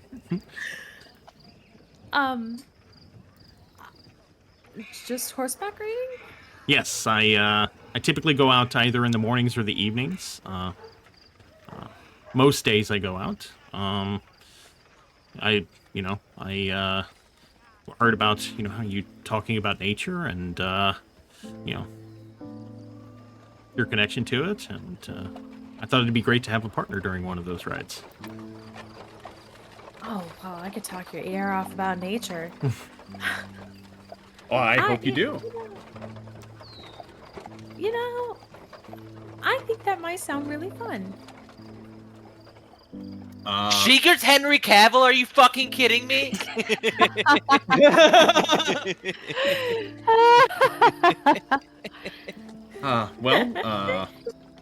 I'd love for you to join me perhaps maybe 2 days from now for a evening ride.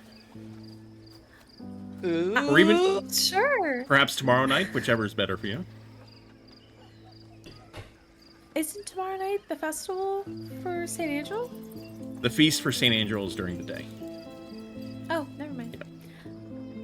Well, if we don't have anything pressing, then absolutely tomorrow would be great. Shoot! How are we going to do the feast of Okay, St. I look Andrew? forward to it. Damn. And he bows, and then once Solayne walks through, he stands at the door and thanks you all for coming, and says, if you ever want to have lunch or dinner, feel free to let Brahm know, and I'd love to have you back. Okay, thank you, Vasili. Bye. I should What not a have read funny all that. misunderstanding that was. Brahm is his brother. I was laughing the whole time. You guys were thinking about Bray, Peter, I told you it wasn't a big deal. It was a funny misunderstanding. See, Filbert, I told you it was no big deal. It wasn't even a fake uncle. I stand by my concerns as he's leafing through the books. Or through the book. Still? I don't know. He seems like a pretty No, I stepped away during that part. Bram is Bray's older brher. Brahm No. is also This the is- name of Yeah, there's a different brother.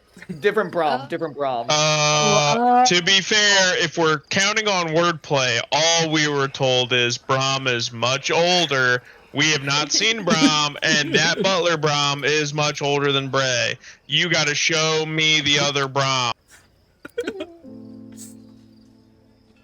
Well, he did say that Braum is also a child. Yeah. Show him to me. Perhaps Child he has a Okay, childlike we can spirit. go back to the inn and I can prove it.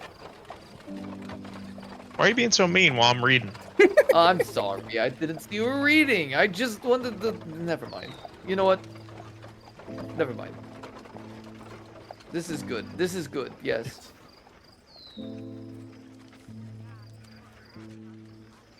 What time is it? It is time for us to get a walk. It's about 5:30. 5:30. Are we gonna go to the Baron? Is that what our next plan? Oh was? shoot! I almost forgot about the Baron. We were supposed to I have hope you dinner, but guys- I'm full. Hope you guys left room in your stomachs. I didn't. I'm going to sound so rude when I say no, I'm not hungry. To be Oh. fair, I don't think he actually offered food. That we just were to visit him. Oh, good. If he offers food, I'm saying no. But I will be polite about it. Let's get our backstory straight here, though. Okay. Why are we not hungry? Because I already ate. Dinner. We just had lunch. Right. We do live at an inn that serves food. Okay, just want to make sure. We were Not offered food saying before we we were here. came here. Kind of funny that KT Stall's the one worried about the backstory when he's let loose for killing vampires in the first 30 seconds. Hey, I trust him. We're gonna walk into the fucking place and Kate's gonna be like, "We're part of a coup.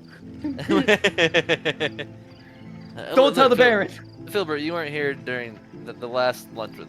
We know he's a good guy.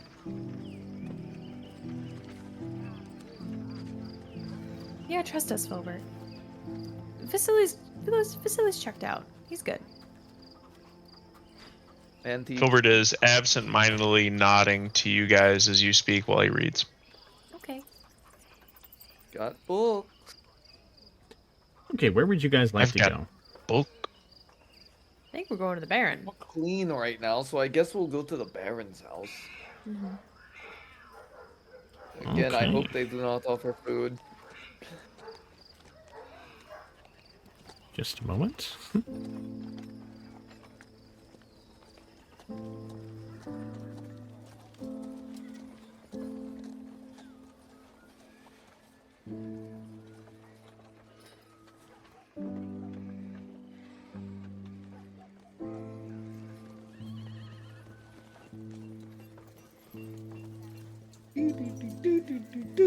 I'm normal sized. Oh, yeah, I'll fix that. No, wait a minute, wait a minute. No, it's fine. It's fine. No, it's not fine. Yes, because we did our downtime around 6 p.m. That's why so many of us had downtime. It's been 24 hours. No, I don't think so. No! I want to be Buff King. normal. Your downtime started at 6 p.m. You didn't take that potion until at least 7 or 8. There's no way. The DM makes the rules. Yeah, get fucked, Samantha Joe. Get up. Small. Nothing Well, wrong maybe with she being would have small. drank your chocolate milk when you were, Small when but you were little. mighty. You would have Since grown. when? But you didn't drink your fucking chocolate milk, so now look at you. Tiny. Mm-hmm. Also Wow. one of them fucking shit. Okay. Let's see here.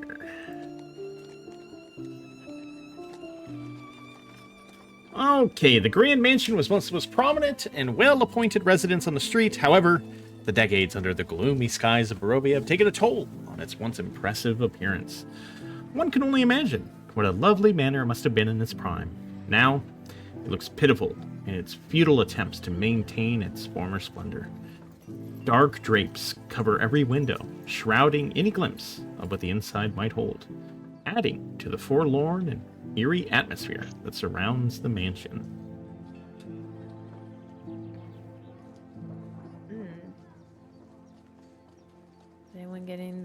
heebie-jeebies. I'm always getting the heebie-jeebies in Barovia. This is I think definitely almost not let's see, as like a little bit welcoming as of Vasili's comfort. house.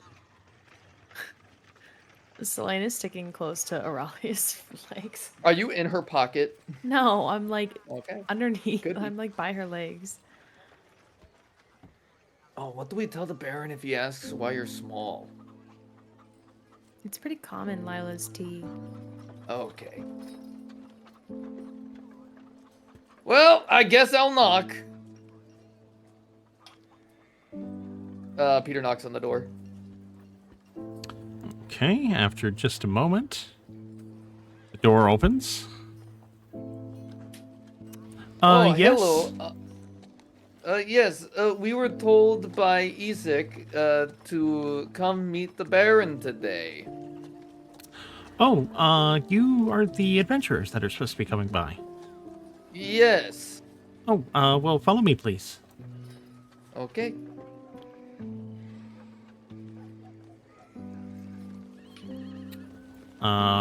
She points towards this door. Because, the Baron is inside. Okay. Peter opens the door. When you open the door, you see a man and Isaac, speaking. And, when you open the door, you hear, the man say to Isaac, you'll move him tomorrow to the stocks. And then he, looks to, the door, sees it open. He says, Mina! You shouldn't have sent them here before I was done. Run upstairs. And she says, oh, sorry, Baron. And, runs down the hall. The Baron, looks at Isaac and says, you're dismissed.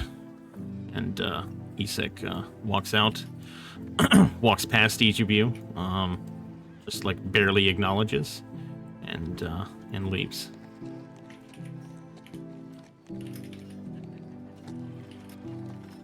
All right. Come in. Hello. Have a seat. Hello. Okay. All right. My name is Peter Sidarsky. I guess I'm introducing myself while having a seat. Yes. Doggy. The Doges. Can I pet? Is that house? Yeah. The I think it overpowering scent of pipe smoke permeates the room, which is adorned with padded leather chairs and couches. Positioned in the center of the space is a sprawling bear rug, while an ominous-looking mounted bear head looms menacingly from the eastern wall. Also, House runs the Havendash. That is not House. Who's that Oh, then? yeah, we have seen House already. Oh yeah, you're right. It What the looks fuck like is him. this? I don't know, but he does look very Oh, familiar. it's the guy that plays in a bunch of movies. He's the banker in the Oh. beginning of The Dark Knight. Oh, that is so helpful. Ah, The guy that comes out and says, "You and your friends are dead." Do you know who you're messing with? You and your friends are dead. That guy. No. From The Dark Knight. I can't picture the guy in my head, but I feel like you're wrong. I No, feel it's like not. that's wrong. Nah. Mm. Because I just googled Dark Knight Banker and I've seen this guy. He's fuck. Who is he? Oh, is it William Fichtner? Yeah, it's not him. Is it the guy that plays the new Freddy Krueger and also Rorschach in Watchmen? Oh, I know who you're talking about. I'd be very surprised if that's him, though. Anyway. Jackie Earl Haley. Jackie Earl Haley? One of these days I'm gonna be right, but it won't be today because I'm face blind. Anyway, oh, all my friends are in here. Yes, Union of the Rising Sun is at your service, Baron. So, We've heard so much. Isik tells me that you are the ones responsible for apprehending Enrique. Yes, that is correct. I would like to know how you came about finding the information necessary to accuse him.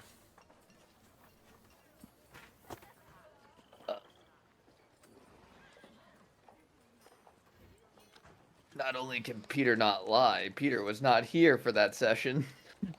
So if somebody else wants to jump in, that'd be great. Honestly, kind of luck. We'd been looking around Vallaki to see what kind of information we could get, and we initially had some suspicions of him. He kind of brushed us off when we went to go ask him questions, and we kind of decided to just barge in there and see what's going on.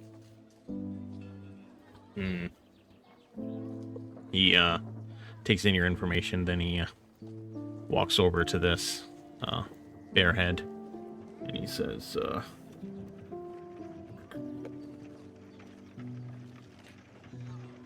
have you, what do you think about this bearhead on the wall? I can't see bear head. It's very dark over there. Yeah. Is the light, like, For some not reason. good? Yeah, the Yeah, light. the it's light's gray not. right here. I think the dog is blocking it, actually. Oh yeah. Dogging away.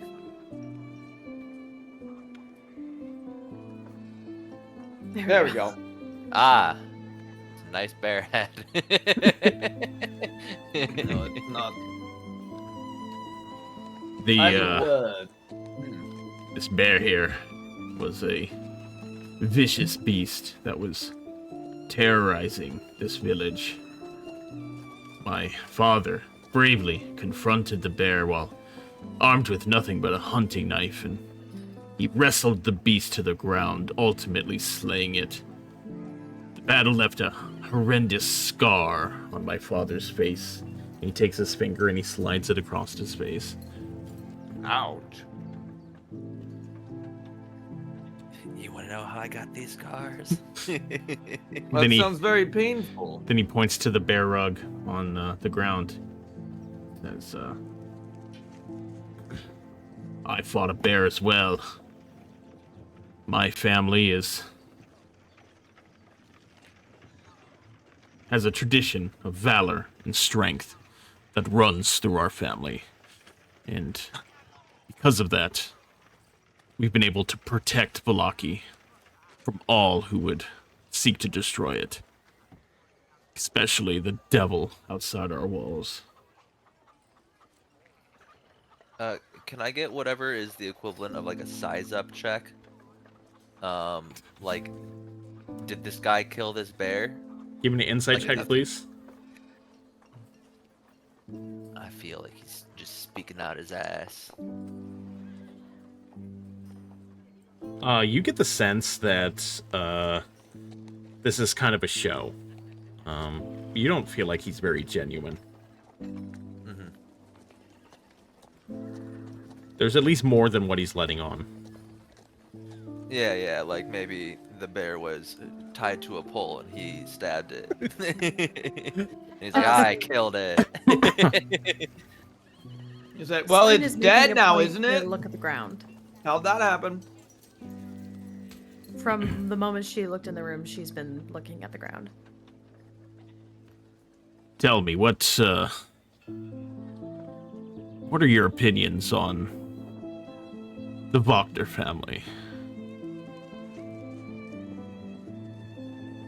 The who? Oh, they're the rich people? I know you've had run-ins with them, so don't play coy. Yeah. I barely. Oh, the boys, yeah. I know, they seem...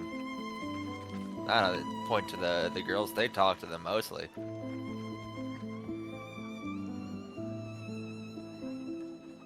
He looks towards the girls. Aurelia doesn't like being put on the spot like this. She shoots kind of dagger eyes at Cade. What? and You're the ones who talk to them. What?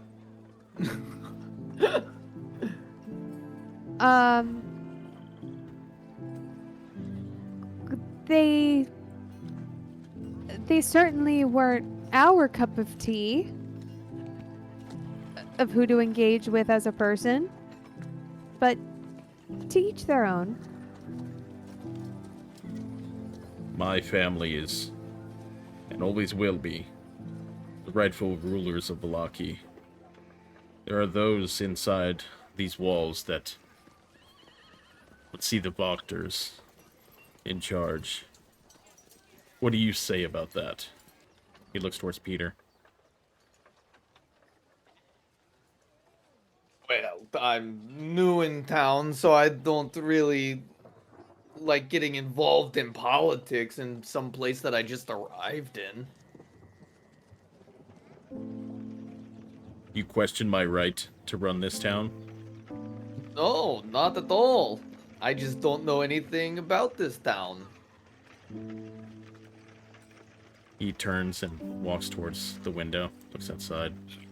I'm gonna His arms coup this crossed behind his motherfucker,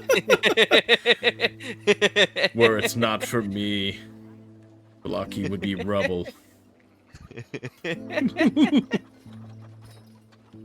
Yes, But the I devil looked. stays away because of my strength and the joy that the citizens of Vallaki have because of me. Yes, I see you put on quite the festival. Yes, the Festival of the Blazing Sun. It will be the best one yet. Many people are saying it. Gonna be the best. That's what they're saying. They're all saying the biggest, the best festival. It's gonna be incredible. Strahd has no idea what he's in for when he sees me throwing this festival. Can everyone roll a perception check, please? And Aurelia, remember, you can roll advantage.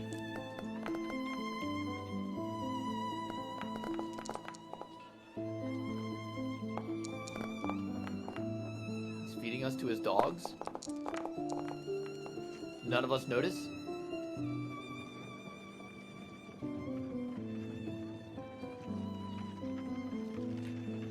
Okay, I know 2 rolled, but only 1 showed up in the chat. Did you see the other roll? It thinks you rolled with disadvantage, so it took your lower one, but it did roll 2. So your actual roll would have been 19. Thank you. So yeah, yeah, definitely. Okay, so I am going to show. Okay, Solayne and Aurelia. While the Baron is talking, you see over here, there's a pamphlet laying on it. And I mean, the rest of you would have seen like just some parchment over there, but you guys are able to read it. And make note of it, and I'm going to share that with you. So, Oh yeah, share it with us. Hell yeah. Oh.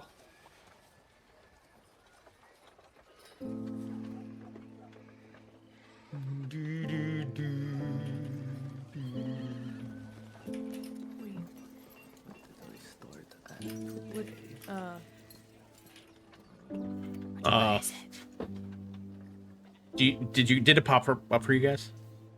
A Yeah, bunch 2. of stuff. A bunch of stuff popped up for me. The other stuff is old stuff. Number 2. Oh. The poster? Number 2. Okay. Well, the poster probably is also new because I shared that before the session. You guys would have already seen that. That's old too. That's number 4. But number 2 is the one I just shared with you. Got it. Okay. The Baron says, Oh. I have reason to believe that Lady Voctor might be making a move against me during the What, festival. like a coup? Yes, exactly. Isik seems to trust you all. He tends to be a good judge of character.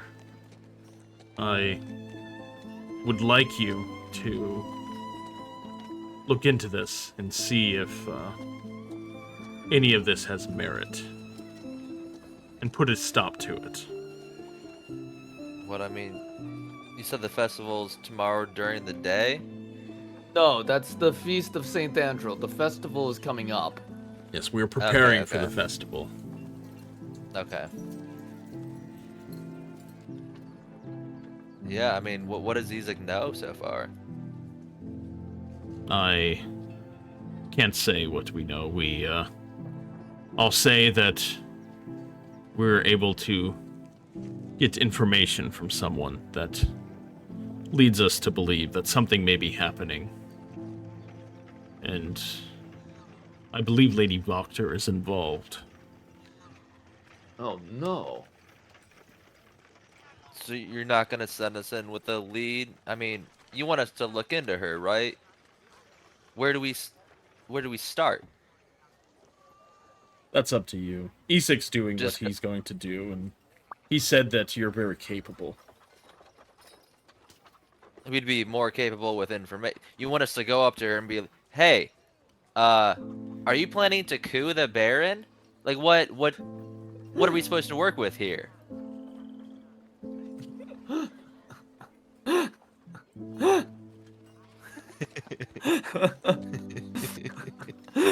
Valid question. Valid question.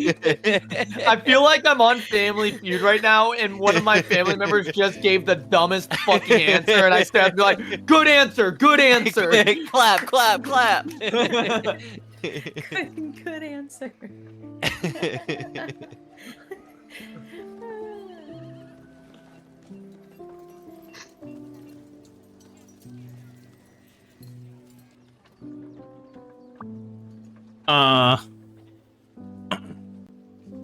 Isik spoke highly of you, and sounds like you got lucky with whatever happened with Onric, so maybe just do what you do.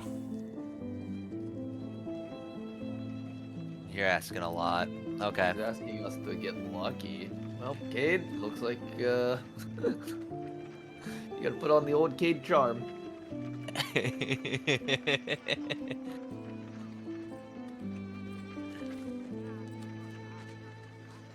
Cade kind of just mumbles to himself. Want to get information? I'm not gonna tell you the information. If you're able to find information on Lady Voctor, I promise you it will be very lucrative to you. Okay, so I guess we're just looking for anything,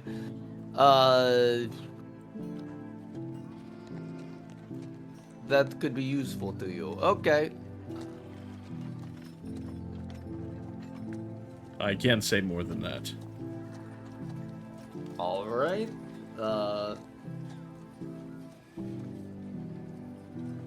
You may go. Okay.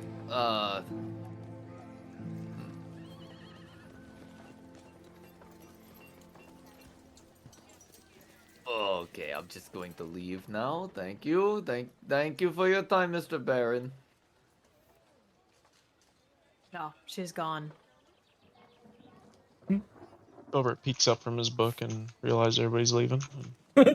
Gilbert was The not second paying he attention said she at could all leave, that entire she's gone. conversation. Oh man, I really Yeah, wanted... I saw you peek back over.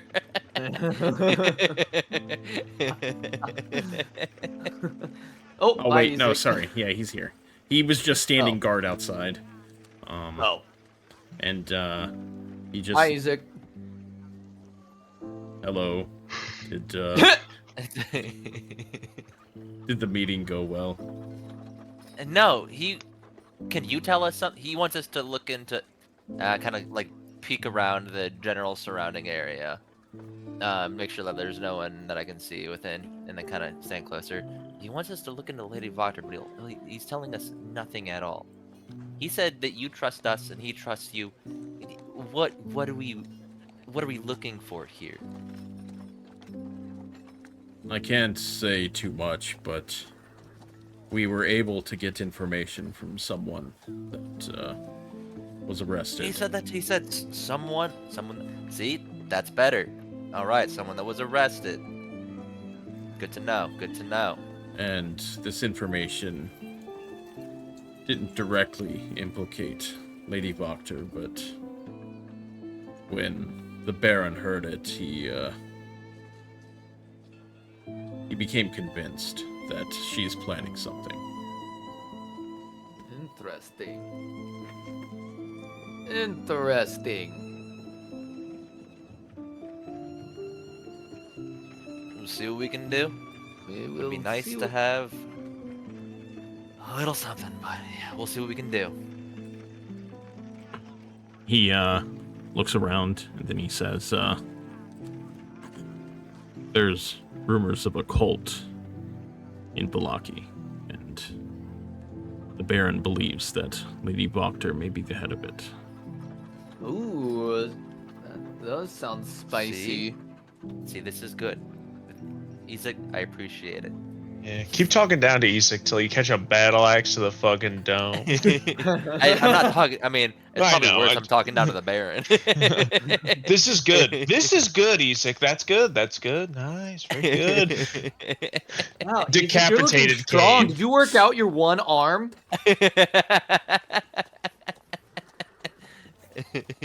Do you sometimes use the battle arm to feel like someone else is doing it? Oh, the stranger.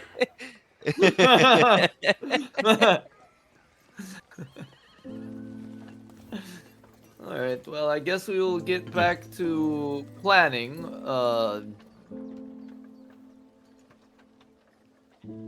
Back at our inn that we are staying in.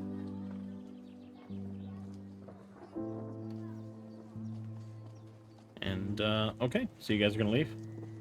Yes. Oh, Cade fell into the void. Oh no! Help! Cade fell into the void that is Isak's eyes, and they begin kissing passionately. Okay, where would you guys like to go now? Back to the inn. Blue Water Inn? Discuss everything we talked about. Oh, Okay. Let us go back upstairs. It is Here grayed we out for go. me. somebody move me because I'm lazy. The king? Oh. The goat? There we go. Make it easy for you guys. Okay, I really wanted to say that. I really wanted to lie to the Baron today and say that he's very impressive, but obviously I can't. Peter? Yes? Do you think there's a reason you can't lie anymore? I think it has something to. I haven't been able to lie since I had that really bad nightmare. And I think it might have something to do with that. I don't know, but I really wanted to lie to the Baron and tell him that I found him impressive. I Filbert don't. closes the book he continues to be engrossed in and looks at Peter. Yes. Forgive me if I've forgotten or missed it, but did you ever tell us what happened in your nightmare? Like, actually tell us? I don't think I did. So you were all laughing at me, but not like, I was intentionally being funny. It was more, you were telling me to be funny and then laughing at me when I couldn't make jokes. And then you started, cutting out my tongue and eating me. It was kind of gross. Ew.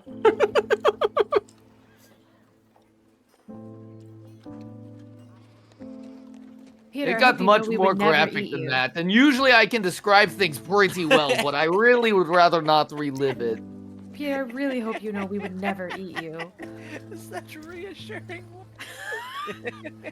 What? I, I, We would never Thanks, eat you, Samantha. Peter. Samantha crushes.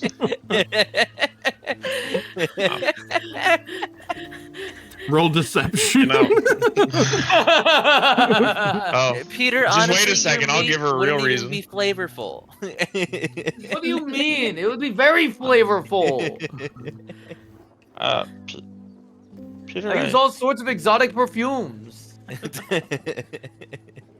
I don't know that this would make you feel much better, but I have also dreamt of all of you eating me. What is the You- deal with us having dreams Why? about being eaten? You all saw me as a treat. What? You A what? all as a treat, as a I don't know, as a delicacy. You picked apart the things I hate the most about me and saw me for how I see myself, laughed at me, and ate me, every piece of me. Have we done something to have you guys have these terrible dreams about us? I don't think so. I mean, generally, you guys like me pretty well. Well, except that time we had that big fight at the one house we were in. Yeah, but that was a long time ago. No, At the Lugosi house. I don't think you guys have done anything for us to truly think that.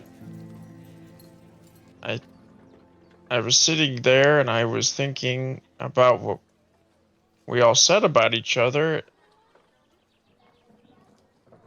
how much we loved and respected and what we appreciated most about each other, and I realized, I think at least for me, that someone or something is playing tricks on us here. And when I heard what you guys had to say about me, a piece of me, or something I learned, was telling me that I shouldn't believe in it, no matter how real it feels and how much it hurts. You guys wouldn't do that to me. But, I mean, like, it's real. It's real for Peter. It was real for me. It's still real for me, but it matters more how much you guys care about me. And I think that's the only reason I feel strong enough to even want to bring it up and talk about it. Because I know that's not you. You're not monsters that would want to eat me. Yeah, ever since my dream, I also have been kind of disgusted by meat as well, so that's another reason why I wouldn't eat you.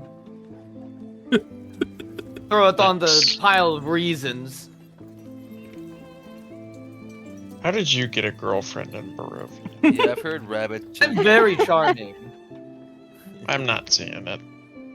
Well, I'm not trying to charm you. You already like me. Yeah, you're right. Do you remember after we took the shard from Peter, what Father Petrovich said?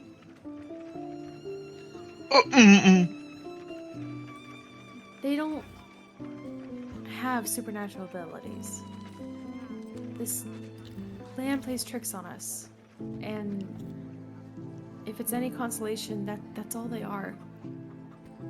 I've had to keep reminding myself because I, too, have had nightmares. But that's all they are. No, They're not real. I have to say, I think there's a bit of a difference. These nightmares are very real. The thing is, I have a feeling that all of us have experienced them in one way or another. And they will continue to impact us until we take some ownership of them.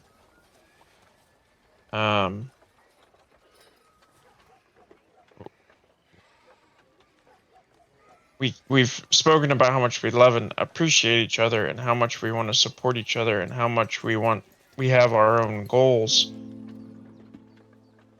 But the only way we're gonna get past some of these holdups is knowing that we can trust each other implicitly and be real with each other. Peter's not going to be able to do some of the things he does best if he's constantly afraid of ridicule.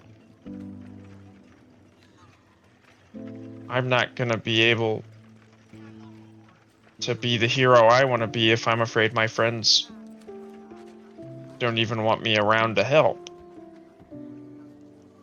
But what you guys said has inspired me enough to just want to say that, and I think that's the first step I have to take, no matter how much it terrifies me.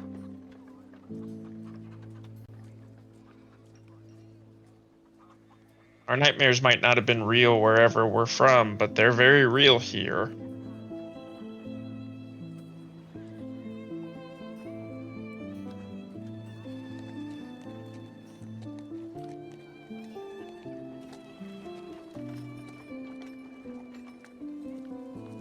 Yes. They're definitely having some sort of physical effect on us, or at least mental effect strong enough to make it seem physical.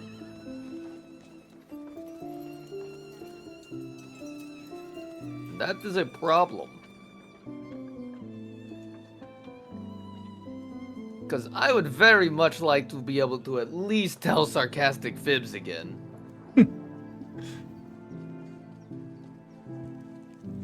did. I don't think any of you understand how badly I wanted to be sarcastic with the Baron. I mean, it's true because he's saying it, so. It's true. Peter so badly wanted to say, "Oh, you're very impressive. I'm very impressed by of the bear killing you've done. That you've obviously done."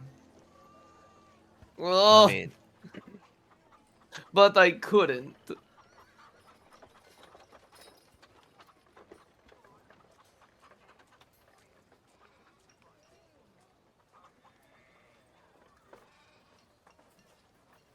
Karloff's like, I think everyone should go around and say what their nightmare was. Solayne, you first. No, he surely does not. We speak our secret sign language. Filbert in the silence kind of battles with himself for a second, and again makes eye contact with the sisters.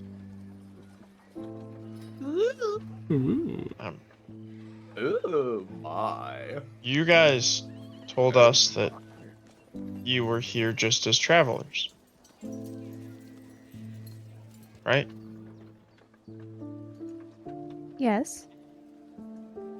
But it takes a stranger, man, friend, whatever you want to call him, like Vasili, to get you to, for the first time, truly bring up a goal of discovering a holy land.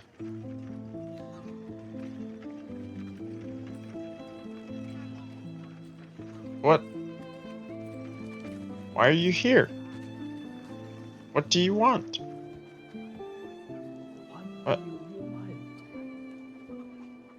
What do you want? I mean, it's not like we lied. Wait, hold We are- on now. This- We are Hold traveling. on We now. are Well, traveling. no. Hold on. You're starting to sound like old Peter. Damn it, he got me. I'm not trying to accuse you of lying. Over these weeks, I've realized that and for myself, people's stories are more intricate than simple yeses and nos, truths and lies, but trust does matter.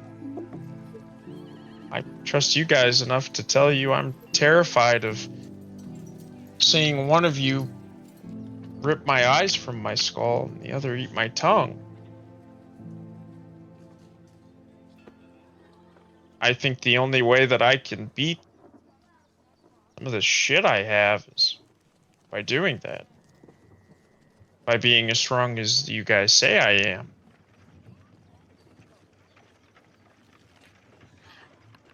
I'm sorry. I guess I just don't understand the confusion. We brought up the Veil of Seasons before, and nobody said anything.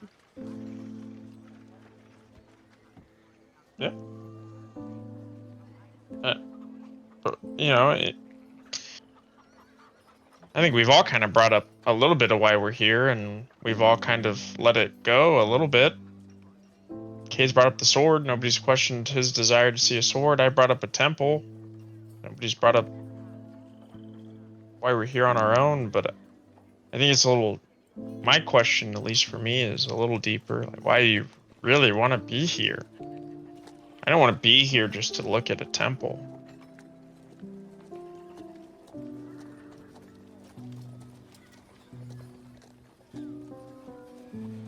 It's hard to go into detail. The Veil of the Seasons is a private thing for our race.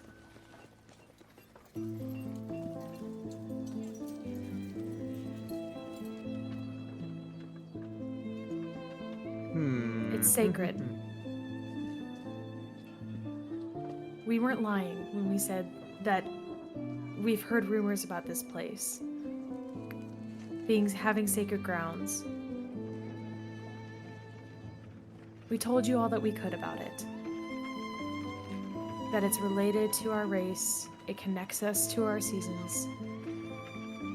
This place is different because of the 3 moons, and that's all we know about it.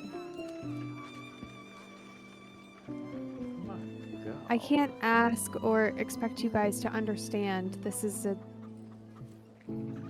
individually, uniquely Eladrin ritual. You even mentioned how rare it is for you to have encountered other Eladrin in your own lifetimes. It's not exactly an easy topic to talk about. Is it difficult? Or you can't? What is? I'm sorry. Your topic to talk about. I feel like I've gotten 2 different answers on that. Can't Oh. talk about it, or it's hard to talk about. Sorry, I get you now. It's difficult.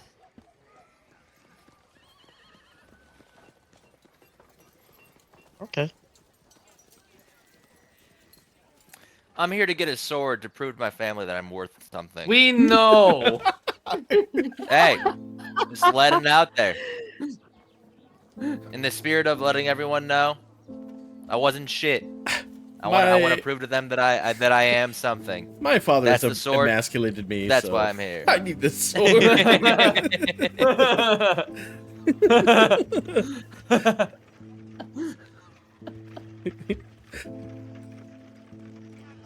We don't have any really big trucks where I live, so I need this sword. I really like RPing with Cade. It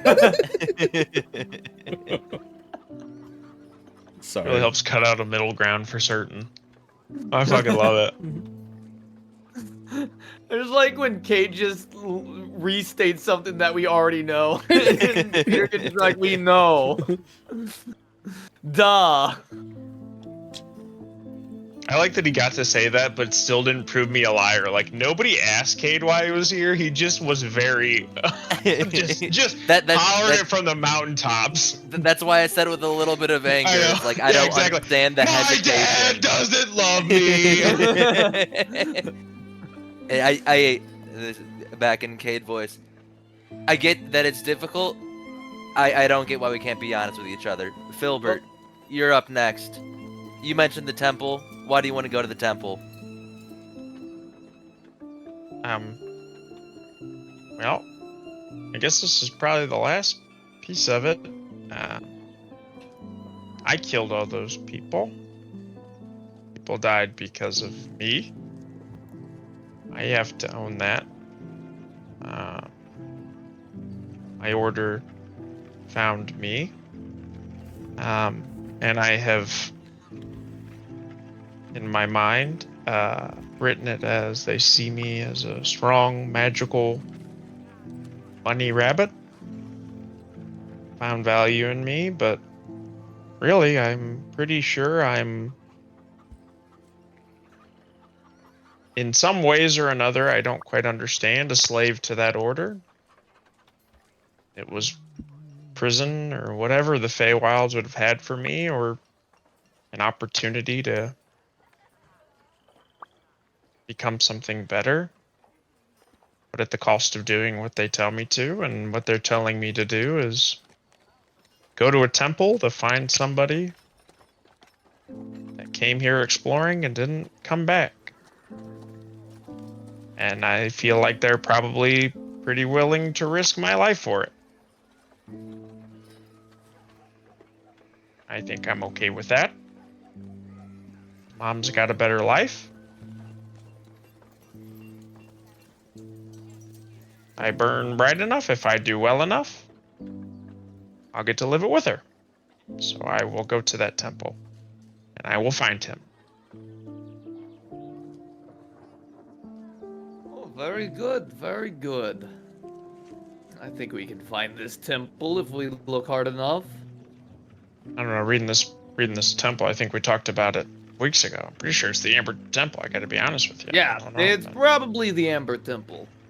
I don't know. I gotta speak to the bones to figure that part out. And probably KT Stall a little bit. I think I'm gonna need some of his knowledge. Which is a crazy sentence for me to say, but hey, we're just saying some crazy stuff right now. I gotta be honest. Well, I Yeah. guess now that it was your turn, I guess that means it's old Peter's turn. And oddly enough, I Wait, have are been you honest. gonna tell us that you're not here to see your grandpa? No, fake I grandpa? never said that I was here just to see my grandpa's friend. I said I was here to help find the phase stones. The ember, not the ember shards. Not the Amber Shards. I took that from you. No, not that. The gemstones. It's mine now. I ripped that shit from your hands.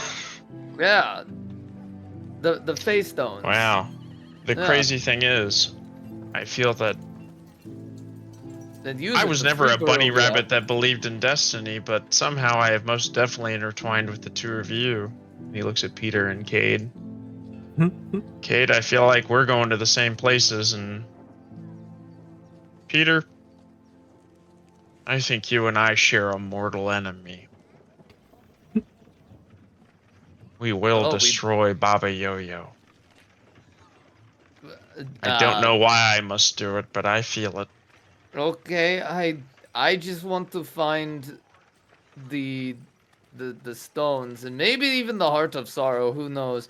And I just want to free Barovia because that's what Alright. that sounds like it would make a great story. And I want people to tell stories about me. Oddly So you enough, don't care I've been about Baba honest Yo-Yo. about why I've been here, just not the fact that I have been here. I just want to point that out. Yeah, we broke you down pretty quick, didn't we? No, yeah. Yeah, it was pretty quick. It was only like a day later. Cade just kind of turns toward the girls. I like to imagine Cade, like swiveling over, and it's like the sound of stone scraping on the ground as he turns. He's like, he has to pick up his chair like 3 or 4 times as it screeches on the stone. Just. But at the end, I turn it backwards so they know that I'm cool and chill. He's a youth pastor. He puts on his helm backwards. So, fellow Elijah. He can't see. You see Solayne breathing heavily. She's Like- panting. She's panicking. Oh no. Panic. Oh yeah, I can't. Lane. Aurelia, please. Solayne. Fuck. Okay. But okay, you Do guys you know what have- you're doing? You have to let me finish before you make any judgments.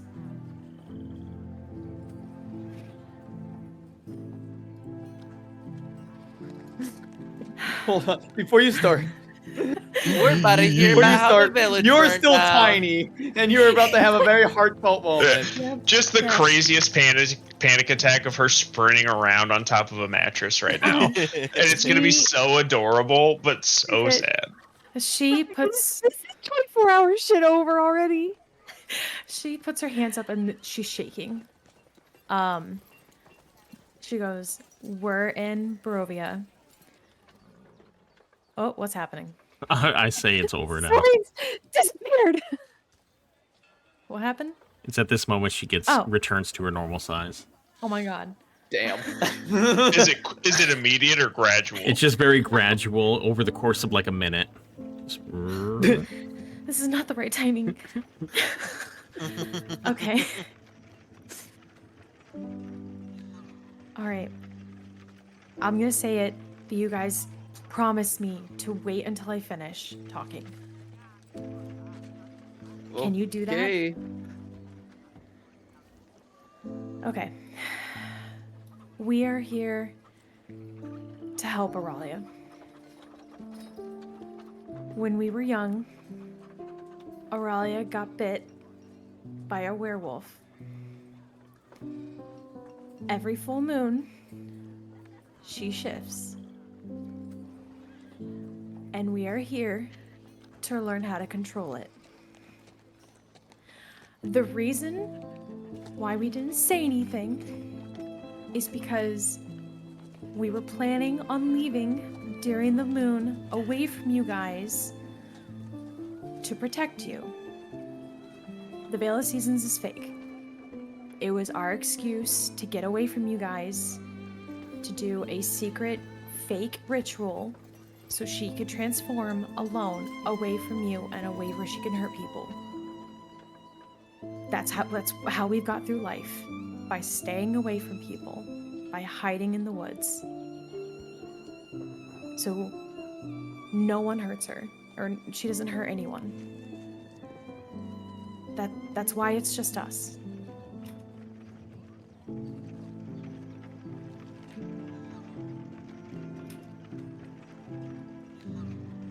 Our parents fought really hard to cure her. Our mother fell into despair over her transforming. And one night, she lost it and went to kill her. Our father stepped in the way, and our mother killed him.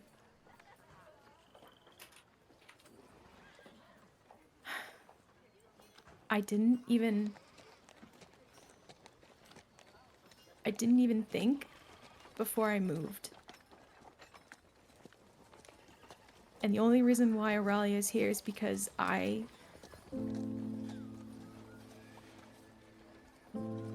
stopped her.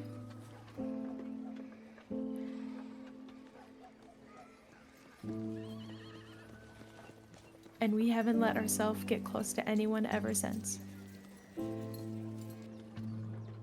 But then we started this party in Barovia because we didn't think we could make it alone to a certain degree, getting into Barovia.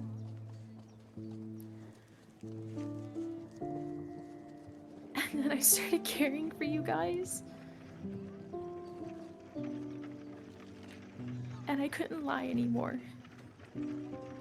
But genuinely, we did not tell you because the plan was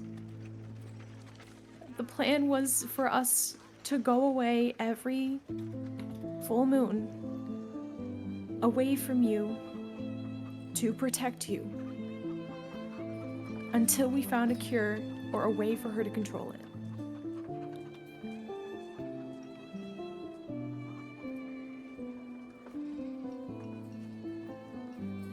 She still has her hands up and is shaking. That's it. Where did you plan on going? Far away, anywhere in the woods, anywhere where we could go where we wouldn't hurt you or anyone we cared about, or any innocents. I'm gonna tell you right Kate, now, Kate. wouldn't recommend that. Fair. Yeah, Kate, do you're you doing know the how thing dangerous where these- men give advice when that's not the time to give advice. I've read about that.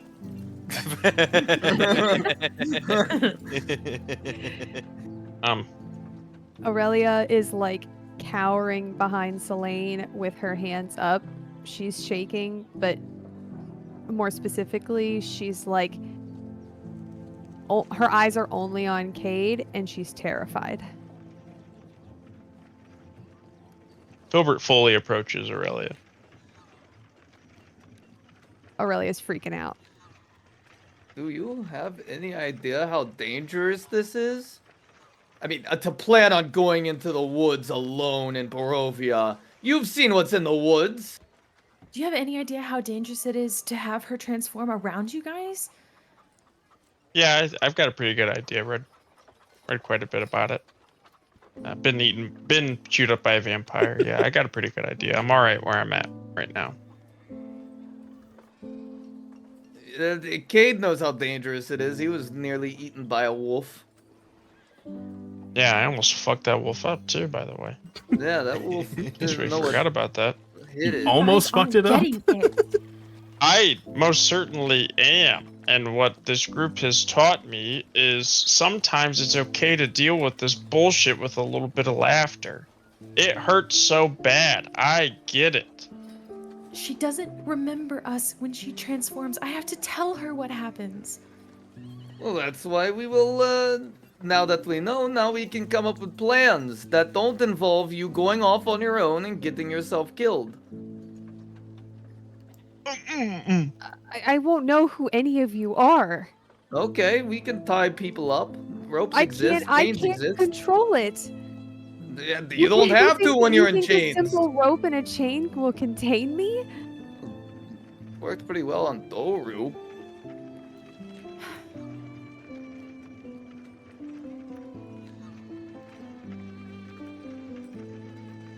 I appreciate how accepting you guys are.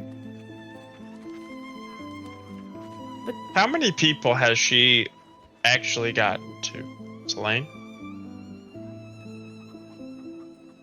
Aurelia, how many Wait, people has your sister told? I'm asking. Okay. How many people has Aurelia hurt since she's been Research afflicted? the tomes. Give me 1 second. Quickly to the notebook. To the notebook. I'm out.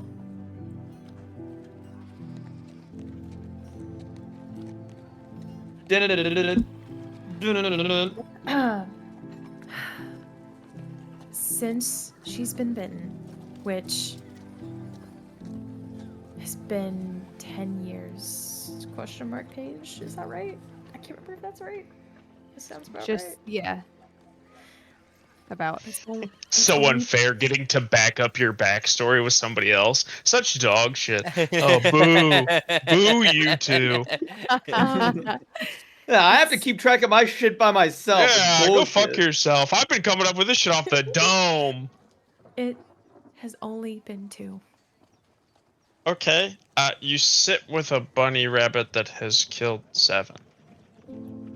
So by that thought process, I am more than 3 times more dangerous than her. You accidentally killed 7 people by And you have casting no a spell that control you over didn't somebody know. else dying. Yeah, I don't have any control. I don't have any control over the hunger that absolutely takes over my body. It is evil. It is the definition of knowing what it's doing. I can't control it. But that side of me definitely knows that it's killing people. I had no control over it. By the thoughts that you and your sister shared, I had no thoughts. I had no control over the death of those people, but I live with them, right? And I I try to do better by them every day, the same way you two do. Means I'm no less dangerous. I could get us all killed in a moment, especially as soon as I level up. What do you mean by that? What does that last thing you said mean? I'm gonna start understanding the spell Squirtle Fireball here pretty soon. It's gonna be pretty bad. But you are not defined by how dangerous you are at your worst moments. You two taught me that. If you guys were supposed to be listening when I was talking to Vasilis. Same things you said to me that I'm strong enough to say. You two are everything. You two are home. You two are strength. You two are forgiveness. You two are being better. Why I couldn't keep it a secret anymore? It felt wrong after you said those things.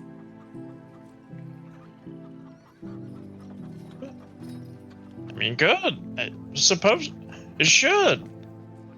I don't want to lie to you guys anymore. This shit it sucks being here. I don't want to be here. I want to be back in my burrow with Mom. But I'm not. I'm trying to be better. But it's really hard while you're trying to be better. It sucks. Sometimes you just gotta depend on some other people for a little while. Sometimes you gotta have a little faith in the people you surround yourselves with. That's all we're doing right now.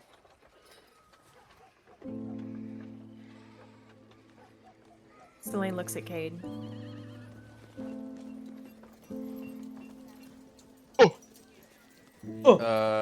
Kate is in like a semi-meditative state. I don't know how else to describe it. Kind of staring off into the wall. In thought. He's solemn. Mad and solemn. If I catch the glance in my direction, kind of a confused look comes across his face. Is there something you want from me? Look, she's not controlling it. You said 10 years now, managed it alone, and she's killed 2. Now you've got 3 other people to help you manage it. I don't see an issue here. And then he goes back into his Zen state.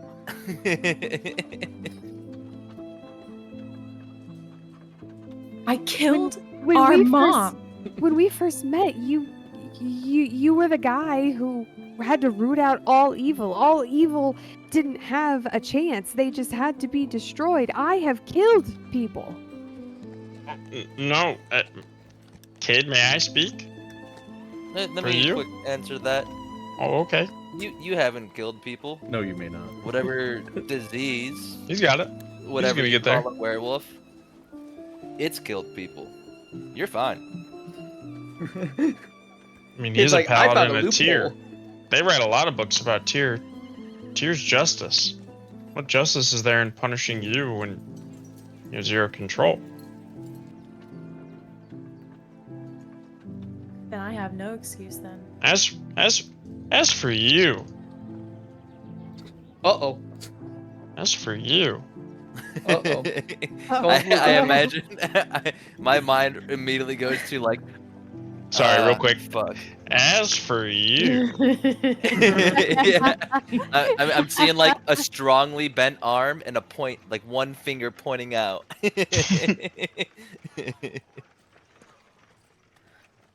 What? Name me the sin in saving your best friend. Name me the sin. Show me the punishment somebody deserves for standing for somebody that Pull did it up in the nothing Bible. wrong. Our mom was the epitome of grace. Sounds like maybe. Go off, she Karloff. wasn't- Yeah. I'm just imagining Karloff on the side, just quietly going, ooh, ooh, ooh.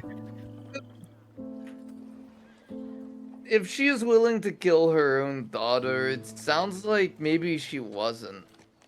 That's just my opinion. The curse transformed her too. And I didn't even think to talk to her. I didn't even think to try and stop her. I just I just picked up the sickle and did it. That is the exact quote. So you the go. So you acted purely on instinct to save the person that mattered most to you.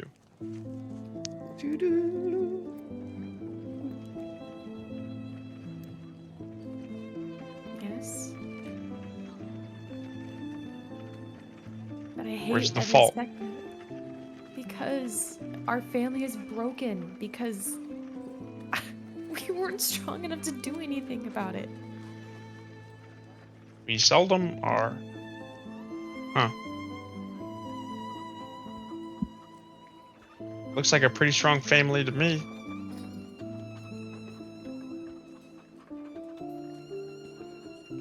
Solayne looks at Aurelia when he says that. Damn. Aurelia is just gonna put her hands in her, like hold her face in her hands. She's dropping to her knees and she's just gonna start crying. Solayne goes over to her and she kneels down with her. Just silent tears, but she's not. Her hands are not in her. Her head is not in her hands. She's just holding Aurelia.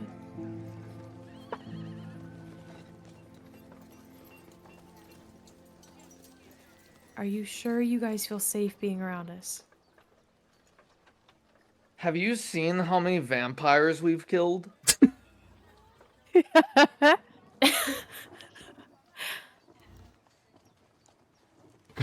We can kill a werewolf, no problem. No, I think that's not what I was going for. Damn, dude. Mark needs to be timid. Mark has to play a timid character where he has to think for a second before he starts spitting. No, we can figure out the way around. We can beat the shit probably out of no you. problem. Look, I just click one button and it's non-lethal damage now. Yeah. Listen, it's just one little sentence. As long as she can still understand language, I can just suggest that she don't do anything. Correct me if I'm wrong, Doug, but I don't think I can. I don't think she can. understand Yeah, I feel like that's- their intelligence is too low. That's not. I don't know. It'd be tough. That'd be right in the middle. I could see him giving a werewolf like 5 or 6 intelligence. I've never been able to reason with her. That's why you use magic. We have our ways. Aurelia's gonna look up and she's gonna say, "My own mother, the woman who birthed me and cared for me, no longer loved me. The woman who's biologically programmed to love me forever didn't love me and called me a monster. If she couldn't find a way to work through this, how could I have trusted any of you to not kill me?" For the first time, it's Filbert's turn to look at Kate. When she brought up a biological parent not loving you. I was about to speak, and you started. And I was like, oh, let him have it. This motherfucker's cooking. Wait, shit. Can you repeat? I've now lost the train of thought. Filbert looks at you for the whole like biological parent that doesn't love you enough. I'm repeating the quote that she just said in my mind. Oh. Because you said something about how can I trust you? To How not can do she the trust same? us to not want to kill Yeah. her when her mom wanted to? Yeah. I mean, Because we saved Karloff. Since when are you fucking KT Stall? And you don't speak for Karloff either. I earned that, stupid motherfucker. He's mine. When you speak Karloff's name, he just shakes his head solemnly and angrily. Why? I said you can expect us not to kill her because we saved Karloff. Just giving you shit, Mark. I'm sorry. Oh. I'm sorry. It was You just can't one of do those, that like, to the autistic guy. I know. It was like one of those where Paula Abdul had something really cool she wanted to say, and Simon Cowell starts talking. And the other, who's the third guy? Raymond. He just starts shaking his head like, not your turn yet. You let the young white man His name's speak." Raymond? Randy. Randy. Randy. Okay, I was like, Randy. Raymond. Randy Jackson. I got Ray. Why do I want to say Randy Orton? That's the I don't know WWE why you would wanna say superstar, that. the Viper. Okay. Man, with his call name and everything. My God. Oh, dude, Randy Orton, top 5 all time. He's the GOAT. I could sing you his theme song once we get to a good point for me to do that if you want me to. It honestly probably fits with Aurelia the most. Go off, Cade. Look, Aurelia, nothing in the world is worth having or worth doing. Oh my god. Look, on the note of like how good trust us, I get that, but this bullshit about biologically inclined to love you, that's not real. No one's biologically inclined to love somebody. That's something that people do. She wasn't able to do that. It's not a failure of biology. It's just that's her as a person. She saw you differently. We see you differently. You're fine with us.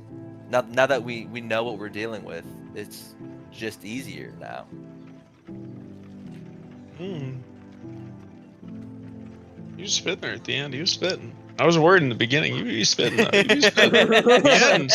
The end spitting a little bit.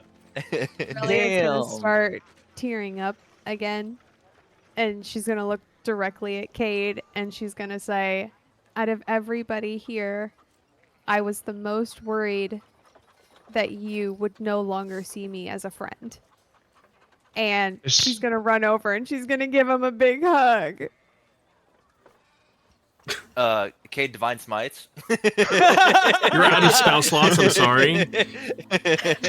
Filbert kind of like, he clears his throat and goes, aren't I the one that's kind of supposed to be your prey? You weren't worried about I was gonna see it? She's gonna walk over to Filbert and be like, why do you think I waited so long to tell you? I couldn't bear the thought of you seeing me as a monster and thinking that in the middle of the night or something I was gonna come and eat you.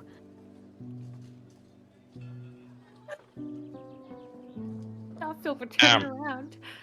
To be honest, it probably would have been a little easier for me to imagine you turning into a wolf and eating me than seeing a beautiful blue-haired woman eating me. I've been prepared for this for a couple nights at least at this point. So She's I gonna hug understand. Filbert.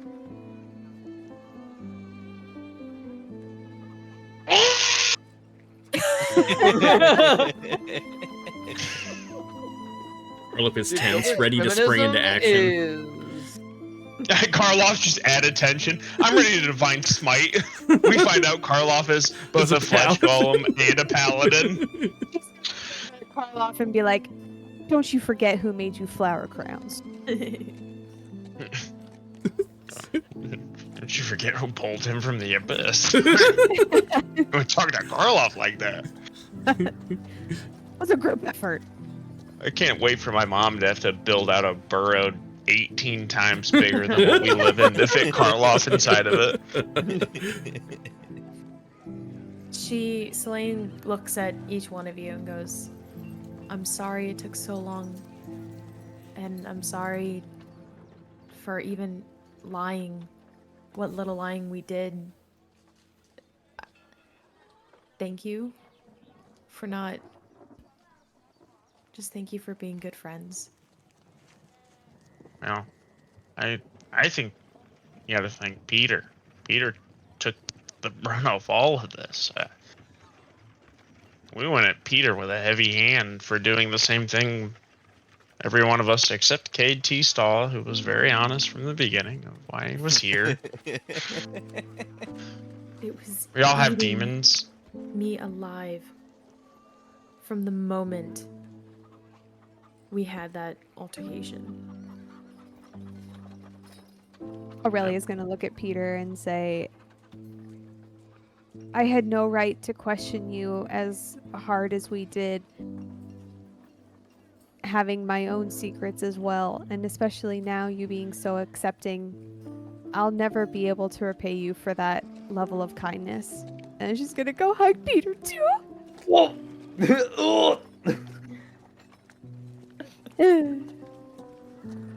It's water under the bridge, as they say.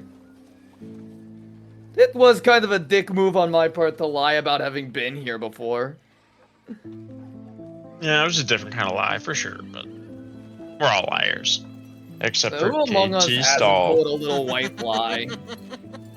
Just a tiny little baby lie. But I stand by what I've said tonight. And especially without Mama here, I can't do this. I can't do this. I can't do it here without feeling like I have people that care and people I care about around me. Just thought it was important to actually clear the air. Everything that I said during the dinner was true. I care so much about every one of you.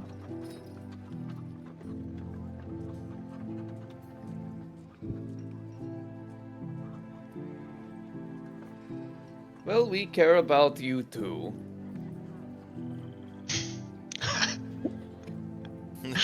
I don't know why you're Thanks, laughing. Nobody else is saying anything. No, didn't want it to be again, it's awkward. not bad. It's just it's Peter. I prepare myself for Timid because I spent 2 years as Timid being the other guy that would role play with me, and then I hear like the boisterous thing of Peter for a second, and it makes me giggle. And that part makes me giggle. Yeah, I think that's a pretty good way to summarize it all. Okay, so secret is out, been revealed. I guess I can delete this fake Sorry, Doug. Veil of the Seasons. We had a cover story and everything. No way! Did I rip that from you guys? A little bit. Get fucked! That's what I do! Now you know how I feel! Look at this. We even wrote up a whole ass cover story. We really I did. can't wait for Doug to share that in the Discord after this and we talk about it. I'm so pumped. We Man. had like. Oh, like Doug set you guys up for failure when he let us have those moments, right? The Vasili moments didn't happen? Yep. That wouldn't happen. Doug! You wrote your own grave. We can talk about it more, but we had wrote like your own planned with obituary. Doug how the Veil of Seasons, quote unquote, would go if you guys followed us or if you didn't follow us. Damn, get fucked. You guys suck. So, you guys, wait, hold on. What does it seem like? Hold on. Doug, did you have something you wanted to talk about? Oh, yeah. You said- Yeah, oh, that was shit, a I long forgot time something. ago. Yeah, so, why does it seem like Solayne's token is so much bigger than Aurelia's? So weird. Did you ever at like 1.1 when you did the size change or some shit? I have both of them at 1.2. Maybe maybe I put her at 1.1. Anyway. I look larger than Filbert's. Well, Filbert's is Yeah, a there you little bit go. smaller No, I than don't. everyone's. Filbert's is a I'm little bit better now. smaller. You look. 'cause- She looks good Yeah, when she sits next to years. Aurelia. I look smaller unless you don't take into account the ears. Yeah. Yeah. Anyway, while you guys were at dinner, Vasili would have. Yeah, I totally forgot this. Would have let Peter know that there was a Vistani outside of town who had sent word inside that he was a friend of Peter's and that he had brought someone to Vallaki for him, who they are staying at the Blue Water Inn.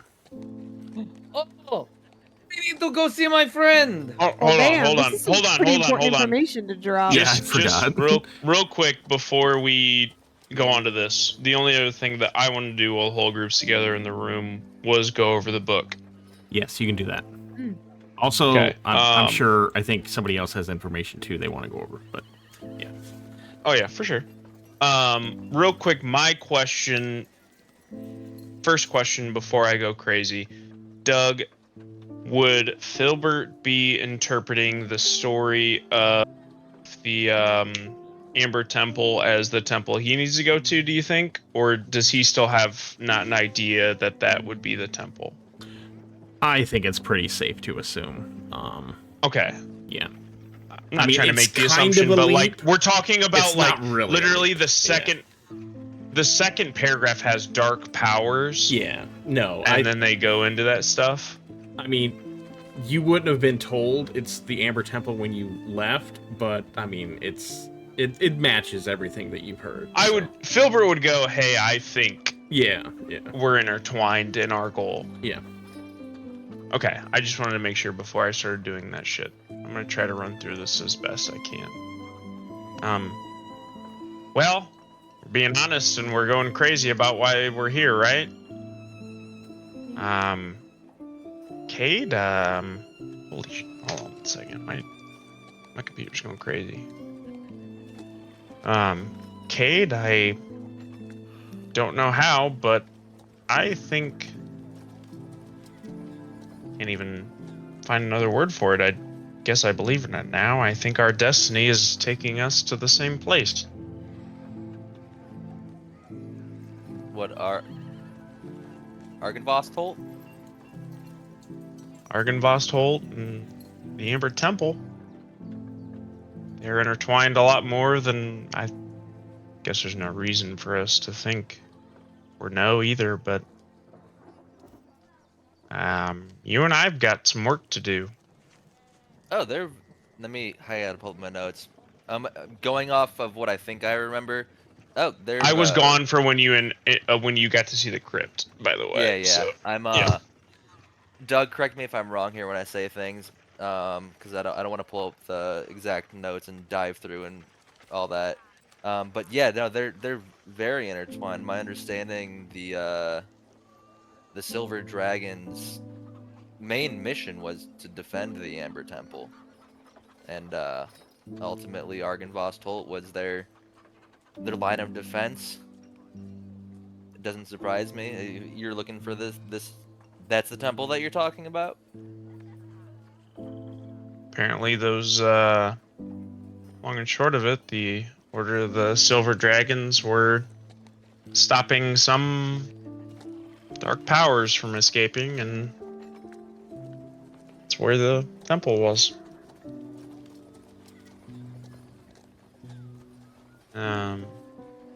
Trying to look through quickly and make this an easy thing. Beyond measure, Argynvost sought out. Oh, damn. I wish I was here for when Cade got a bunch of his backstory to not make this a bunch of bullshit that we already know. Argynvost's Vigilant Force, right? Order of the Dragon, the Amber Temple, the Pass, the Prince, exposed Argynvost's secret draconian identity. I assume he knows about that? You know about that? Okay. Yeah, so he was a silver dragon, like, living as a human, is my understanding. Kind of, The yeah. secret draconian or draconic identity makes sense. Okay.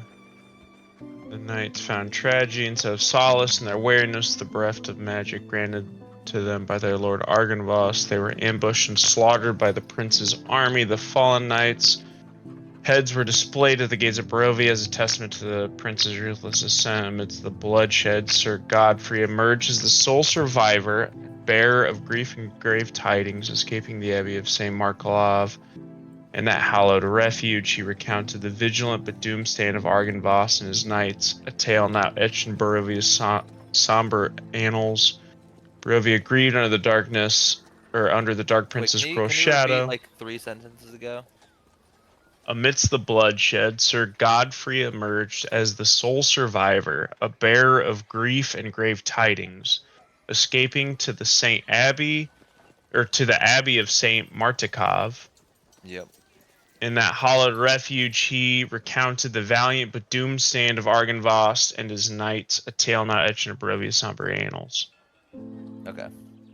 Barovia, I want to read the last half because I think that's, Doug, am I wrong here that the last half's gonna maybe close a couple circuits for Cade in his investigation? I mean, probably. Just so everyone knows, you do have access to this book. I made it so everyone can look at it. It's in player handouts and under books. It's The Fall of Argynvost. I'm going to read it in case Brad wants a question and we can talk about it.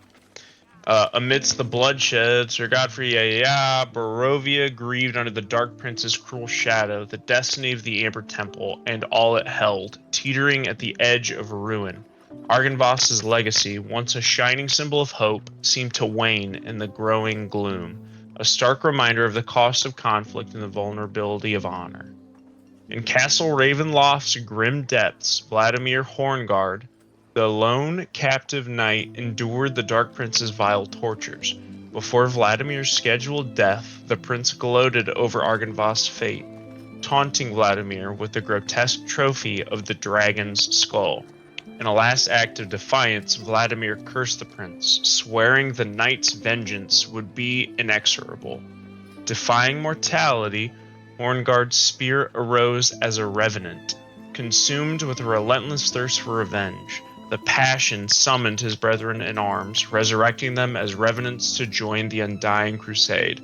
Their collective resolve, unbreakable even in death, became a spectral legion hell-bent on avenging their fallen lord and reclaiming their lost honor. Sir Godfrey, upon learning the prince had tapped into the dark powers at the Amber Temple and the capture of a Fae, embarked on a doomed rescue. His attempt, though brave, ended as the Dark Prince ruthlessly ended his mortal coil. Godfrey joined Horngard's legion in spectral defiance. The Revenant's Knights of Horngard, ethereal and relentless, struck terror into the prince's ranks. In Barovia's grip, they fell only to rise anew, their spirits inhabiting fresh corpses to wage their timeless war. Outnumbered, but undaunted, their campaign spanned decades. Their enemies felled in droves, yet Strahd remained consumed by darker pursuits, leaving his minions to Horngard's wrath. As darkness grew, the Revenants faced overwhelming evil, their plight seeming dire. Yet neither defeat nor the mist that bound them could quench their vengeful fire. That's a crazy sentence, gotta be honest with you. With no peace to find, Vladimir steered his ghostly knights in a vengeful crusade against those aligned with the prince's tyranny. Over centuries, their quests for vengeance darkened their once honorable intent, and now whispers tell of Vladimir's restless presence in Argynvost's ruins, and his knights' quest for redemption eclipsed by unyielding hatred. Argynvost's spirits, the noble dragon, remain unrested. Aware of his knight's fall from grace, he reaches through dreams to the worthy, beseeching them to guide his knights towards tranquility. The visions convey a path to redemption. Vladimir's peace hinges on returning the dragon's skull to Argynvost's mausoleum. Should this be done, Argynvost's essence will rise to the manor's highest spire, transforming into a beacon of celestial light that bathes Barovia in its glow. This divine luminescence touches Vladimir's soul, reminding him of forsaken virtues. Overwhelmed, Vladimir kneels, weeping, pleading with higher powers to free his knights from their accursed existence. This act of remorse grants the knights a semblance of peace, their vengeance quelled, though their spirits remain bound to Barovia. Argynvost, once a symbol of honor, now lies in ruin, a haunted shell echoing past glories. Its reputation for peril keeps the living at bay. The spirits within, though not malevolent, are weary of life's intrusions and fiercely guard their solitude. Over time, few dared to disturb the silence of this mournful place. Yeah, that connected. There's a few sentences there that connected Damn it. some major dots. The highest peak bullshit Damn with it. the light. That's yeah. I gotta bring the skull back to Argynvost, and then I can get Damn half it! the Nord.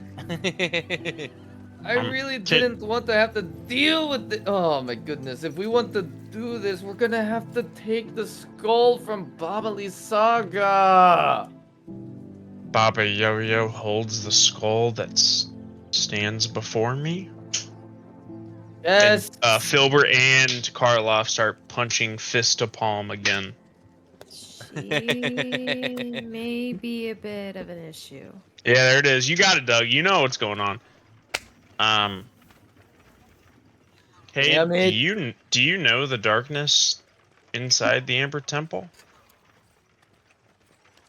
All I know is that no. All I know is that it is very powerful according to the Banes of Barovia, and it was able to be utilized to create the 3 stones as well as the Heart of Sorrow.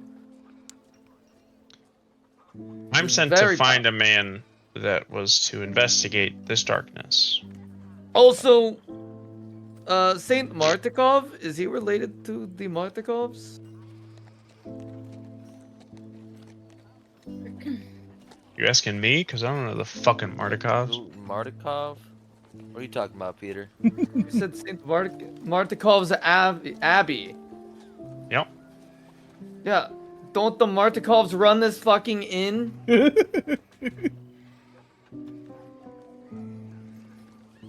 Why don't you say Oh. that? Wait, what's the Martikov connection again? Saint Martikov's Abbey?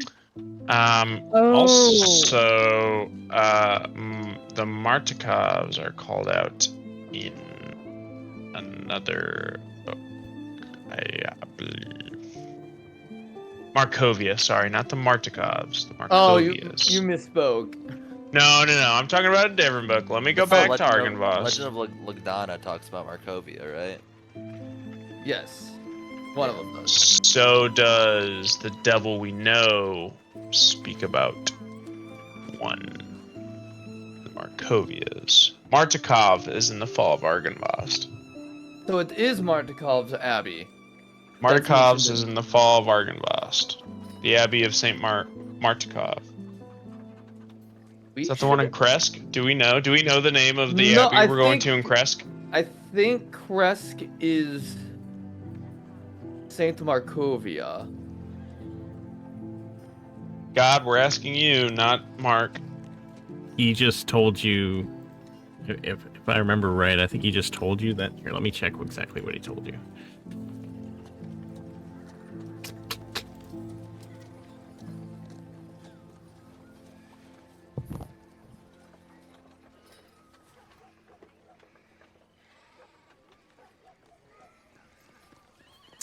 He asked you to take her to the Abbey in Kresk.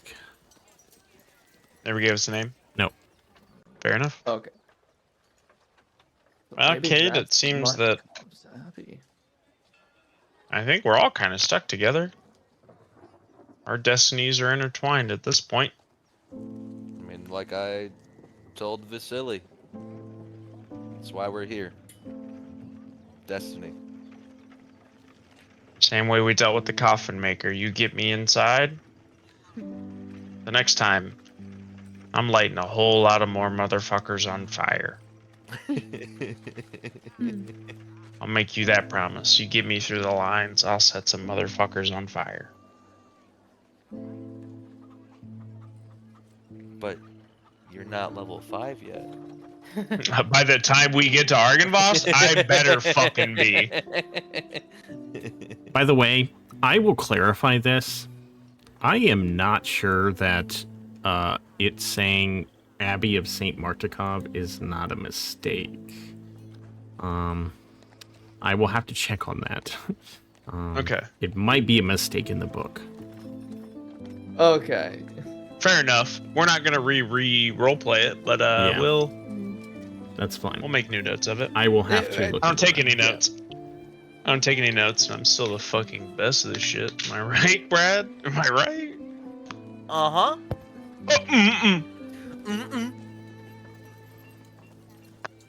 Oh, Hooray! Hooray! So, Filbert looks back to the girls now that we've done this beat. What do you two really want? Are we trying to cure Aurelia? Is that the goal? If a cure is possible, finding a cure. Is that the goal? Currently, the goal is learning how to control it. Currently, we have an idea of who to talk to figure out how to control it. Okay. We learned of a pack. There's a pack here in Barovia that has learned how to control their curse and transform at will.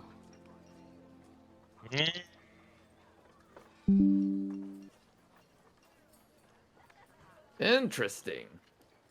Will you help me? Will you help Kate? Of course. Of I already course. told him I was going to help him. And that goes for all of you. I just I'll told help you my you. darkest secret. I was under the impression that you all kill me.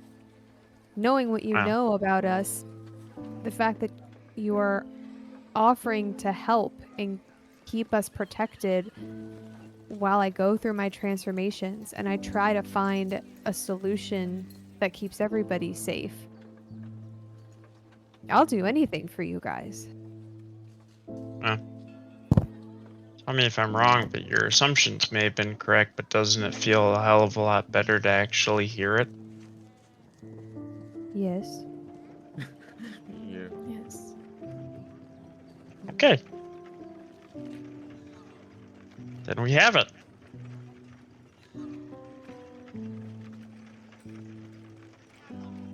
Okay. Doug is deep into research.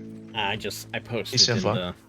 the Discord that I'm in. Just to, I'll find out the answer for you guys. Oh, we're in the Curse of Strahd Discord. We're fucking people over. We're asking the right questions. Like, did somebody fuck up with this book? I think they did. Oh, dude. This bunny rabbit's going too crazy. Doug's like, I want you guys, especially Brad, I want you to know how much I love you. I read that 7-page PDF like 4 times. I was like, holy shit. Dude, I love these PDFs are so well done. They are incredible. But it's so much to read. It's not like getting a clue from your DM where they're like, this is a clue. You gotta read all this fucking bullshit. Oh. So, just a reminder out there, you guys, I don't think you guys have also discussed the book that Vasili gave you, not the Paul Bargain Boss, but the other book, right? And then... Devil you know. I have that was the other one we could talk about if we're staying in the room. But let Peter do his thing. Let's take Peter back, and then before we long rest, we can talk about the devil we know. Does that work? yeah, that works. Because I took I didn't ask the one question that was the other one, and then it turned into that whole fucking inspiration shit because I had another question for Vasili. What was the question? Does he recognize the emblem that's in the book, and where has he seen it? In which book? In The Devil We Know. Let me check. The gargoyle. It's a gargoyle.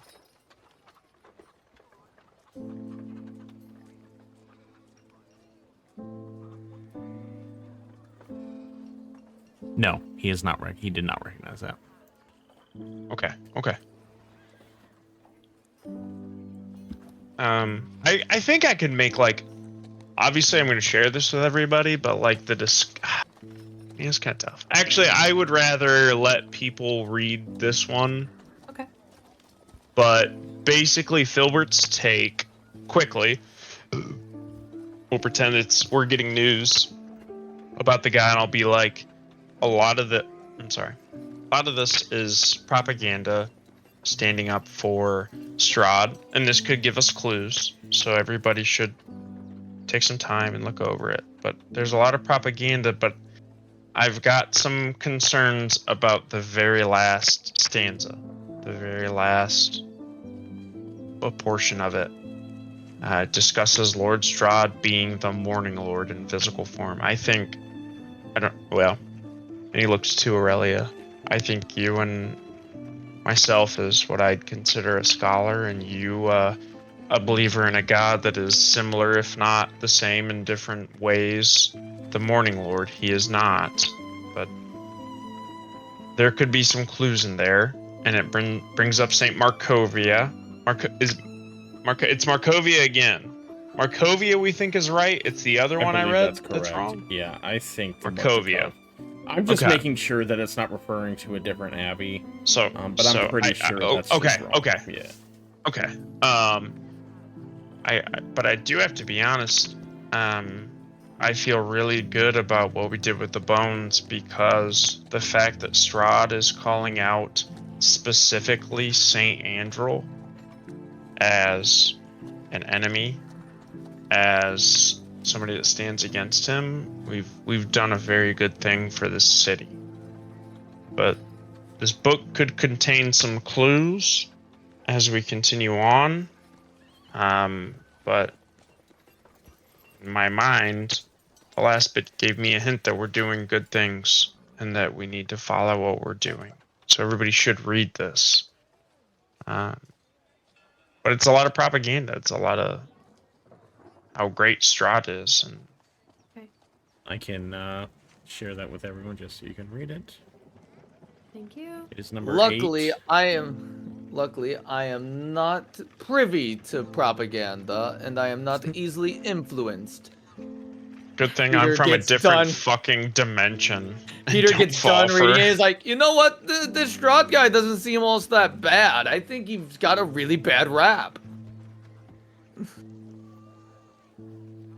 But after Filbert talks about everything,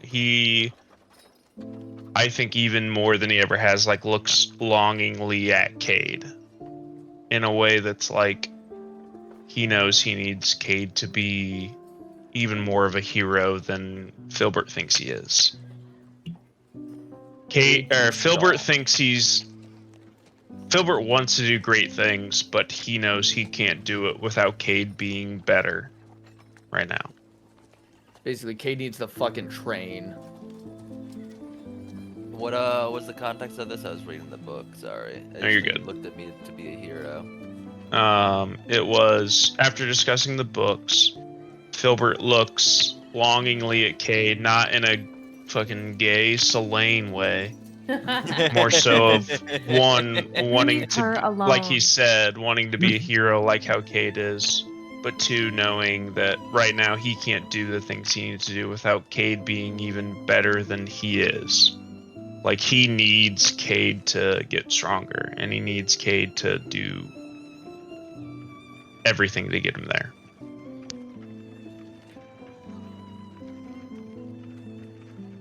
He's looking up to you like a 5-year-old brother looks up to like a 12-year-old. Admiration.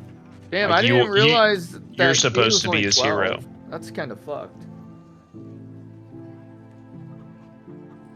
Nah, Filbert still thinks he can kick your ass. Catching a shadow blade in the gut. I just give him a little pat on the head. We got this, Filbert. Are we gonna have to fight a dragon? If we do things right, probably not. But we might have to fight some wraiths, unless we do everything right.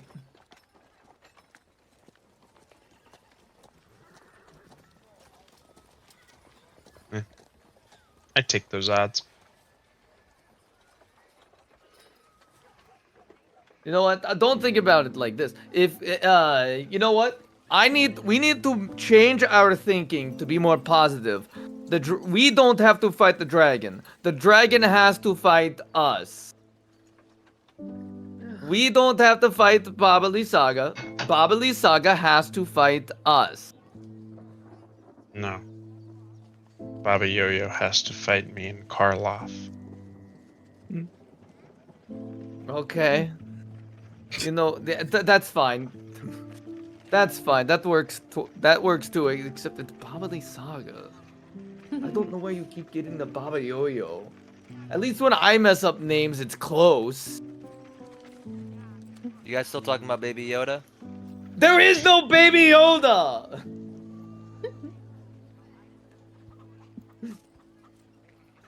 It's like the Fae guy, right? Baby Yoda. Oh my God. You know what? I think my friend is here. Well, for your friend, if we can switch gears one more time, there was a little piece of information that I saw. I think somebody else did, and I don't remember who it was. Saw from the Baron's house. Your sister. I was literally just messaging you guys, being like, "Oh, did you guys remember?" I remembered it. There's just no Yeah, good I time know, to talk I know, about yeah, it. yeah. So when we were in there talking to the Baron, while it was a brief time, do you guys remember talking to that woman inside of the church when we first got to the Church of St Andral, and she was talking about her son, Yes. Udo? Yes. On the table in the Baron's Manor, there was a pamphlet titled Guilty of Spite, and it's a declaration of guilt talking about Udo, who has been deemed guilty of committing the foul act of spite against the laws of Vallaki and will be punished forthwith in accordance of the laws. It doesn't say how he's going to be punished, but it is concerning that the mother had said for typical petty crimes, they just go to the stocks.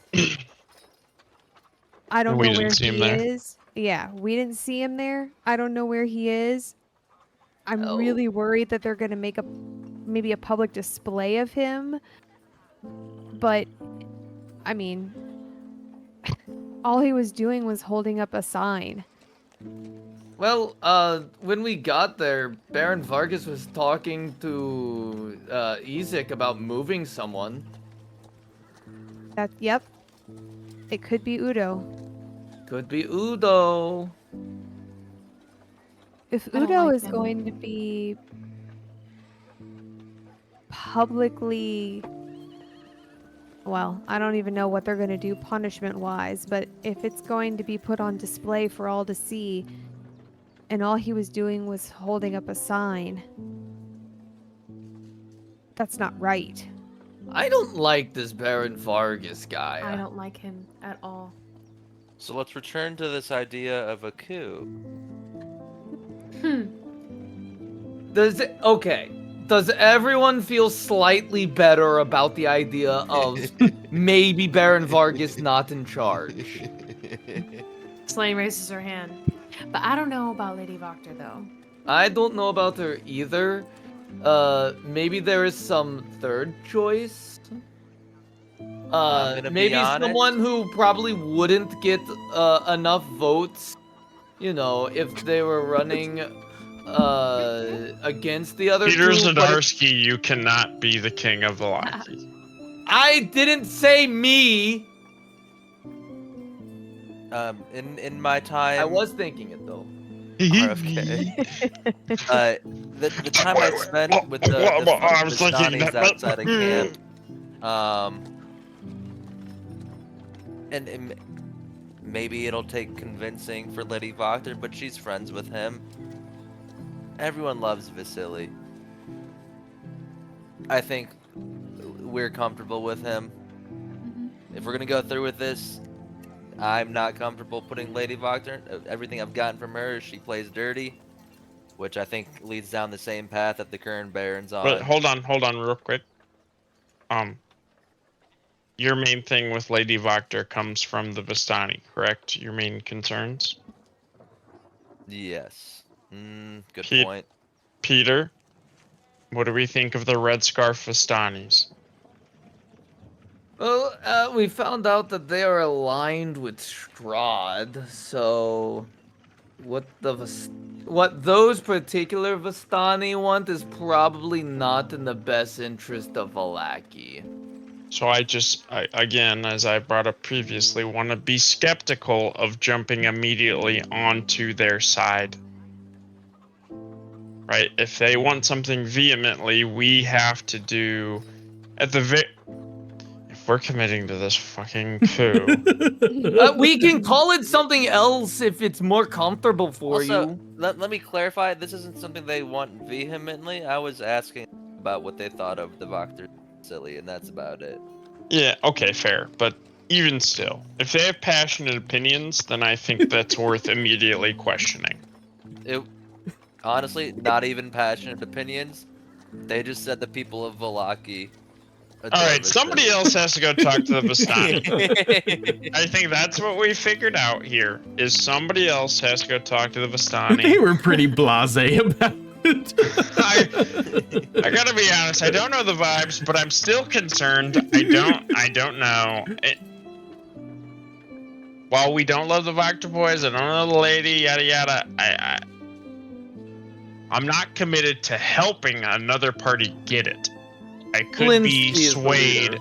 Yeah, I'd be, Blinsky could get it. I am committed to potentially making sure somebody doesn't get it. I am not committed to any of these people getting it. Yeah, what you're I'm saying sorry, is you need I'm to vote not- third party. I'm not swayed by a man and his butler that give us a meal that my mom would cook better. I'm just saying it. He is really nice though. I have no ill things to say about Vasili. That's not what I was trying to say at all, but man, he cannot cook like mama. Well, he Cannot didn't cook cook like at all. It But was then all who? Brom I cooking. mean, we still have Rom, that's what I was not saying. even That's why I said met Rom. or talked to Lady Voctor ourselves. Oh, Let's just go to tea with her tomorrow, talk to her, and come up with our own conclusions too before we make any rash decisions.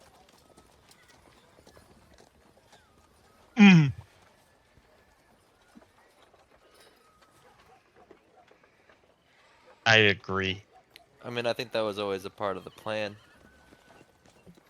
I don't think anyone was planning on just blindly doing this, but sounds like it's coming up pretty close. Just trying to align what it is we're looking for here, because if one thing we can all, it seems, agree on, Baron gotta go. Someone's gotta Baron take sucks. its place. Baron does suck, and I'm okay with making sure sucky ass Baron is no longer a problem. Just Right, but not part of that swayed on who do entails- we put somebody else in there. Don't know Right, what that yeah. looks like. Yeah. I'm just leading candidate for me right now is Vasili. I would agree.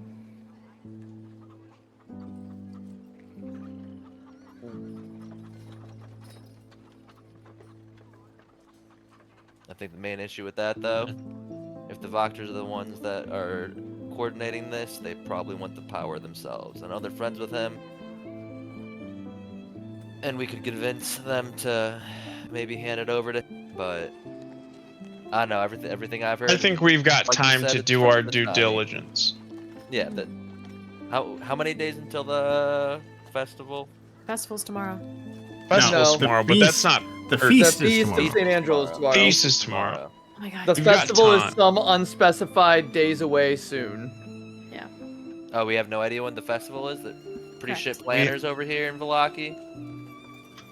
We know what it is, but gonna we're have being we're gonna have a allowed time. festival at some point. Doug is giving us time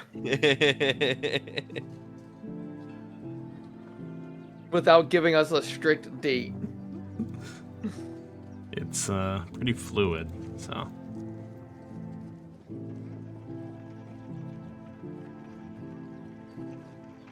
So I think we're all at the same understanding with this shit. So let Peter meet his people. Mm-hmm. Oh, mm-mm. All right, let me go check downstairs. I will be back. Does he not want us? All right, yeah, bring Oh, him in. I mean, you can come too if you want. I'm not your mom. I'll be doing this shit. You're gonna catch a firebolt from the top deck.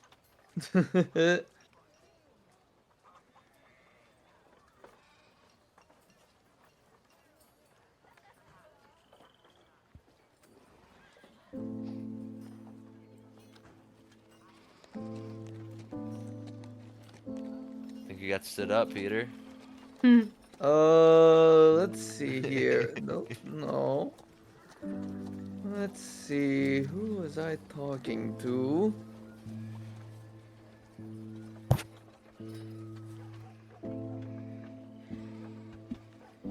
Oh, it's Has her! Robin Williams always been here?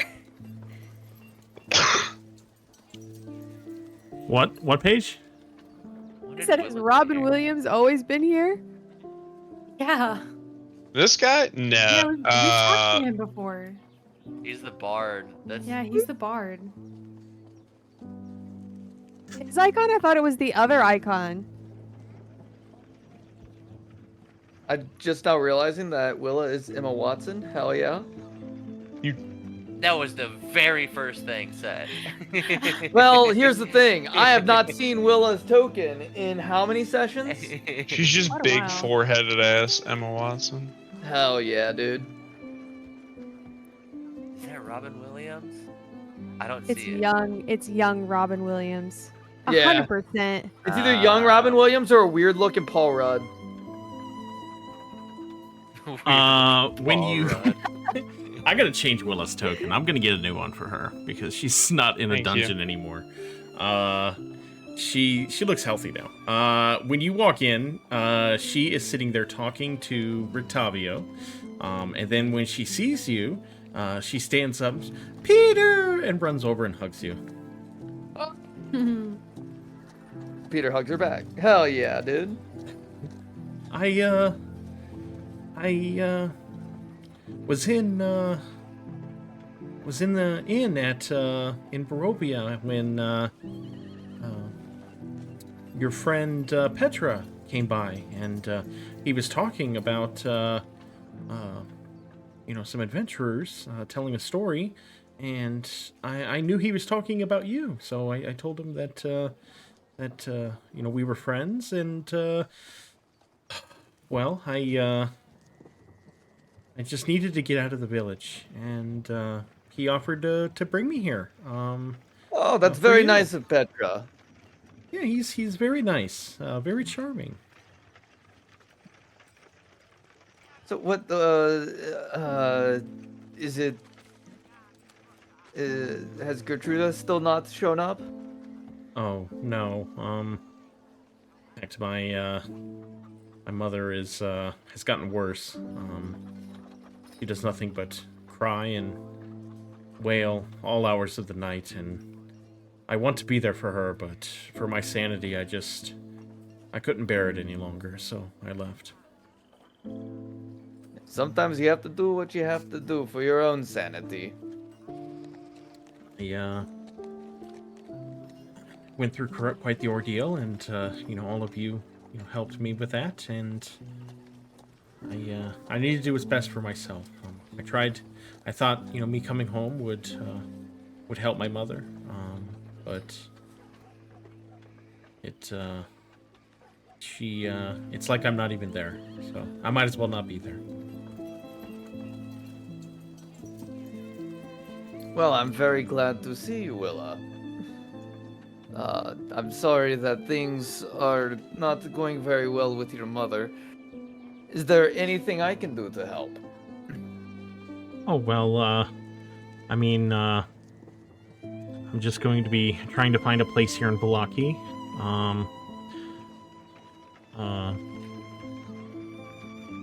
I understand you guys have a few rooms. I spoke to Danica there, and she said that you guys have already rented out all the rooms. Oh yes, we have plenty of room. You can stay here. Okay. Yeah, I'm just hoping to maybe start over here and try and find some work and make a life here. It is a very nice village. It is a very nice village. Have you met my good friend Blinsky? Oh yes, I was just talking with him, and Blinsky laughs, and oh yes, I was. Oh, Blinsky, sorry. My bad. No, I've not met Blinsky. He's the one who makes the dolls, right? Yes. Is yes. no fun, is no Blinsky. That's right. Yeah, The doll that Gertruda had was a Blinsky doll. Yes, I'll have to stop by there sometime. And Rictavio, how are you doing today, my friend? Yes, my friend. Just enjoying the fine evening when this fine lady approached me. I thought it was my lucky night, but apparently she has eyes for someone else. And he laughs and drinks his ale. Oh, always a joker.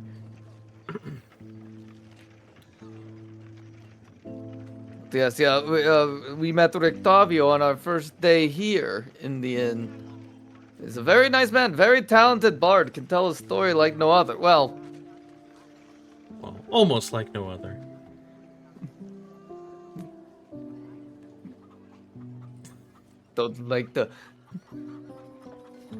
Then he stops himself before he says toot his own horn because that's clearly a lie. I am pretty tired from my journey. Would I be able to, could you show me to your room? Oh, yes, To a yes, room? please. Doesn't have to Yes, be your room. follow me. It could be, though. It could be. We'll just go to a stranger's room.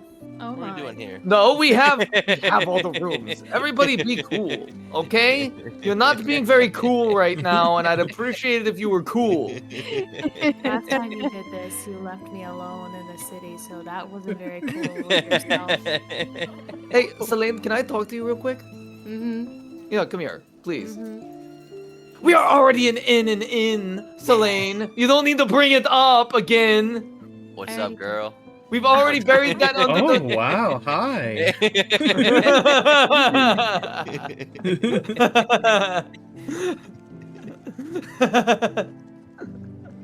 Mm-hmm.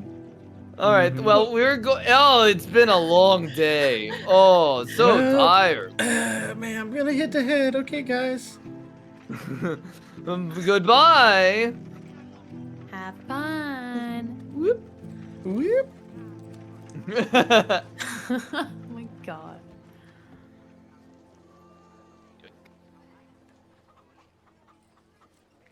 Oh, Ezek.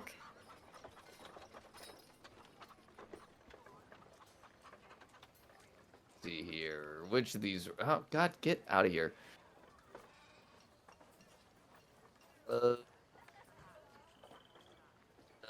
This one's good. All right, we'll just fade to black there.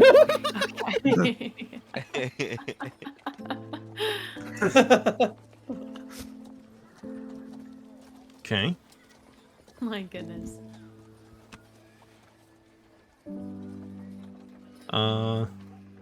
Yeah. Did you guys have any more that you wanted to discuss? You guys can spend the rest of the night drinking around the table, or if there's anything else you guys wanted to do. Mm-mm. Just gauging everyone's, demeanor. Yeah, I think Aurelia is gonna have a drink or two, given the emotional state of everybody, and then go to bed.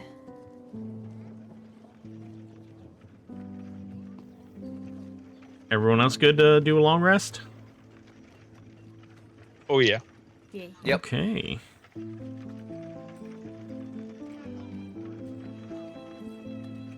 Hooray, long rest, finally, man. Everyone go ahead and long rest.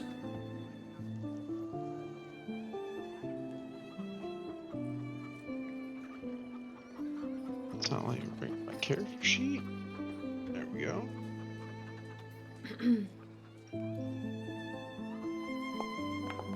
Solayne takes a long rest. Nothing happens.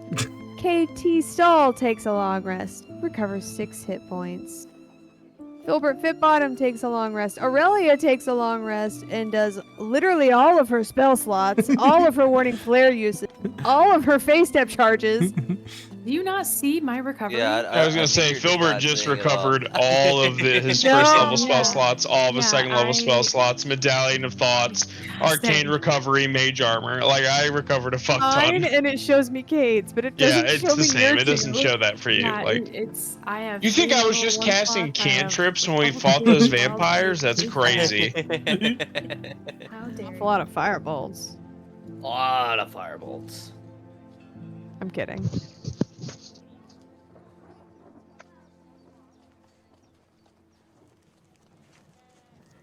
Darcy, you Okay. better not get a long rest.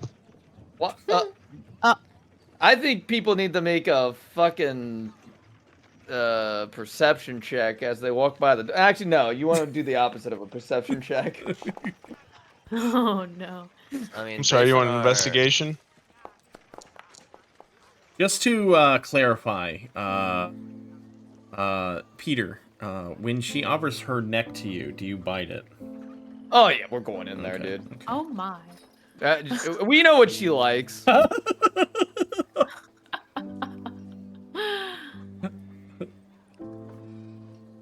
Filbert rolled a 23 on his investigation check. What does he learn, Peter? He can just hear the sound. It sounds like 2 people just jumping up and down on a bed. And for some reason they're moaning while they're doing it. God. Oh, I mean, Guys, based on that guys. thing at 23, all I'm seeing now is Peter thinks having sex is jumping on a bed. Yeah. Listen, you Peter's can not only very hear good it. at I'm sex. telling you what it Peter sounds is like. not very good at sex. Peter, can you roll Yeah, a Peter's great. Peter, you can roll a Peter's performance great check, at please? Performance check? Yeah. Yeah, this would tell me what I'm hearing. I Okay. think you need performance and constitution. Yeah, if she's not coming 17 times, what the fuck am I listening to? Your performance. Oh, it's That's a almost pretty good 3. performance. Damn. Okay. But does it only last 20 seconds? Let's see. Constitution. Let's go. Oh my god. You're not the DM. Just do it for the laughs. Guys, I was pretty excited to steal somebody's bed tonight, but it sounds like they're like jumping on there, so I'm kind of thinking about going into their room and playing along.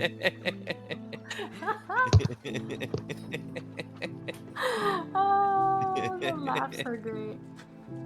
It's for shits and giggles. Oh, that was a saving throw, not even a check. Oops. Oh, yeah. Guess you gotta re-roll. Guess I gotta re-roll. Damn. Oh my god. Please crit fail, dude. That's even worse. Make it the best 10 seconds of her life. There we go. Oh my god, he's goaded with. How is that possible? She comes 18 times.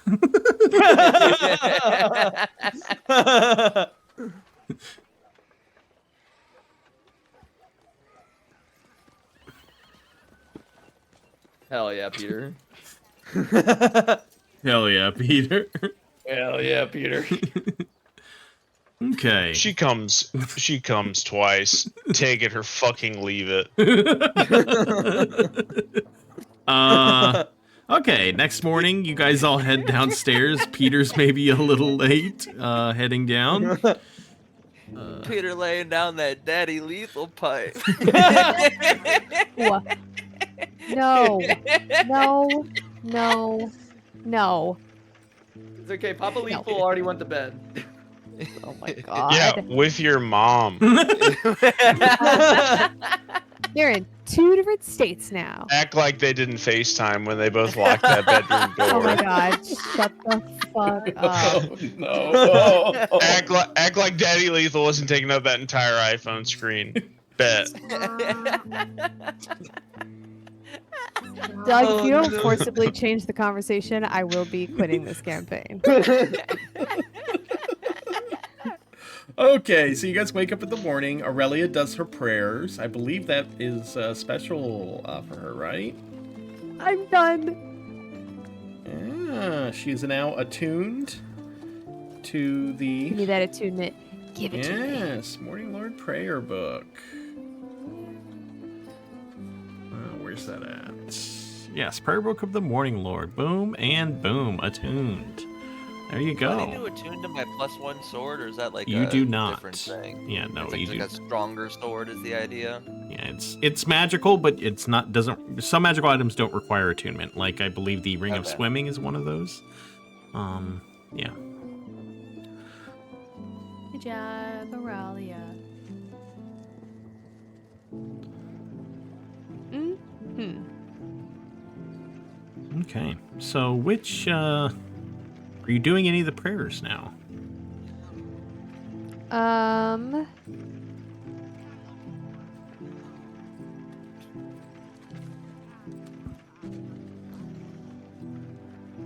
trying to think of what our plan is for today.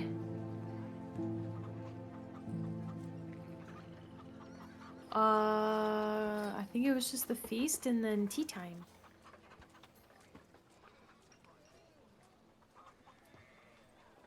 I'm going to do. You just had to yawn. Sorry. That's crazy. Same. Well, that makes sense. It is very late. And it's been all roleplay. Oh, Yeah. roleplay.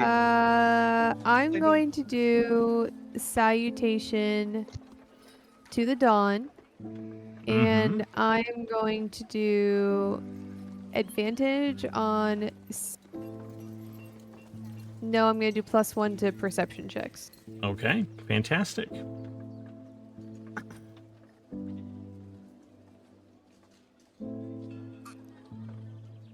Okay, that's the only prayer you're going to do right now? Correct. Okay, sounds good. So yes, you have +1 to perception checks for the entire day. Actually, until your next long rest. So, okay, you'll just have to remember whenever you roll perception to if I don't remember, just to remind me. Okay, so yeah, you guys head down. You are served, whatever drinks and breakfast you would like, to prepare for the day, and you can discuss what your plans are. Willa's gonna sleep in, Peter. So if you want to head down, that's cool. She's wore out, so. Peter's full of energy. Wee.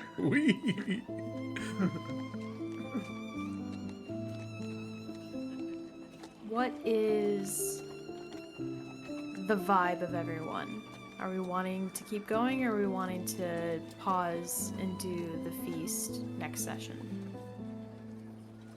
I think today's going to be a big day. I think we should stop here. Yeah, it'd probably be kinda best get to the idea. pause here. Okay, sounds good. We'll call it there. Good job, everyone. Damn, that's yeah, that was pretty good. So you guys have a few different things, a few different threads. You've got started here. You've got Peter seems to be interested in the orphanage. You've got whatever's happening between the Baron and Lady Voctor. You've got this thing with Udo. Not sure what his fate is, and yeah, maybe a couple other things simmering under the surface. Oh, guys, here's what we need to do. We just need to get Lady Voctor and Baron Vargas to fuck. Okay, we're just gonna ignore my plan. All right. But yeah, great job, everyone. The next session is the 27th a problem for anyone? Let me look. I don't think September so. 27th? Yes. Yeah, that's fine. Yeah, it's good for me. I said both Saturdays were bad for me, so y'all do what you gotta do. That's alright. Is the 26th okay? 6 I can make work. Works for me. Either are fine for me. If we're gonna do a 6 p.m. start time again, I would need to check with Pierce. Otherwise, I'll Okay. have to come late. What about if we did the 26th, Clay? Would that work for you? I'm trying to remember what that weekend looks like. Potentially. Potentially. I'll say potentially, but also like it sounds like it's just me for the 27th, so please don't hold up on it. But I'll let you guys know by If everyone tomorrow. can do the 26th, we'll do the 26th. Yeah, for So, sure. Yeah. If you can't do the 26th, I'll let you guys know then tomorrow. we'll play the 27th. But, Yeah. Okay, sounds good, everyone. We will probably see you on the 26th. You will see me next week on the 20th with the Black Campaign. We'll be back. Yeah, they're up to no good. So, Hooray! oh, before we log off, I do want to let everyone know this secret that Aurelia had. Please do not bring this up outside of this campaign because one of the players in the other campaign have the same secret. So, What? yeah. That's bullshit. I was asking to be a were-bunny since day one. This is dog shit. Fuck this game. It's bad. I'm I'm telling leaving everyone, this fuck this. campaign. Me and Brad are starting our own campaign with werewolves and hookers. just so I just Paige already knows who it is. Yeah, I already know who it is. You do know how do you know who it is? I guessed. I paid attention to one of the sessions that they did early on. Oh, okay. Well, I fuck. can't say I know who it is, but I have a pretty good idea. who do you think it is? Whatever Matt's character is. Okay. What about you, Clay? Who That's do you my think? best guess. I was immediately going to Killian as well. Yeah, it's Matt. Yeah, get he fucked. literally talked the people I thought were werewolves in the middle of the field. Hey I guys, was like- have a good night. We're definitely not going to be talking about stuff as soon as we end the stream and get into the Discord together. We love you guys so much. You guys are incredible fans. Berkey, I know you're listening. You're an incredible man. I give you a big old kiss when I see you next. Berkey, Mwah. stay tuned in the future. That's all I'm going to say. Just stay tuned, Berkey. So, yeah. Okay. Good job, everyone. We'll see y'all another time. Bye. Have a good night. Bye.